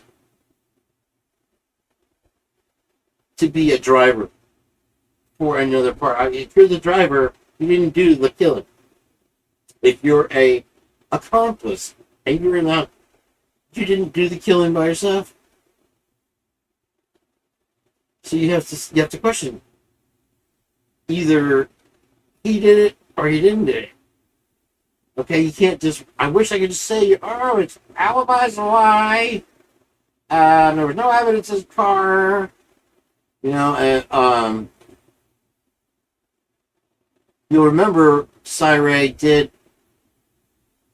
a personal "Don't feed the Muppets, feed the Muppets" attack on Turby, and I jumped on the Turby bandwagon, if you guys remember, and then I had I got a rude awakening from Double J on that, and I did a quick thesis on the West Memphis 3 and other cases he studied, and and then watched his Shakespearean interview with this $30,000 book collection and found out everything I needed to know about the guy. So again, like Cy, likable guy, lovable guy. Welcome to come on here, have a couple laughs like Bubs once in a while if you want. Harry, you also, I'm not going to apologize for the Muppet pictures, the clown pictures. I just do that. Karmic, get over it. Come on. So I have a show to do myself. Let's get to it, my friends. Thank you for being here. What a great purge. One of the best purges we've ever done. For sure. A surprise guest, a surprise visit by Bubbly Waters. And, a lot of times we just shoot the shop, talk shop, and hang out. And she felt like she needed to drop a couple of nukes in our laps here. And like I said, we got a lot to chew on there. Thank you, Bubbly Waters. What did Dylan say? I'm sure will be the next question on JJ's mouth, or I like burgers. What did Lou say? He said you got a channel for over there. Yeah, I don't need your shit. I was like, eat a steak. I had a first time. It's so long. It wasn't Delmonico. I love it. Delmonico's my favorite. It was a ribeye, but it was a black Angus ribeye. Oh, cooked so perfect. And I had the sweet taters. You know what taters are the best? The little baby sweet taters. I mean, if you want to take the time to cook a big sweet tater, that's fine. You don't need no butter. You don't need no salt with sweet tater. That's a side in itself. It's oil. Well, bring your own oil. Adult size. Hippity. I hope Eddie does better. Our thoughts are with you, Brooklyn. And so is Flashy Cat looking over Eddie. He's got one life he saved that he took with him. I'm going to throw that to Eddie. What was Ariana's name? Didn't Elle find a Koberger Barnhart grapes? A Barnhart. A name that did pop up in something completely unrelated, but as the founding of Idaho was it's some weird movie, was Mortensen's name. Related in a weird connection like that, Ariana. Thank you. Nowhere. Where are we going? Nowhere. No. I'm getting a headache just here. Let's just run through these. Nice. Yeah, no, it was, but I come on. One thing can't lead to another. You're right. I don't know all the facts. I just, BK. How did Twiz always has such colloquial, eloquent, street-wise phrases, I guess, and ways of kind of putting shit. I'm not cool. I don't think they're be cool. I can't be cool in a freaking 20-degree room. But I'm here, I'm book smart. People used to tell me as a kid because I was hanging out with football players. Hey, book smart, but you ain't got no common sense. God gave a grasshopper. I kind of had to learn in my own life that that's true. I have to I've studied common sense. What common sense is, the definition of common sense. Why I don't have it. It is. I didn't have a sense of humor either as a kid. My family was not a laughing it up family when I was born into it. My mom and I, though, did have our little thing. Because my mom went through it when I was a kid. My dad, I'm not going to say anything bad about anybody. We had this Dixie Cup dispenser. And so what a Dixie Cup dispenser was back in those days, in the 70s, was a plastic cup dispenser that you just kind of double-sided taped to your wall, center wall, or maybe screwed in, maybe had something, and you would buy a sleeve of Dixie cups at the Winn-Dixie, and each Dixie cup would have a joke. So every time you went to get a drink, you were the life of the party.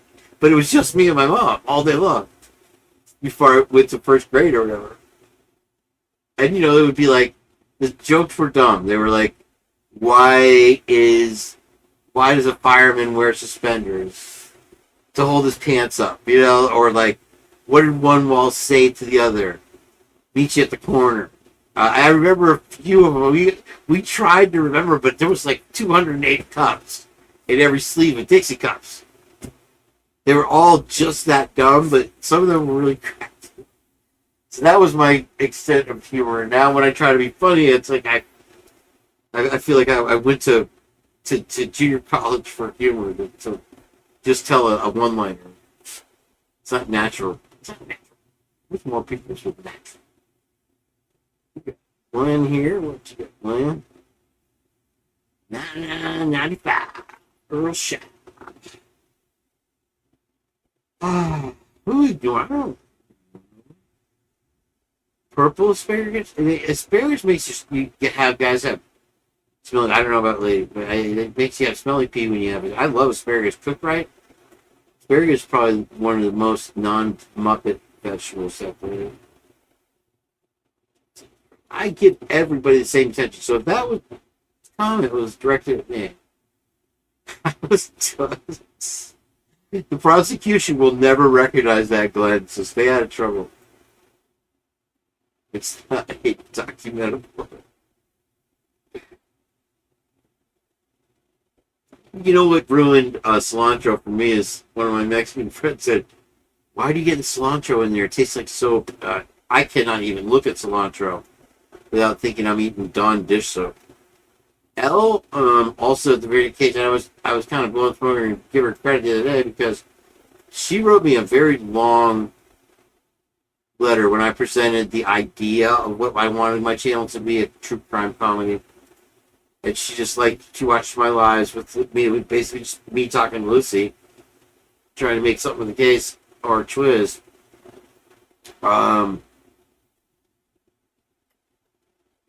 She sent me like a 2-page email welcoming me in and saying how welcome my fresh face was to the community, and I had no idea all this nuttiness of it. And she, at that time, was like, here, there's this article from the Globe. It says it's a new Manson cult, did the Idaho 4, blah, blah, blah, blah, blah. That was, her whole, I remember, like, that's the only real recollection I have of that article from the Globe that got removed from the world, apparently, except for eBay for $7, by Scott Green. And he took credit for it in his book. So, yeah. Was very tight with Elle. We all do our own thing now, right? We take a little bite over here and a little peek over there and keep going with everything, and we reinforce each other. But for her to take all the darts and pings and ping pongs and insults, and another creator that, like I said, I don't know why he swallowed the fly, but for some reason the Purge doesn't get these, full-on hostile takeovers or spam.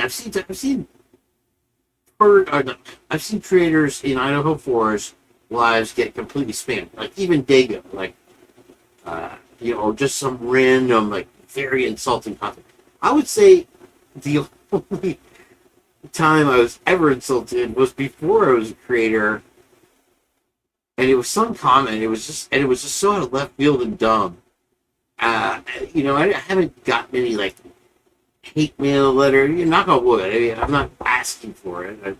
For whatever reason, it seems the majority of people have gone through quite a bit of it. There's another example. There's a lot of not only passion with this case, but and so the other day we were talking about how much how strong the roadblocks that pop up seem to be the people associated with them, how quickly they are to go vulgar and violent and threatening to anyone that for certain period, quite a number. it is short fuse, hot beyond normal circumstances. And so somebody's like, yeah, remember when they had that movie, The Sound of Freedom? Those type of people that went out of their way to insult people and bully people and put fear and misinformation out there for everyone to enjoy. And this is the new normal. And so, yeah, I think I made my point there. 4 o'clock in the morning, how much more do I want? Just get my brain packed by this bubbly waters. So leave bubbly alone. Please, I don't know what I'm going to do about it. But leave it alone. Let's get back to the show. I do have a couple chunks. Now, guys, chew on here. I can't even get past. I don't even think I've gotten past the frame. If I haven't gotten past tab 4, I'm rage quitting for sure. I'm going over to Stoner Podcast House and feed her dogs. Oh my gosh. Tell me I went beyond 4 tabs. Let's see. Said Muppets. Oh, I closed a couple tabs, so hold on. Ahead of the game. We did a lot of Scully searching, inner Scully. Woof. Don't hit me that it's lately. Ah. Hope you guys have a wonderful evening. If you're new to the Purge, do the like dance. Wow. I had something. I had a clever.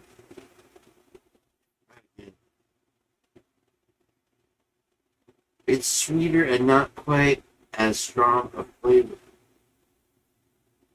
I like a lot of the Mexican spices that I didn't like before I liked Mexican food. Like, I can't even.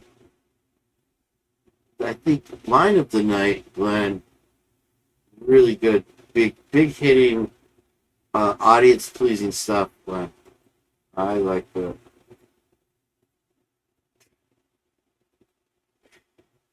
Somebody could come down here and knock the asparagus out of you. You know, asparagus. Just any of us. I tried. I almost had it. I was that Dixie cups. I got Dixie.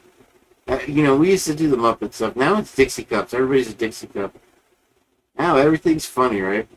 Ever since I started the true crime channel, at the same time, basically, ironically enough, as nothing half-assed. That's one of the clips I would like to play. They're fantastic, fucking hilarious. It's as short as 6 minutes. It feels like you're getting 20 minutes of a university professor level of information and comedy from Nothing Half-Assed. Just make sure to sub up. If somebody wants to share the link for Nothing Half-Assed, I will be getting to that clip hopefully. Or we'll do a 2-parter. Guys, I know a lot of you will hang past your bedtime despite your parents telling you to go to bed because the Purge is on. And you haven't purged in a bit. I'm happy to be here. All that. We can do a part 2. It's not. This one, we can call this one the Bubbly Waters Days Revisited. Indifference mode. Read these so quick. I'm not even blocking the text. I'm just looking down. Sorry, I just got breezed by like 6 chats.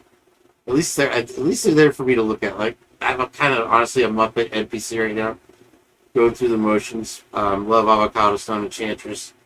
Wow, what a nice avatar picture that is too.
Fill me up, buttercup, baby, then you let me down.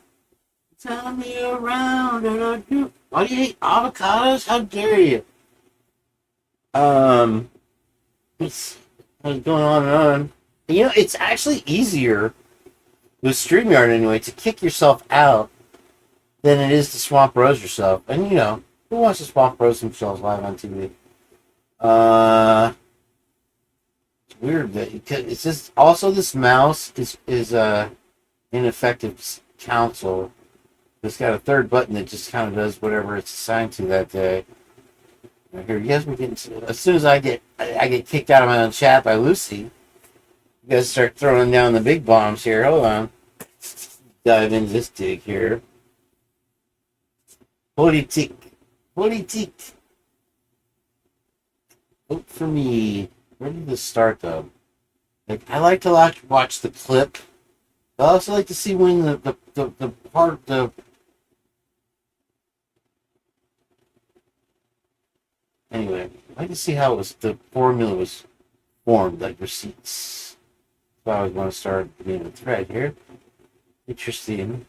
I woke up said, I cook my asparagus with butter. Is that sometimes you pull the onion apart and then there's nothing left. I get it. Okay, I got an agreement on cilantro. Thumbs up for that. Thank you, woke up. Oh yeah. Right now I have one sauce that I'd never tried before. And I'm a one sauce kind of guy. I'll go to the grocery store and for condiments, I explore. And like you guys remember for a while there, I was a Chipotle ranch dude, right? And I rode that out. And sometimes I won't even have ketchup, right? I try and get out the ketchup anyway. So right now I discovered one. It's onion ranch, and it's in it's different because it's in a jar. It's in a tall, thin jar, so it's peachy. Kind of what do you call it? Kramer hipster doofus kind of stuff. Put it on that freaking ribeye the other day though. Let Jules copy that meow. Flashy cat. I don't know why I'd be meow. Sugar smacks. Okay, I also went out of character. Woke up with the cereals. I have in my possession a cinnamon toast crunch. I know.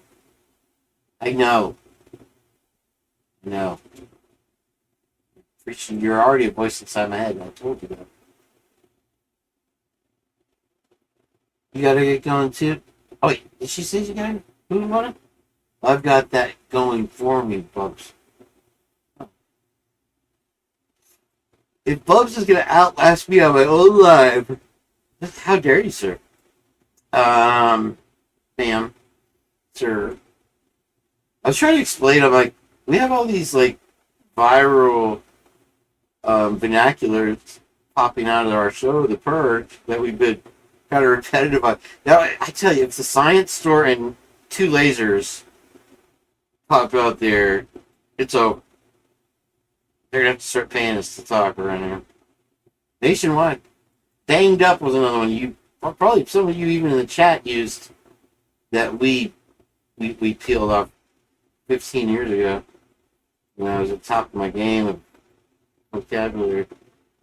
It's so hard to look away from Argana's avatar. That article says there was writing on the wall in blood. Right. Yeah, I fully agree. I paid $5.99 and have it. Saved them out for iPhone 5. Oh, thank you for sharing that. I never pay for it. It always, like I said, I never make the first move. Joking, of course. I can sniff out the devil's lettuce. I can smell the pig from a mile away. Let's head out west. What people? Russians. I've heard the Russians get tossed into this word salad more than once. The Russians, at one point, when I don't know, what was it, 10, 15 years after the Soviet collapse, 20 years, 30 years, the gang takeover of Russia was very wide range, swift and sweeping. Anyway, I have evidence of it personally. And to think that, especially after people I talk to keep trying to connect this DOJ, Ohio, Cleveland bust with this case. And again, a universe floater out there, like, I want to believe, I just, I'm starting to see the things that you see. I hope, I only beg and dumpster dive and jump into the garbage can dude stuff with JH because I'm thirsty. Right? I don't want anything. There's no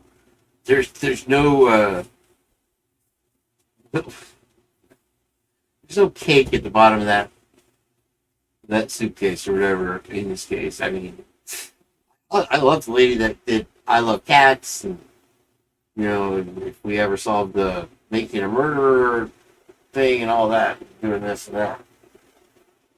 This case, the only outcome is that whatever you decide to choose to believe, say, share, present, you're an asshole.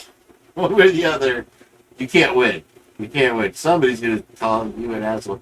I mean, there's almost equal loyalty to each opinion on this case, and people have strong opinions. And I'm not even interested in making mine known anymore. I'm just here to talk about it. Can we talk about it? Yeah,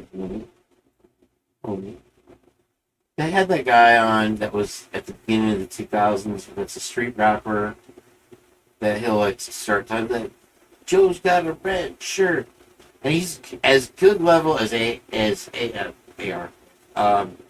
Eminem professionally is, except for he just repetitively uses that same iambic pentameter, grabbing some fresh word. It never goes into a hook. He's very interesting, but he's a street walking rapper. And he'll walk up to it. Kane was eating a hoagie. Then Jage came down with the big fat stogie. And then, it's good and it flows. And I don't even know why I'm talking about rap. Go Bugs. Manatees. Manatees. That's one place that I was watching a documentary about Wittsec and Homosassa, and the place it's called Three Sister Springs, where the manatees, oh, I'm just a big manatee. I love if you've never watched it, you should check it out. What's his name? He's from Ohio. He does the manatee impersonation. What's his name? Gilbert Grape. What's even Gilbert Grape? That funny, silly comedian. He's so funny. I could probably play that clip. I think I got copyright struck. Well, that's why I don't say his name anymore. The comedian who shall not be named. Speaking of fucking tactics that they're using here, they're all out on the tactics. They have, like, if you've ever seen one of those, like even Star Wars, like the hologram map and different planetoids and where the lasers were located and how you get a mayonnaise jar from point A to point B. Every detail. There's Scully. I love cilantro. You would, sir. How dare you? You time him out. Tequila. We know Scully's got a taste for the tequila. The Germans are responsible for, because after World War II, they had a little trouble in their home country, these certain people. And so they found themselves in Mexico. Well, apparently you can't keep a smart, well-educated, passionate German down because they used the agave in the cactus to make fine tequila and other spirits. It's what the story I'm told. Usually I'll say something like that and just present it as fact. And actually, I'm presenting it as fact, and it sounds believable because I actually believe it myself, and I'm totally wrong. Totally 100% wrong. I know they didn't invent tequila. I just know that they did some upgrade. I'm just going to shut the fuck up and start listening to Lucy more. Get better clothes, Kane. Get a better face. You know, it's too bad you don't have AI like running around your life like, fix my stain in my shirt, AI. And then, boom, poof, it's gone. Like that spray that in South Park where you spray it on the poop. It's called poof.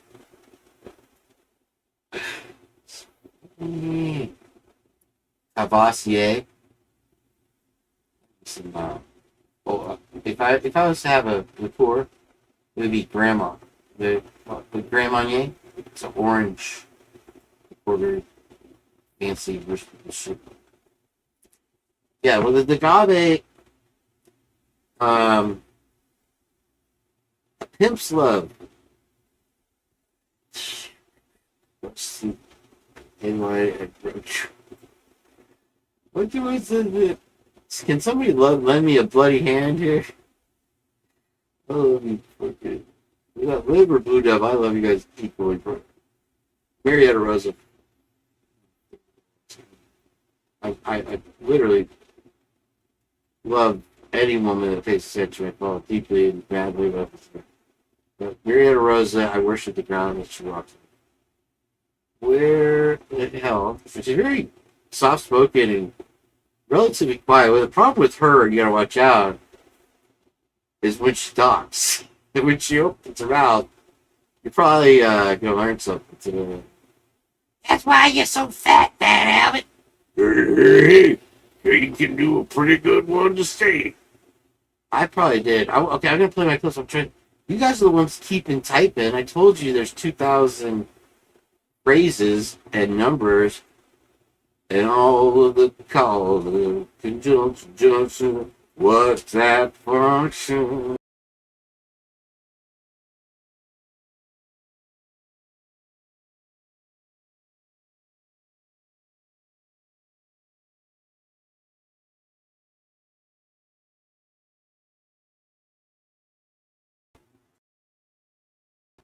Okay, I'll be dead ass honest with each and every one of you guys. I was literally booted for even trying to sing the Schoolhouse Rock shit. Like this type of. That's my the other night I was listening the Cuck Queen's trigger word, I guess, that kept getting people removed from the chat or their phrases was gaslighting. Oddly enough. I think I was talking about everything under the sun. Think so, Spoon? I trim it up because what happens is the carpet doesn't match the curtains here, so it gets a nice kind of like sarts to kind of grow in, fuzzy beard, like, but there's still little bald patches, I guess. I call them the freedom of speech stones. First Amendment areas, and all the rest of it will grow into this taggedy, scraggly, nappity ass nest, or whatever. And so it's like kind of try to fill in the blanks. I need one of those pens, that the Ron Popeil pens, like set it and forget it. They actually had, if any of you doesn't remembers the 80s and 90s, they had these long infomercials. Ron Popeil used to sell a product that was called the toaster oven or whatever, and he'd just be like, you turn the dial and you set it, and the audience would be like, and forget it. You know, they're all paid $100 to be there for 15 hours filming this infomercial. Ron Popeil. And so one of the products, he would always come out, they'd be like, I got a new product today, because on this, they try to make him like this mad genius inventor guy, and Ron Popeil, the head of whatever corporation it is that makes the garbage shit that they sell on TV. Towards the end there, it was getting really desperate, and they had something called spray-on hair, and I hand to God, it was nothing more than a tiny can of spray paint, and they'd added some flecky kind of material that would literally spray out when you used it, and presented this whole fucking series of infomercials that I am certain so many people believed and bought it for $30 for a tiny can of spray paint, and actually used it on their head. He would spray somebody with like just a little balding, and literally would fill it in on TV and be like, "Oh, they cured baldness." It was spray paint, so it smelled like spray paint. Your head smelled like spray paint all day, and yeah, you had toxic chemicals in your head. I'm sure, but they actually presented that. It was amazing. What you do with Ron Popeil. Ron Popeil is the leader of the Idaho 4 infomercial. Is my point. He's long gone. Rest in peace, Ron Popeil. Where was I going with that? I forgot again. See, my brain broke it. It looked good, real good for 30 bucks. So did the ShamWow, Glenn. The ShamWow was a hell of a PowerPoint. Okay, you guys are kind of gonna put a kitty boo, a little cattywampus on the chat. Keep up for a little bit. I missed a lot of the hellos, goodbyes to Kane. Hopefully we dropped any big ones in there. Big giant Jeff H. Juice. I'm gonna not trust the audio. Yep, look, I already have it muted. You can't see it, but just trust me, bro. Hey, are you ever gonna trust anybody that says trust me, bro? I mean, the detail about the whole thing with the totality being a marker for a fib in the movie, in a very viral movie, in a very blockbuster movie, something about Mary, the word totality, in totality, look at it, is a marker for dishonesty in the modern iPad, urban dictionary, flamingo world that we live in. So a marker for that is an accepted term, whatever I just said word.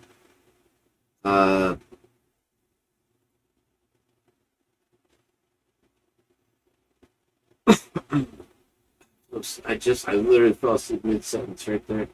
We're going to get through some tabs here. I just wanted to make sure that you knew that I know that you know that I know. But Bubs knows what I'm talking about. Karmic, I'm wearing your colors, Karmic. Oh, we'll see. There's nothing. Cuba. Here's, okay, enough of this Muppet. What did you eat? 50 pans of brownies, Kane? For fuck's sake. I have to worry that you guys are going to attack me for Bubbly not getting the 5-star treatment. And you watched this one already, Liz, I know. That's so good. Why do you build me up, buttercup, baby, just to let me down? Wash me around, and worst of all... Okay, I don't remember even clipping this out. I remember not being able to read it. I think it's from Senor, or somebody along these lines, or somebody presented it to me. And so, I guess I'm going to have to play it for a second with no audio, just in caseage. Because it very well could be a Aerosmith song behind this little button. So we know better than that here on the Purge. And a lot of people wouldn't say anything because they want to get to the coaster free. They want to ride on my rehabilitation vehicle. The movie Idiocracy that I can't properly quote, but okay, you kind of read it. I don't know where we're going. Audio muted. Wait. Very careful I am in that village. Okay.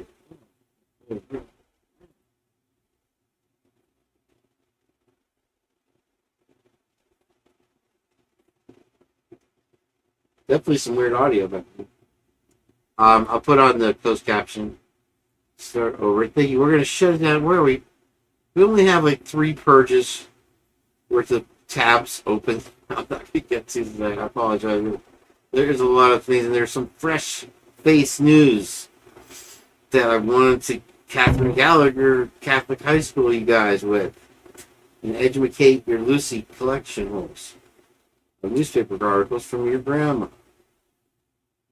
It's like, you failed again, Kane. You started at 10 o'clock. Blue Devil should have told you. It's too late. Miss Potts already in bed. Yeah, I can't even rewind now.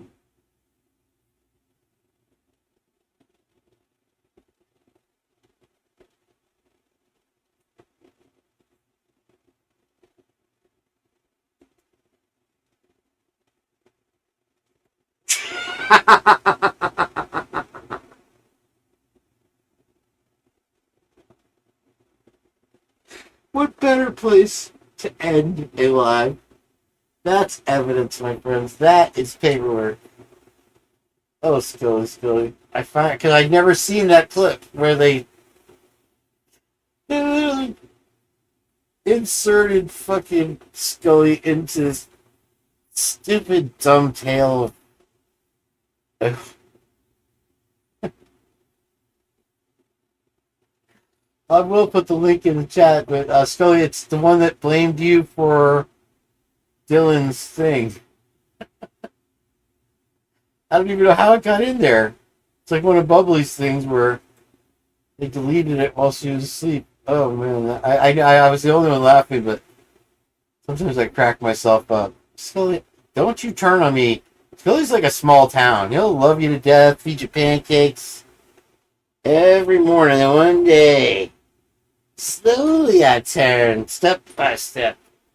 See for yourself. I'm not going to get a copyright strike because you're trying to rush me into the insane asylum.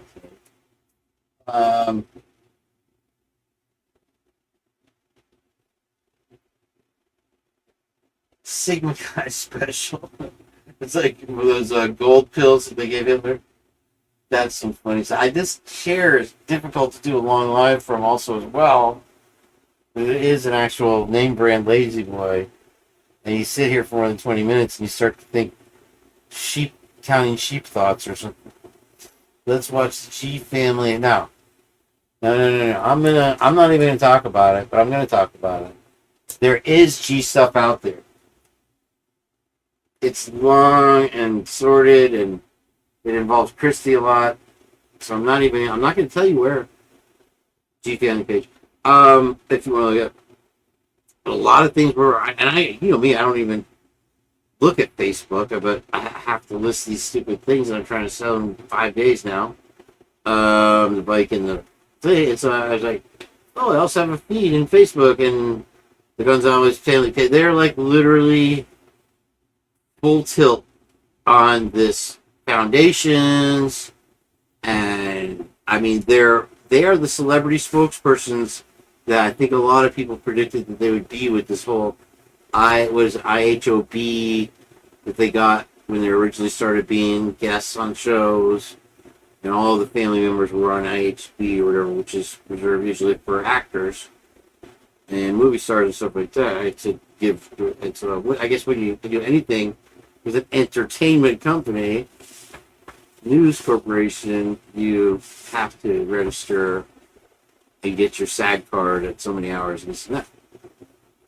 I think I would not be surprised to very soon see Steve G or Christy possibly as a weekend fill in the blanks pop-up,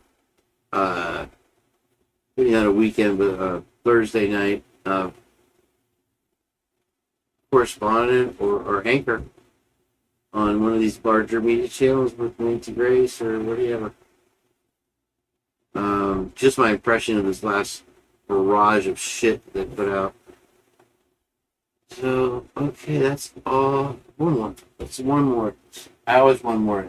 You know that was always soldier on, as they say. Shut it down. You make me happy. I swear, it's like my lives are populated by people that are not necessarily even like-minded, but just fire in from the same or in the same directions I do. Which is just, I can't believe there's that many of you in the world that exist. Scully is a prodigy, or okay, I will give you a hint of one of the things that's funny about my screenplay. It's about a Uber driver that says, "Did I crime?" I mean, if you heard the whole thing about it, going longer, he has a kid that goes to high school, and they pull up to the high school. And I won't tell you the gag. The name of the sports teams at the high school is the fighting narwhals. And I was just like, and AI thought of that one for me. I was like, AI is 10 times funnier than me. And I wasn't even trying to be funny, but it worked out good. Really good screenplay. The fighting narwhals. Yeah. The punch down. Somebody was paying attention. Damn, I even forgot I said punch down. Oh, I missed that. He is such a sweet dog, and I never even got to go to the beach with him. It's such a short stay with Double J. I'm sure he was so glad to not only leave this unforgiving heat and storm, but I think the final decision is that one of the last nights we had a trailer rumbler from like midnight to 6 in the morning. I don't think they have slept to this point yet after that. Poor Abner was shaking. He made so many girlfriends here, though. He broke more hearts than Leo DiCaprio and Titanic. What do you know about the... Oh. You know, you get into that, you can still buy those, Sedan in Mexico. I thought from what I was told, DEA blocked the qualifying ingredient for those things after Linkletter's daughter passed. But I had a friend who said, "Hey, go to the pharmacy, just ask for them by name, get them prescribed, and drive with me, smuggle them across the border." We did it one time, and I realized how dead I could have been. What is this?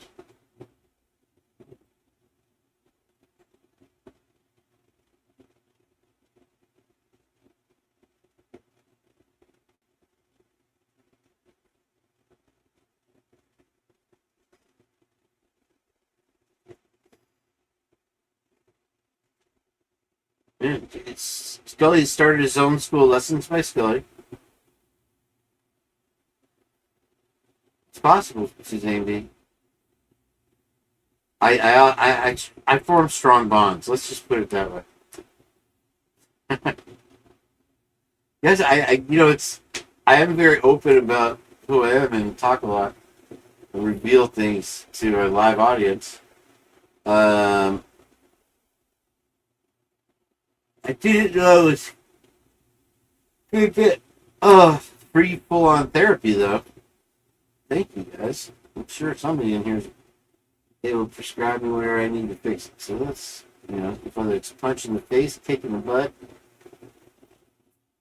The Adelsons and their double extortion inception. Trying to trigger twist. Catfish, my boy. Though Leonardo comes out in it, they do stock. Does it say narwhal?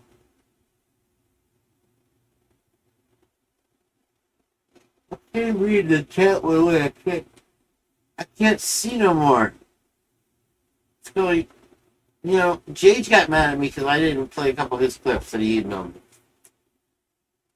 And I'm like, what clips of mine did you play on your show?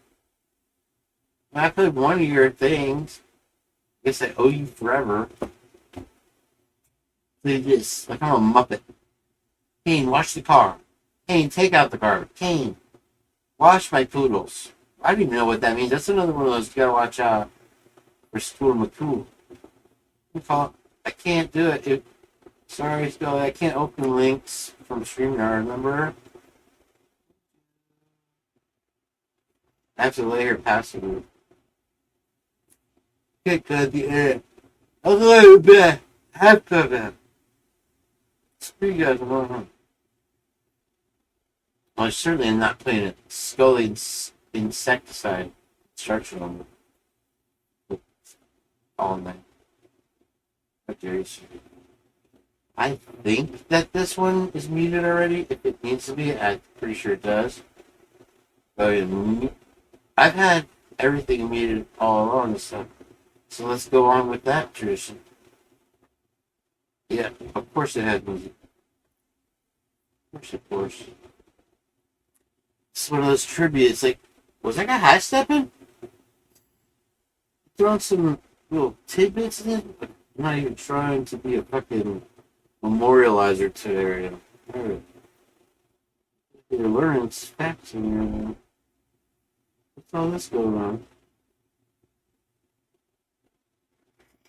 Okay, dudes. In true crime. We had a nice brief little visit from Mr. Cheers Slips himself. That was a dirty, rotten scoundrel thing. Nice. You femaled me? No? How dare you. Where is the Midwest? Right around the Bible Belt. Kane, you could star in a Brokeback Mountain. I wrote a... This is why I did the screenplay and the script myself with AI. And I'm not going to get these insinuations. How dare you, sir? Well, kiss me with type when I pee. That name, you have a lot of leeway. It's got full-on 5-star Disney e-ticket pass. Not any kind of pushback.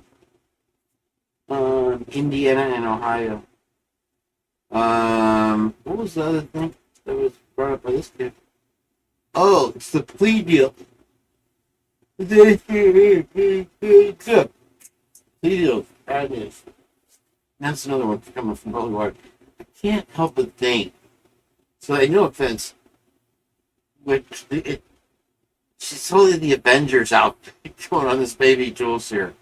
It's like Deadshot or Deadpool, or not Deadpool, someone Deadshot. Right? And I remember, oh, I know you guys. The thing is, some people will hang with me, and I'll just be babbling on. And we say it's Scully's chat, he'll be snoring, and we're like, oh, can we figure out how to be a Muppet? Sorry, kiss me. Why are you mad? Why would I be mad? I'm not mad. Why is everybody interpreting my dance as the dance of the bumblebee, as the flight of the bumblebee? I'm not. I have, in a week, I have the hearing of my life.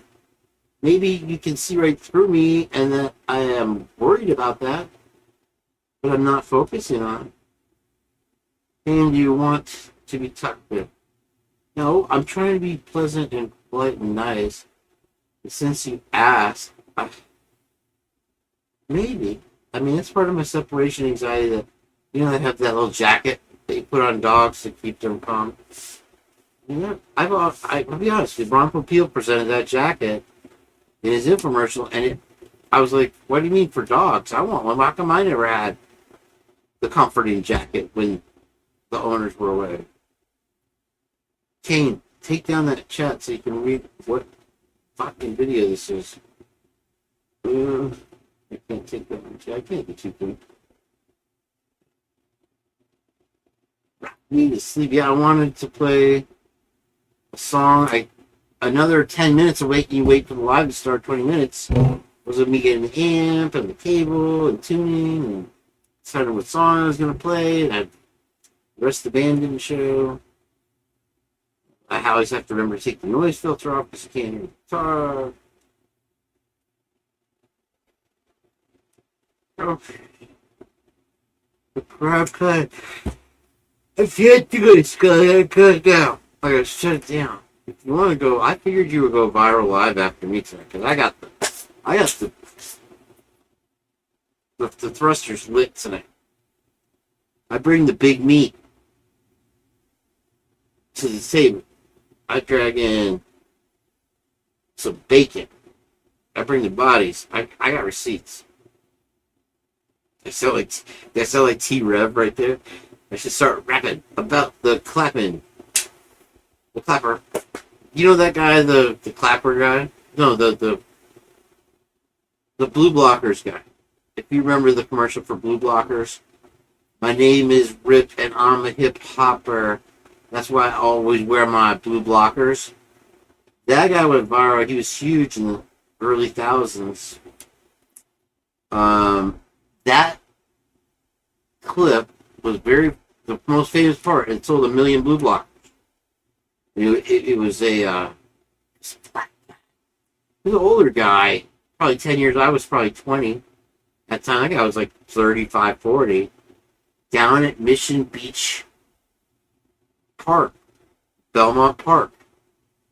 I got the job working at the roller coaster. They have a wooden roller coaster like they do in LA on the beach, called Belmont Park. I got a job as a roller coaster operator. And that guy, everybody talked about how the Blue Blockers commercial, it was filmed right over there. I saw it with my own eyes. My name is Rip and I'm a hip hopper. Why don't you go get you some blue blockers? Like, there was a little more to the rap. I'm obviously not a rapper. What do I look like? I got that line from Playboy Play. But all the DJs use it. All the DJs do it. I could run and switch, but it always remains the same.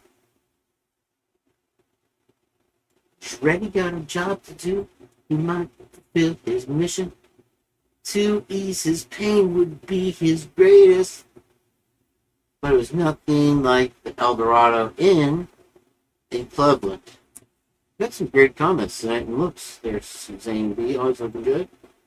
I didn't even get to my trigger warning on you, but she doesn't get good rest when I don't trigger warning the fuck out of her. Like, she'll be wide-eyed and bushy tailed all night, wide awake, unless she gets a really nice, solid trigger warning from me every night. That sound good? I might do a tab. I'm literally just highlighting. I want to rage quit, but I don't have the energy for that. Alright, bless you, my childs. I have a good viral sign-off thing I was going to use, but which we're doing a part 2. This isn't goodbye. This is see you later. I guess. Thank you all wonderful people for being here. Thank you, Bubbly, for even just acknowledging that I breathe air on the same planet. And,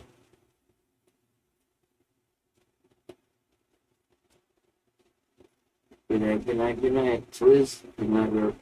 Don't even know what I talk about Liz. And let's see where I go tomorrow. I always say tomorrow, everybody's like, Kane ain't going live tomorrow. We were 4:47. Damn. That went fast. Literally, we're just getting started usually here at the Purge. But make sure you hit the like on the way out. Thanks, Ian. Brianna. I think I felt hardest and most deeply for you first. I will have cherry plum gingers floating around in my Kaylee gets looking out the window dreams, so you'll be in there, I guess. There